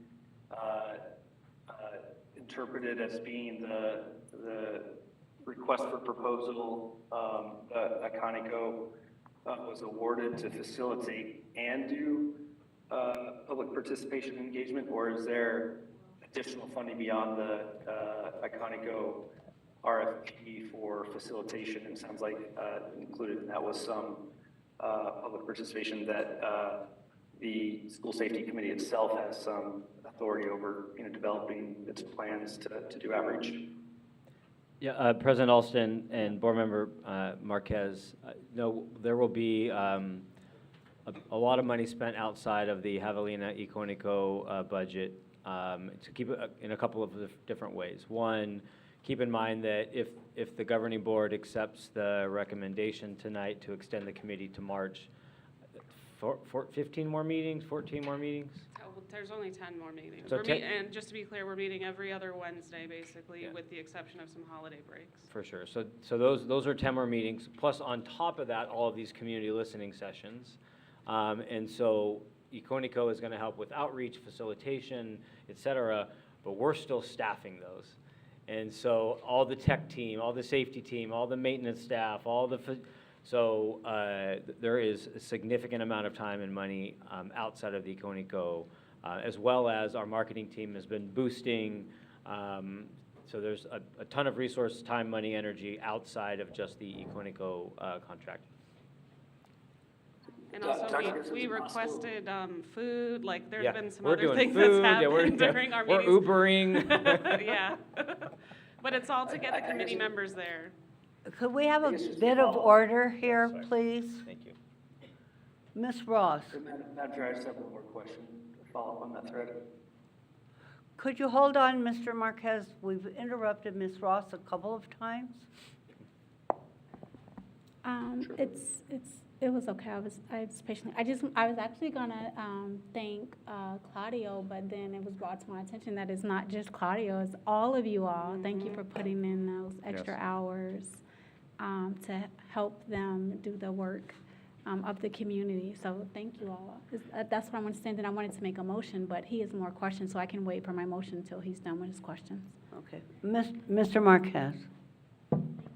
I guess my follow-up to Dr. Geston's response was just at the next meeting, if we could see, the funds that have been identified by the superintendent as proposed, through, I guess, December, or if we're voting to extend, I guess, at the next meeting, through the finality of the March proposal from the committee itself. And I heard Dr. Geston pretty clearly that accounting for current staff support to the committee, but then any additional resources, what are we looking at in terms of specifically what we'd call public participation or engagement funding for this committee specifically? Okay, President Alston, Board Member Marquez, yeah, we'll do our best to anticipate that. Each community event might require multiple facilitation, multiple tech people. Some might require less tech people, more. So we'll see if we can somehow price out what the future, because right now it's just fluid based on what's needed that particular night. But let us figure out how we could try to capture anticipated budget and cost for personnel, and for what it's worth, based on your thank you, Board Member Ross, to Claudio. Anytime an administrator works any of these events, they're unpaid. which I know we've talked about admin compensation. That doesn't feel fair. Maybe that's something we revisit here. But every hour Claudio puts into this, or Richard who goes to these, Alyssa, unpaid. And so, but we'll try to put together a budget, capture that, and do appreciate the thank you because it feels unfair. And we maybe consider ways to look into that as well. Thank you.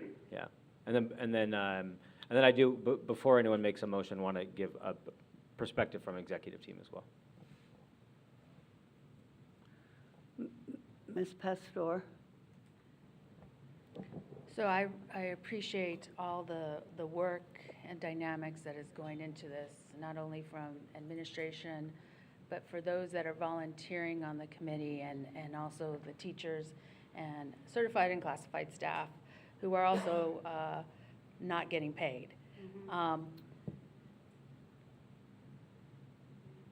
The whole intent of, I think, what we were thinking in a committee purpose and in a committee line, because Stanford and I aligned on this, was to really get the voice of everybody at this space and time. Time costs money. No matter what we were going to do, even if I didn't make this committee or we didn't agree on this committee, this work needed to be done no matter what. So it was going to cost no matter what. So I don't want to really put and look at how much this is costing, because at the end of the day, we have to come up with a solid safety plan that works throughout our whole system, that protects everybody and their safety.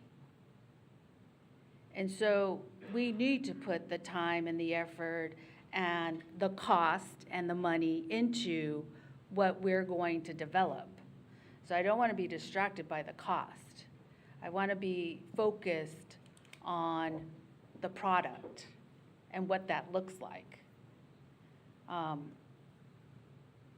And so, If it's any help, we haven't talked about money at all, so. no. It's just, yeah.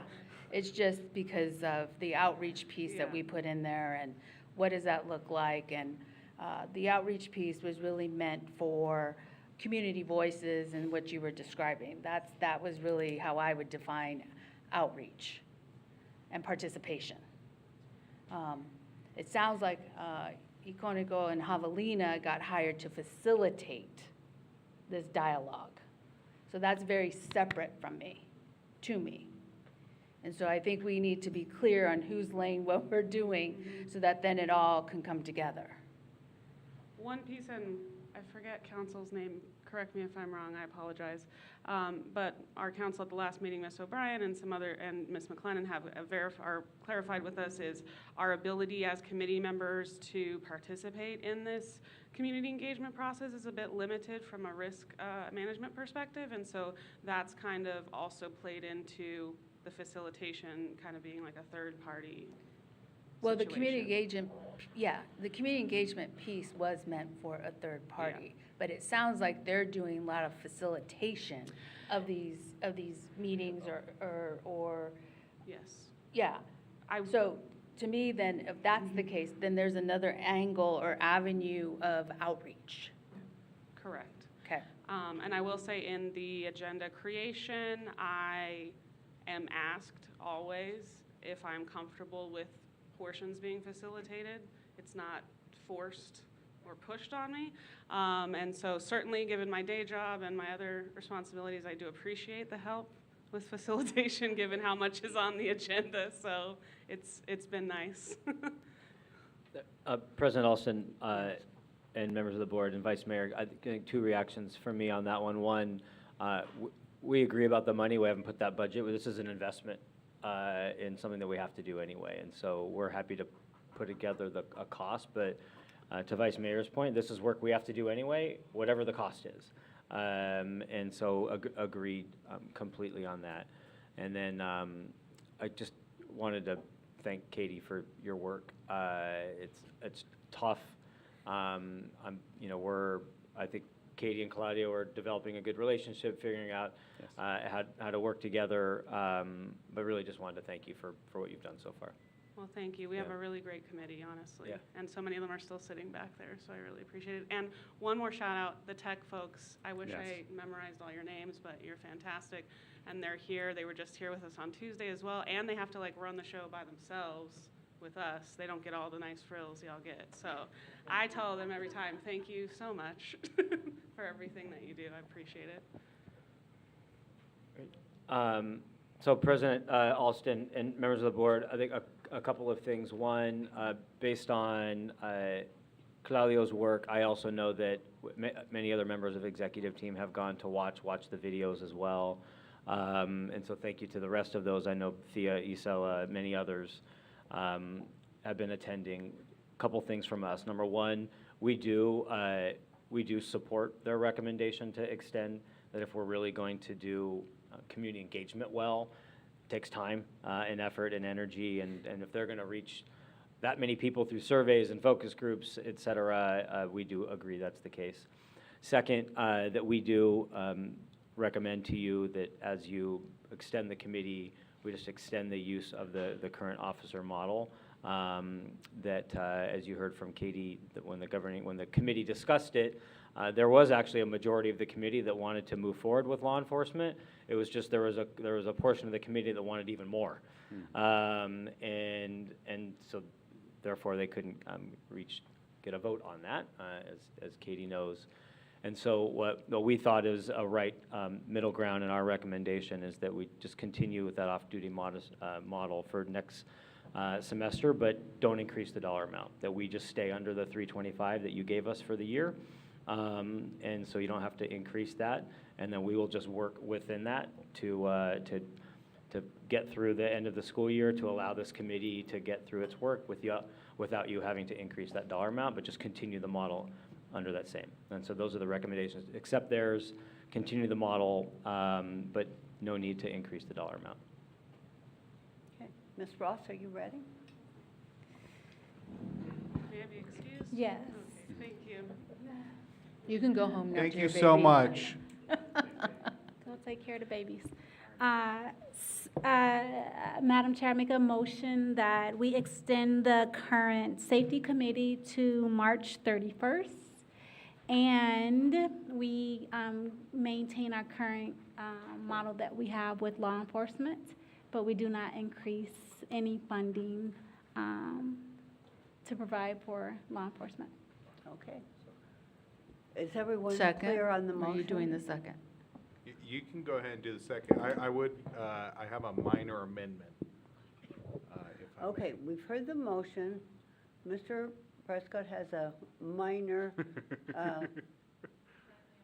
Friendly edit amendment. to the motion. It's a Let's best see if friendly she will amendment. accept it, Mr.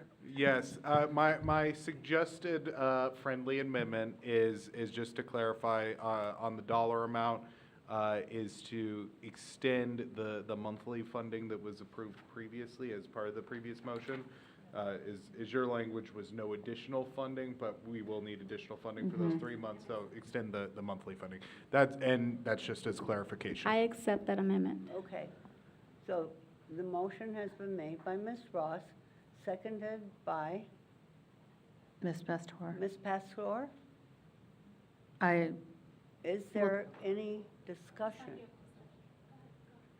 No, don't I have to accept the friendly? Oh, you do, yes. Yeah. And I'll have to think about it, Stanford. I accept it, and then after this, I want cake. Okay. Me too. But we're going to have to give him an opportunity to, okay. Is there any Yeah, we further don't get to it soon. discussion? I'll let you have your time, Dr. Guston. Is there any further discussion? If not, all those in favor, say aye. Aye. Those opposed, nay. The motion carries. Woo-hoo, it Thank passed. goodness. Okay. Thank you, Board. The next item, what? We still have actually some more. Yeah, I know that there's some additional safety things, and so Are we doing the discussion on the additional safety items here? Yeah, President Alston, SB was, President Alston, if it's okay, SB was about to go grab the cake. It's Stanford's birthday, and we have cake. So Stanford's about to, SB's about to go get it. But while SB's getting it, we'll have Claudio, and hopefully we can get through the safety discussion so that by the time it's out, we can move on to the next item. We can all eat cake. So Claudio, hey, you have permission to go fast. Go for it. Yes, sir, loudly and clearly. Okay. All right, so as we transition, first of all, I just also want to thank you for that extension and the support. Committee members, thank you so much for your good work. Tech team, everybody, thank you so much. They've been great. Just following up here on additional items that we have brought to the governing board previously, the student and family advocate position, we continue to work on that. This governing board has already seen the initial draft of it. We continue to get feedback from experts in this area. We'll bring a final job description to you all in the future.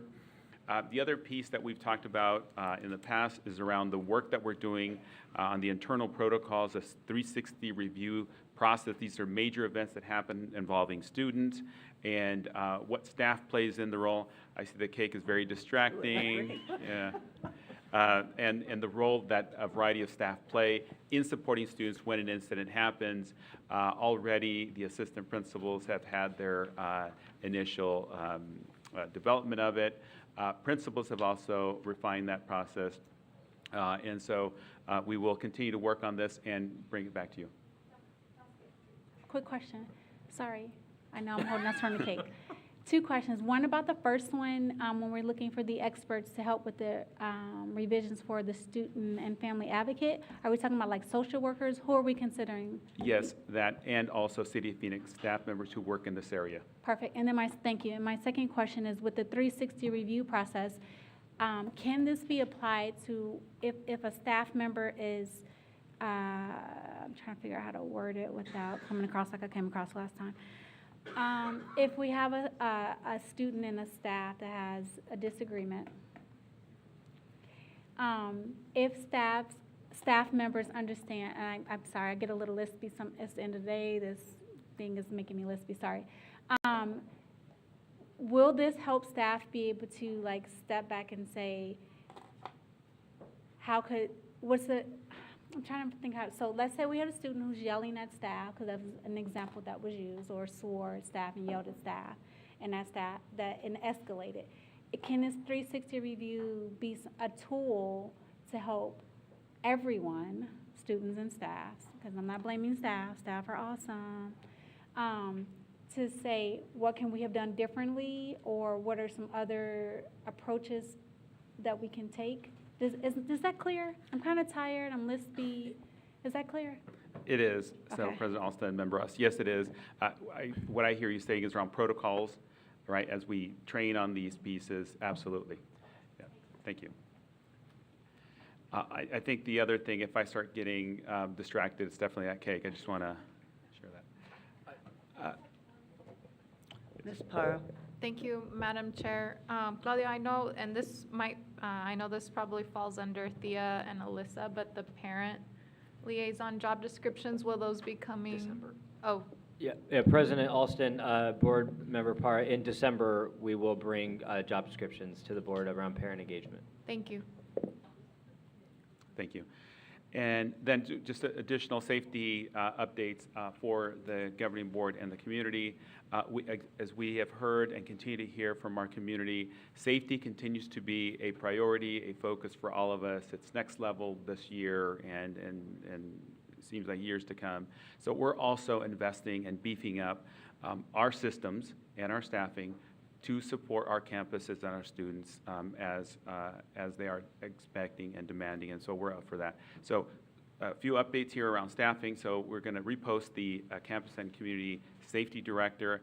We're adding a safety manager that's going to especially focus around the law enforcement communication coordination. District safety supervisor position, we currently have 3.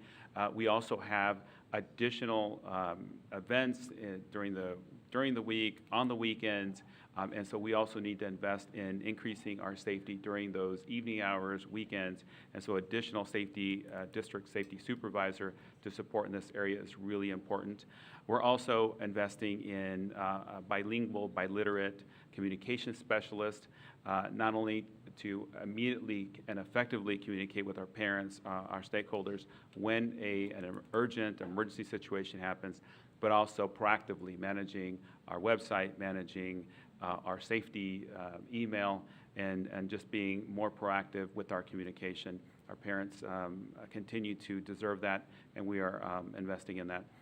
And this is all focusing on supporting our campuses, our students, and our staff. And specifically, we're strengthening our campus teams and the preparation to support safety specifically on our campuses. We continue to review safety staff to student enrollment ratios. I have a quick slide that I'd like to share with you after this. We also are focusing around beefing up our perimeter and parking safety support. Right now, we are augmenting our perimeter and parking support by utilizing our vendor to support this area. This allows our safety staff to focus in the interior, build those relationships, reinforce that culture and the climate of safety that we need. So that's been super helpful. We're also investing in increasing our preparedness for an active shooter. So it's an active shooter training. We're going to be prepared to save our colleagues' lives, our students' lives, and our students are going to know exactly what to do to keep themselves safe. And so we have a significant training coming up in December the 5th at North High School to again continue to refine our processes and practices when we do have to lock down or reverse evacuate into the classrooms to keep students and staff safe. Part of this has been some of the learning experiences from the central situation a couple months ago that we need to continue to train and involve our students and our staff a little bit more in that process. And then finally on this page, or on this slide here, is that we just conducted a significant training that we do annually. It's called the Comprehensive School Threat Assessment Guidelines, or otherwise known as CSTAG. And this is a mental health evaluation. It's a protocol that we follow when a student makes a threat toward another person. And so we immediately assess the situation with the student and immediately intervene to support that student and also support and intervene for the person or persons who are targeted. This is a mental health evaluation, so our psychologists, our social workers, our administrators are part of this team, and they take specific actions as part of the protocol to involve families, involve law enforcement when needed, and certainly to develop a plan of support for the student and then the individuals who are targeted. So that just took place, and we're committed to continue to do that. And then, as I mentioned, this is the slide here around the student enrollment to safety staff ratios. I know it's a lot. I'll describe it here. On the left, there are the schools, and then that first column is our current staff ratios. We have large comprehensive high schools, so the majority of our schools have 9 to 11 safety staff members.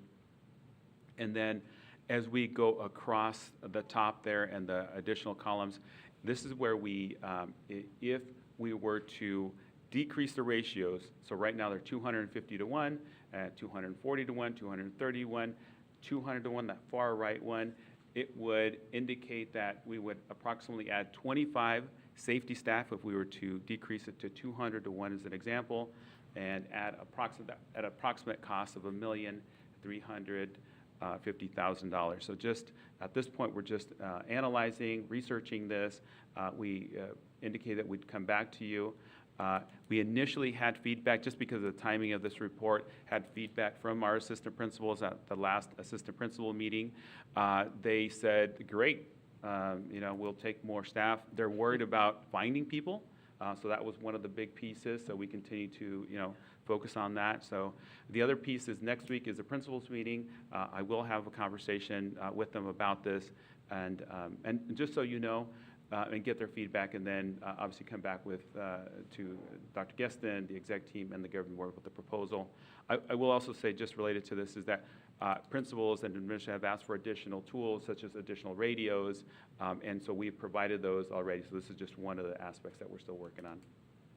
Okay, Ms. Ross, and then Ms. Parra, Oh, yes. and then Ms. Pastor. Is there a guidance or recommendation as far as what the ratio should be? Because we have the 240, the 230. Is there? So President Alston and Member Ross, we're studying that right now. I feel inadequate at this point to respond accurately. I think I want the feedback from the principals and other staff members before I think we're committed to bring.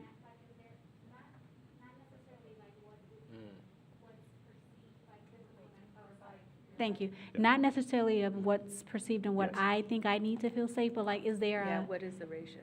is there a, has there been any study or any, thank you, my brain, Yeah, no, I know, but- it's the yeah. end of the night, my brain is done. Like a study that says, this is the good, I know, does that make sense? Not necessarily a, subjective, this is the number I need to feel safe, but has there been any research around, this is what the recommendation is for this many humans, we should have this, is that clearer? It is, yeah.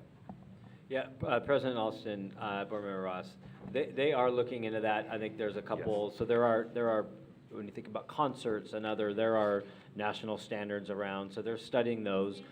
Yes, yeah, like set standards and like a national. So they're looking at those. What's challenging about schools is they've looked into it. I've even tried to look into it myself.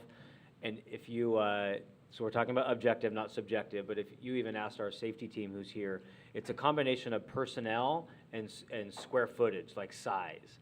And so it's not just a ratio. South Mountain might only have 1,800 students. It's our largest campus. And so we're trying to blend geography, like square footage and people. So it's a really complicated to find a standard. So that's why they're working on it, because, yeah, you got my point. That's correct. Good question. Ms. Parra?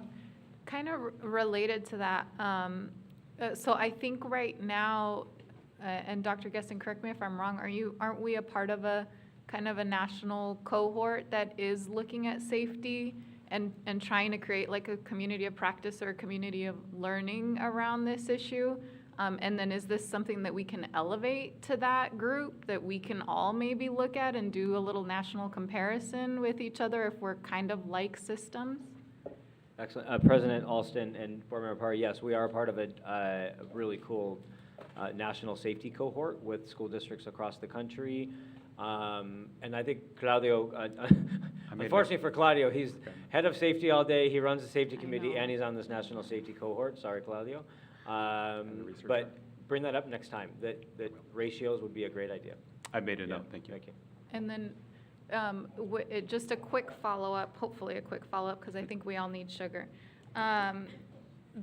So right now, our current ratio, are we at above the 250 or? We're right at so right now it's 250 students to one safety staff member. That is our current ratio. Got it. Thank you. No. Ms. Pastor?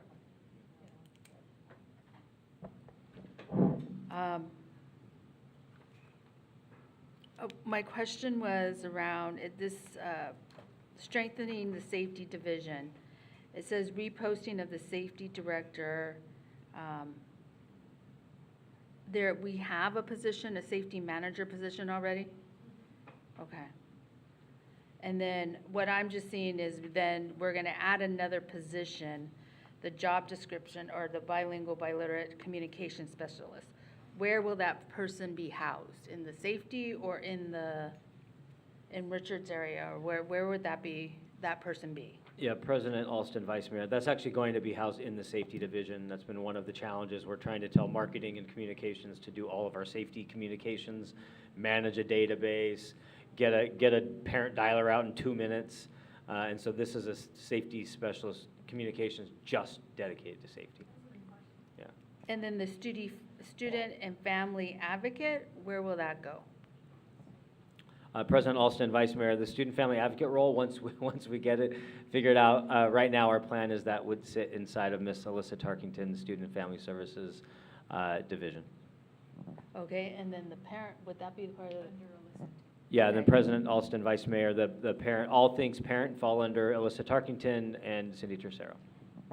Okay, so then this will be, they will have, it's not all around safety and information and out in the community, or, I guess I don't I understand the role, but don't understand it, so I will let it go.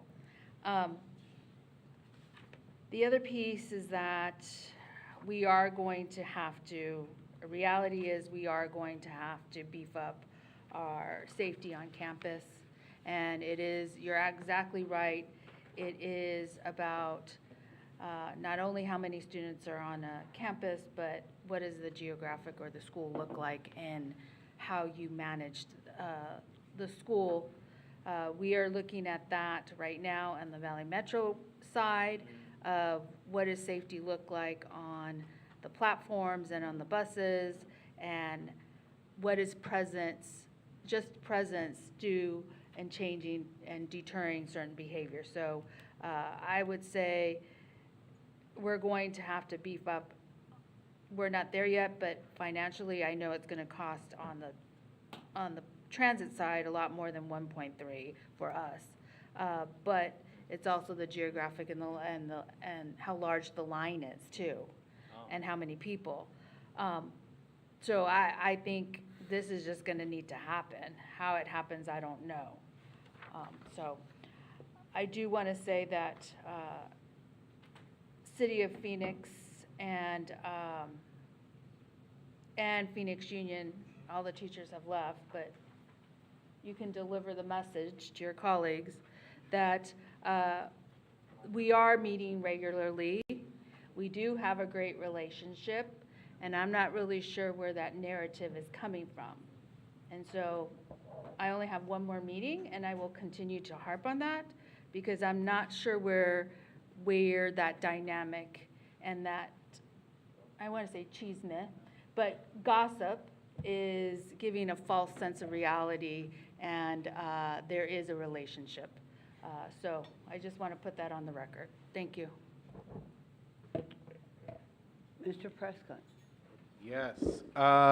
Real quick, because just so you all know, they are much more excited for the cake at this point than I am. But two things. One, I just want to note that I understand we're studying the safety ratios, safety equipment. I think that's great. Obviously, this is a long-term issue. I do think, what I'm hearing from teachers and administrators is that they have immediate safety concerns. And so I would be curious, are there immediate steps within there we can take? So for instance, if there was a request for radios, can we get some radios out there immediately? And then, even for the staffing ratios, I understand there's a larger study there. But if we can, increase that or decrease that ratio and provide some additional safety immediately instead of, in the next year, I would be in support of that if that was an option. And so definitely would want to consider that for December. I also want to lift up that there have been concerns, about gun safety, gun possession. I know, Board Member Parra shared a great idea of doing a PSA on this, and I'll let her speak more on it. I think that's a great idea, and if there any board action is needed, would be happy to support it. President Alston and Board Member Prescott, Claudia, I wonder what we could do is to ask your team to put together a list of all the short-term stuff that we have done and are working on, because it's not just radios. We've fixed a fence. We've added private security at the Carl Hayden parking lot. We're buying new golf cart. So what are these real short-term concrete things for the board and the community to see as we get toward these more aspirational items? I think that would be important. But the team has worked on these really good short-term for now, but as you know, this is complicated and layered.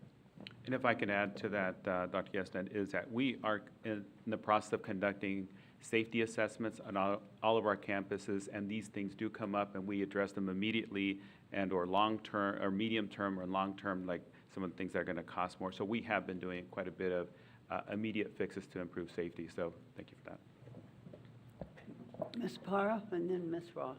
Yes, and I think Ms. Ross brought this up as well. I do think that, you know, the issue of campus safety is coming up over and over again, and we're having to make really difficult decisions about the safety of our kids on campuses. And I'm hearing from parents who are incredibly concerned about the safety of their children in our schools. And so what Clerk Prescott was talking about is that, you know, I do think that there is a component to this work around elevating the importance of overall wellness of our community and how kids are processing things now, and getting people that they look up to, so that our kids can start making better decisions, and so that they can make smarter, healthier decisions, safer decisions about how they engage in conflict, because we all experience conflict. And Ms. Ross said it, we love you, Dr. Guestin, but I think we need we need a local celebrity to help us in this. In our world, you are absolutely our A-lister. But I think to the kids, they need like a cool, he's not listening. You know, no, I mean, you are cool. It's almost 10:30, okay? I want And Alice Cooper. he's absolutely not watching this, but here's my call to action to people like a Devin Booker or a Kyler Murray, local leaders who our kids look up to, who can come and help us inspire and motivate them to engage in healthier decisions and safer decisions. And let's rally our community behind just overall mental health and well-being. And who is it out there that can help us carry that message? So Devin Booker, Kyler Murray, the list is gonna go down. JJ Watt loves our community. So let's get these people to help us and make a campaign around that. Ms. Ross? No and offense then taken. Mr. Marquez. You're very President cool in my Olson, book. no offense taken. I'm not cool. That's all right. I think you're cool. I just wanted to acknowledge you again, Claudio, because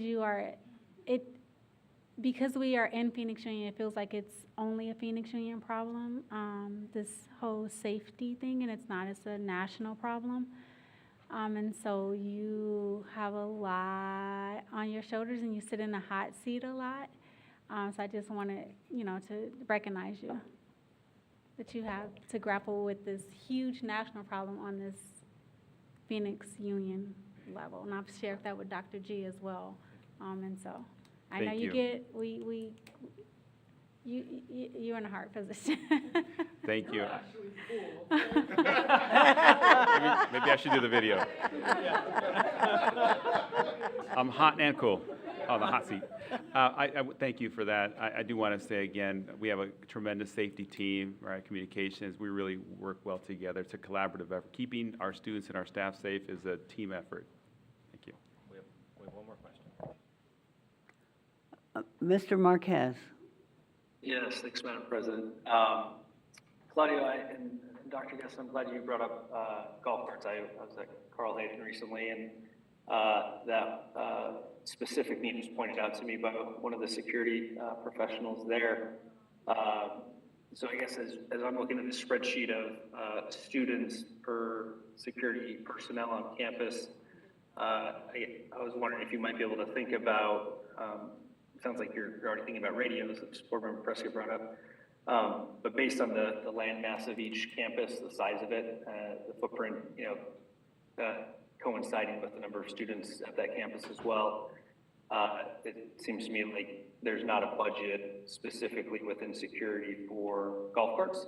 And so to get from one side of Carl Hayden to the other side of Carl Hayden, if an incident takes place, and I imagine at any of our campuses, It takes quite a bit of time to respond quickly with the amount of security staff we currently have assigned based on our current people ratios. So I don't know if you have any numbers in your head about how many golf carts per security personnel per square footage of a campus would be necessary, but that's something I think you might want to look at. President Alston, Yes. Board Member Marquez, yeah, I think maybe next month as well, Claudio, when we come back, just what we're thinking about golf carts. I do know that I want to thank Claudio, Gloria, Sherry, Laura Tejas. They've already gotten together to look at what is some one-time money. The good thing about golf carts is it's a one-time investment. It's not new people, right, where you're having to spend every year. So they've already gotten together and put together a budget to purchase a lot more golf carts, thinking even a couple per comprehensive campus, but they're working on that. But Board Member Marquez, I think specifically you're mentioning, if the campus is really large, maybe that campus needs more golf carts than a campus that's smaller, and so I think we could maybe bring a little more clarity to that at the next board meeting for you. Thank you. Okay. Okay. Anything else on safety right now? No, not yet. Yes, yeah. We have overlooked our superintendent. So the next item is 6A, the Perfect. superintendent's And report. President Alston, the first part of my report is it's Stanford's birthday.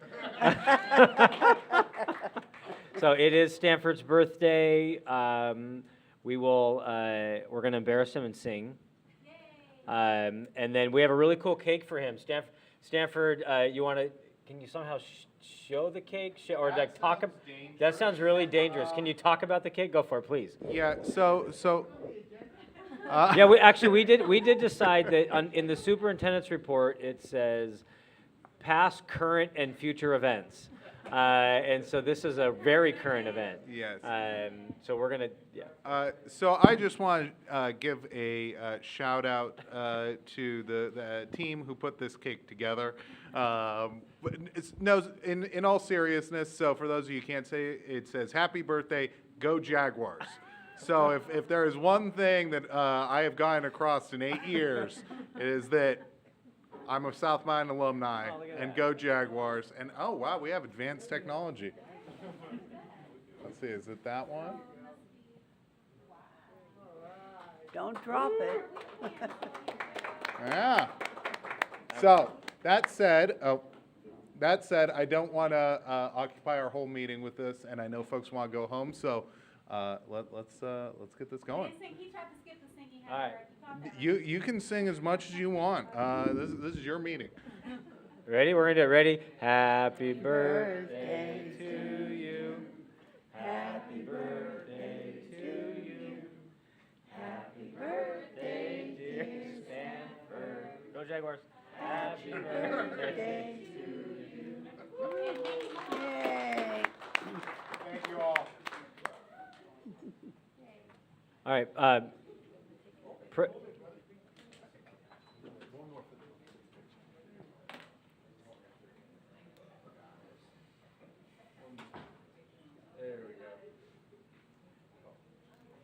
Okay. How do we figure out the sugar piece?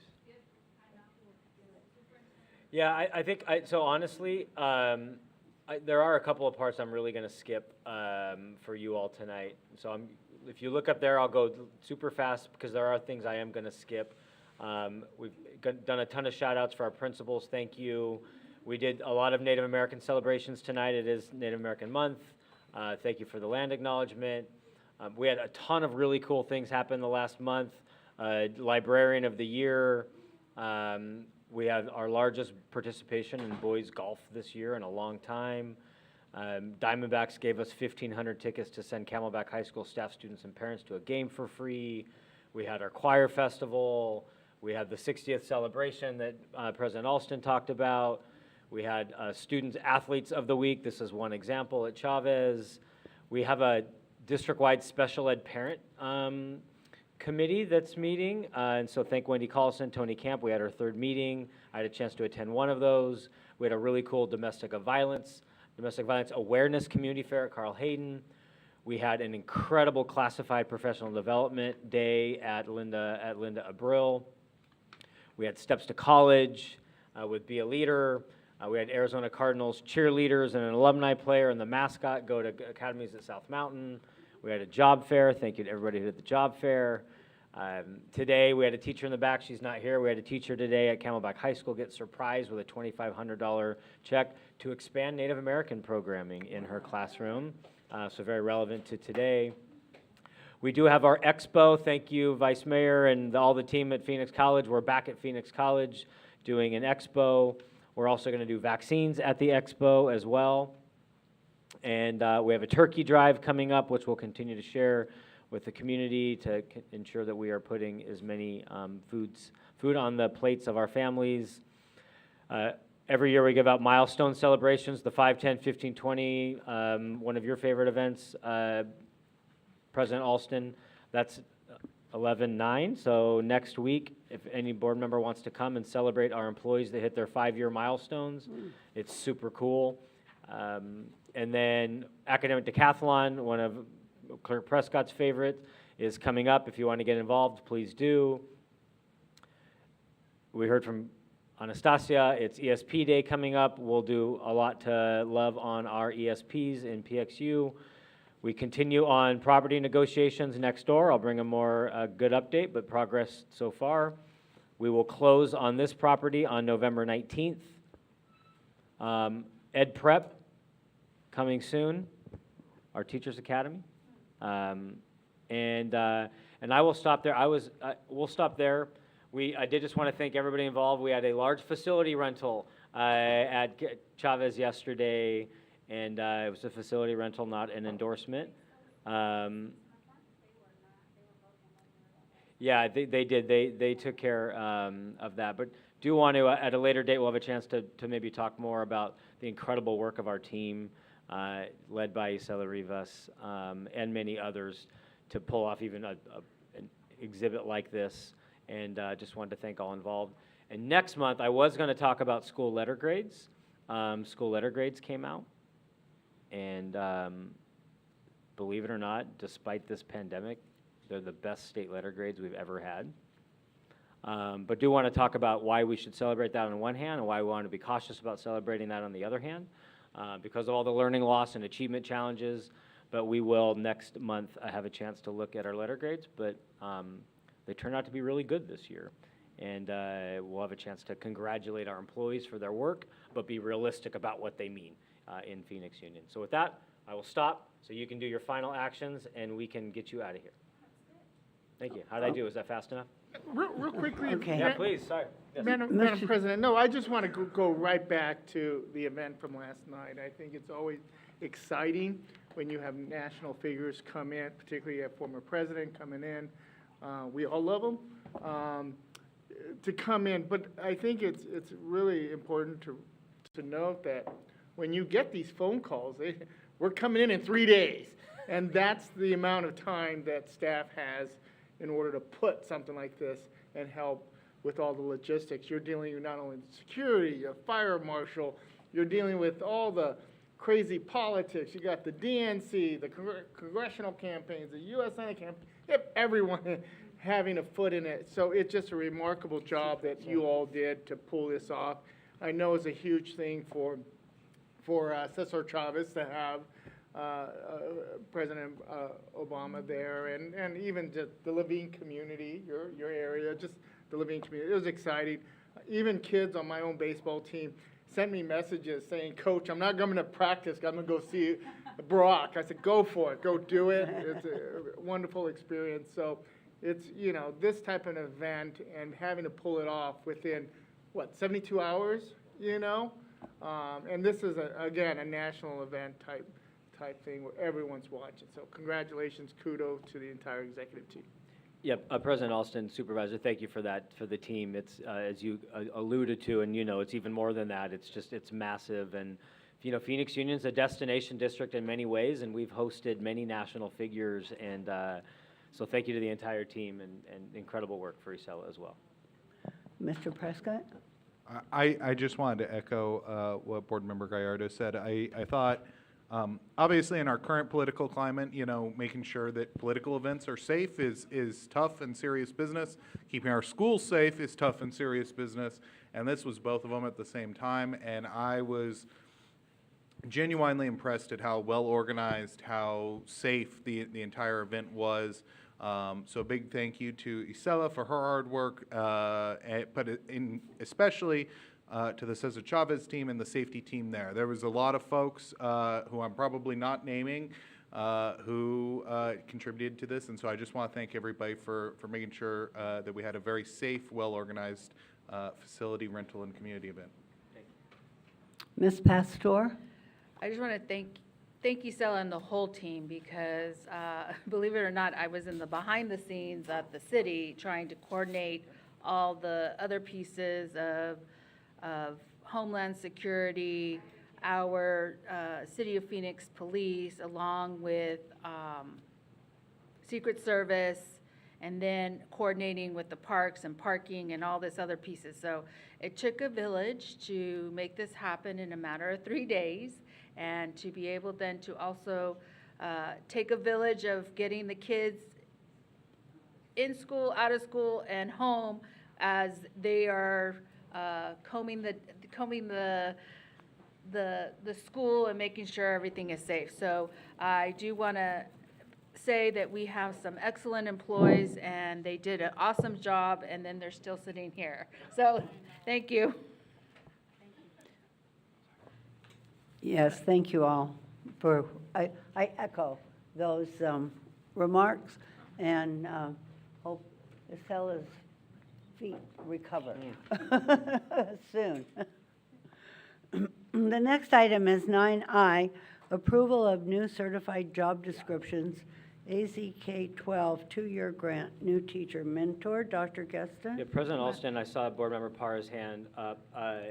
It's up to you all, but you have 1, 2, 3, 4, 5 talent-related items that perhaps could be combined to speed up for you. Okay. So, Board Member Madam Parr. Chair, that's exactly what I would like to do. I would like to motion to approve items 9I, 9K, 9L, 9M, and 9N.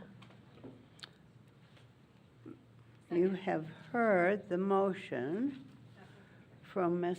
Para to include items 9I through 9M into one motion. Is there a second? Second.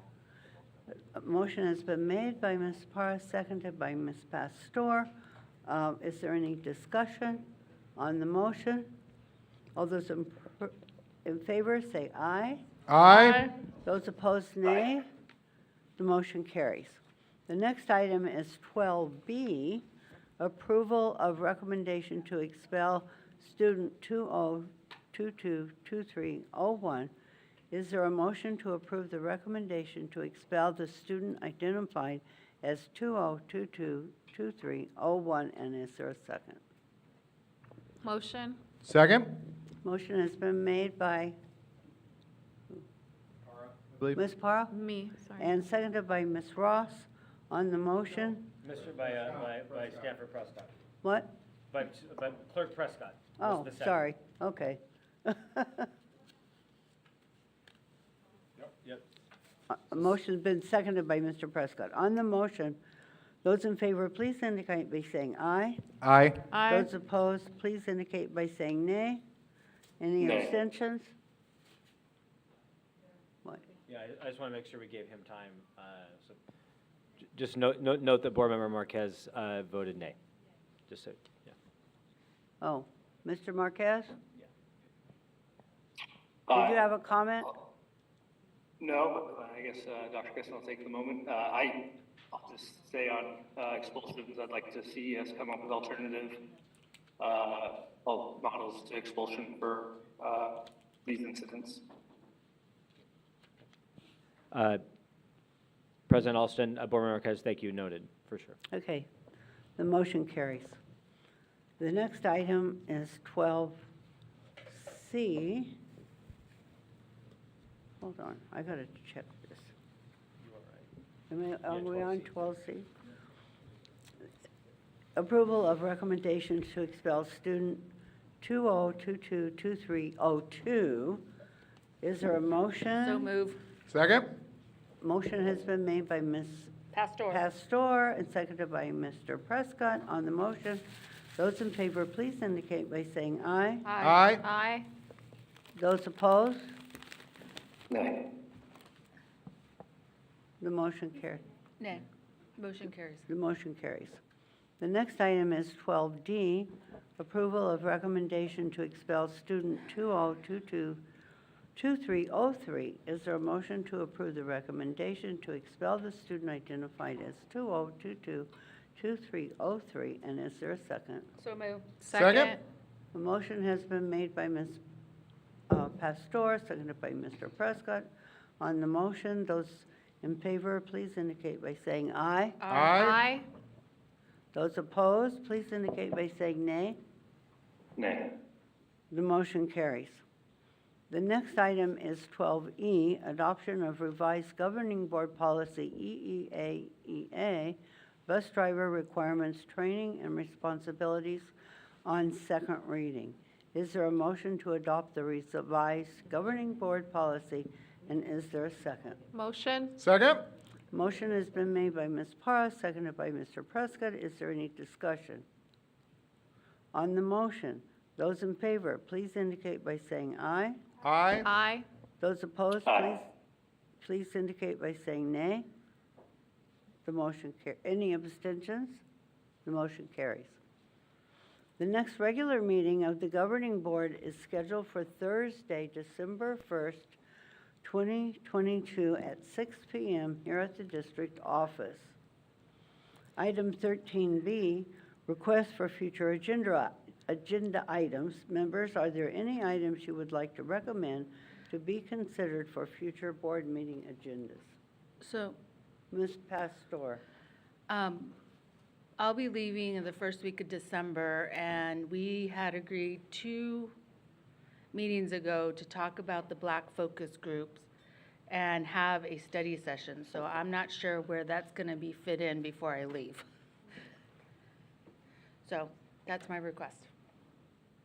Okay, anyone else? Okay. Madam President? Yes? Dr. Mr. Gaston, Marquez?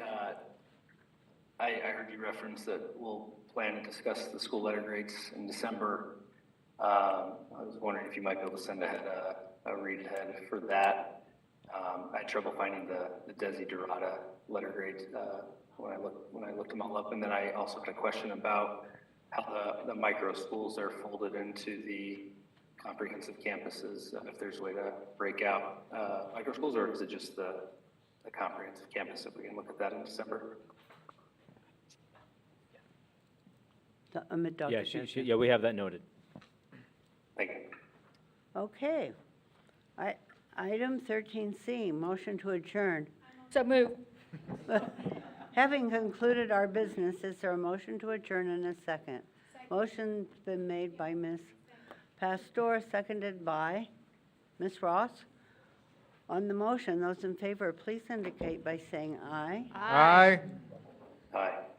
Those opposed, please indicate by saying nay. The motion carries. We are adjourned.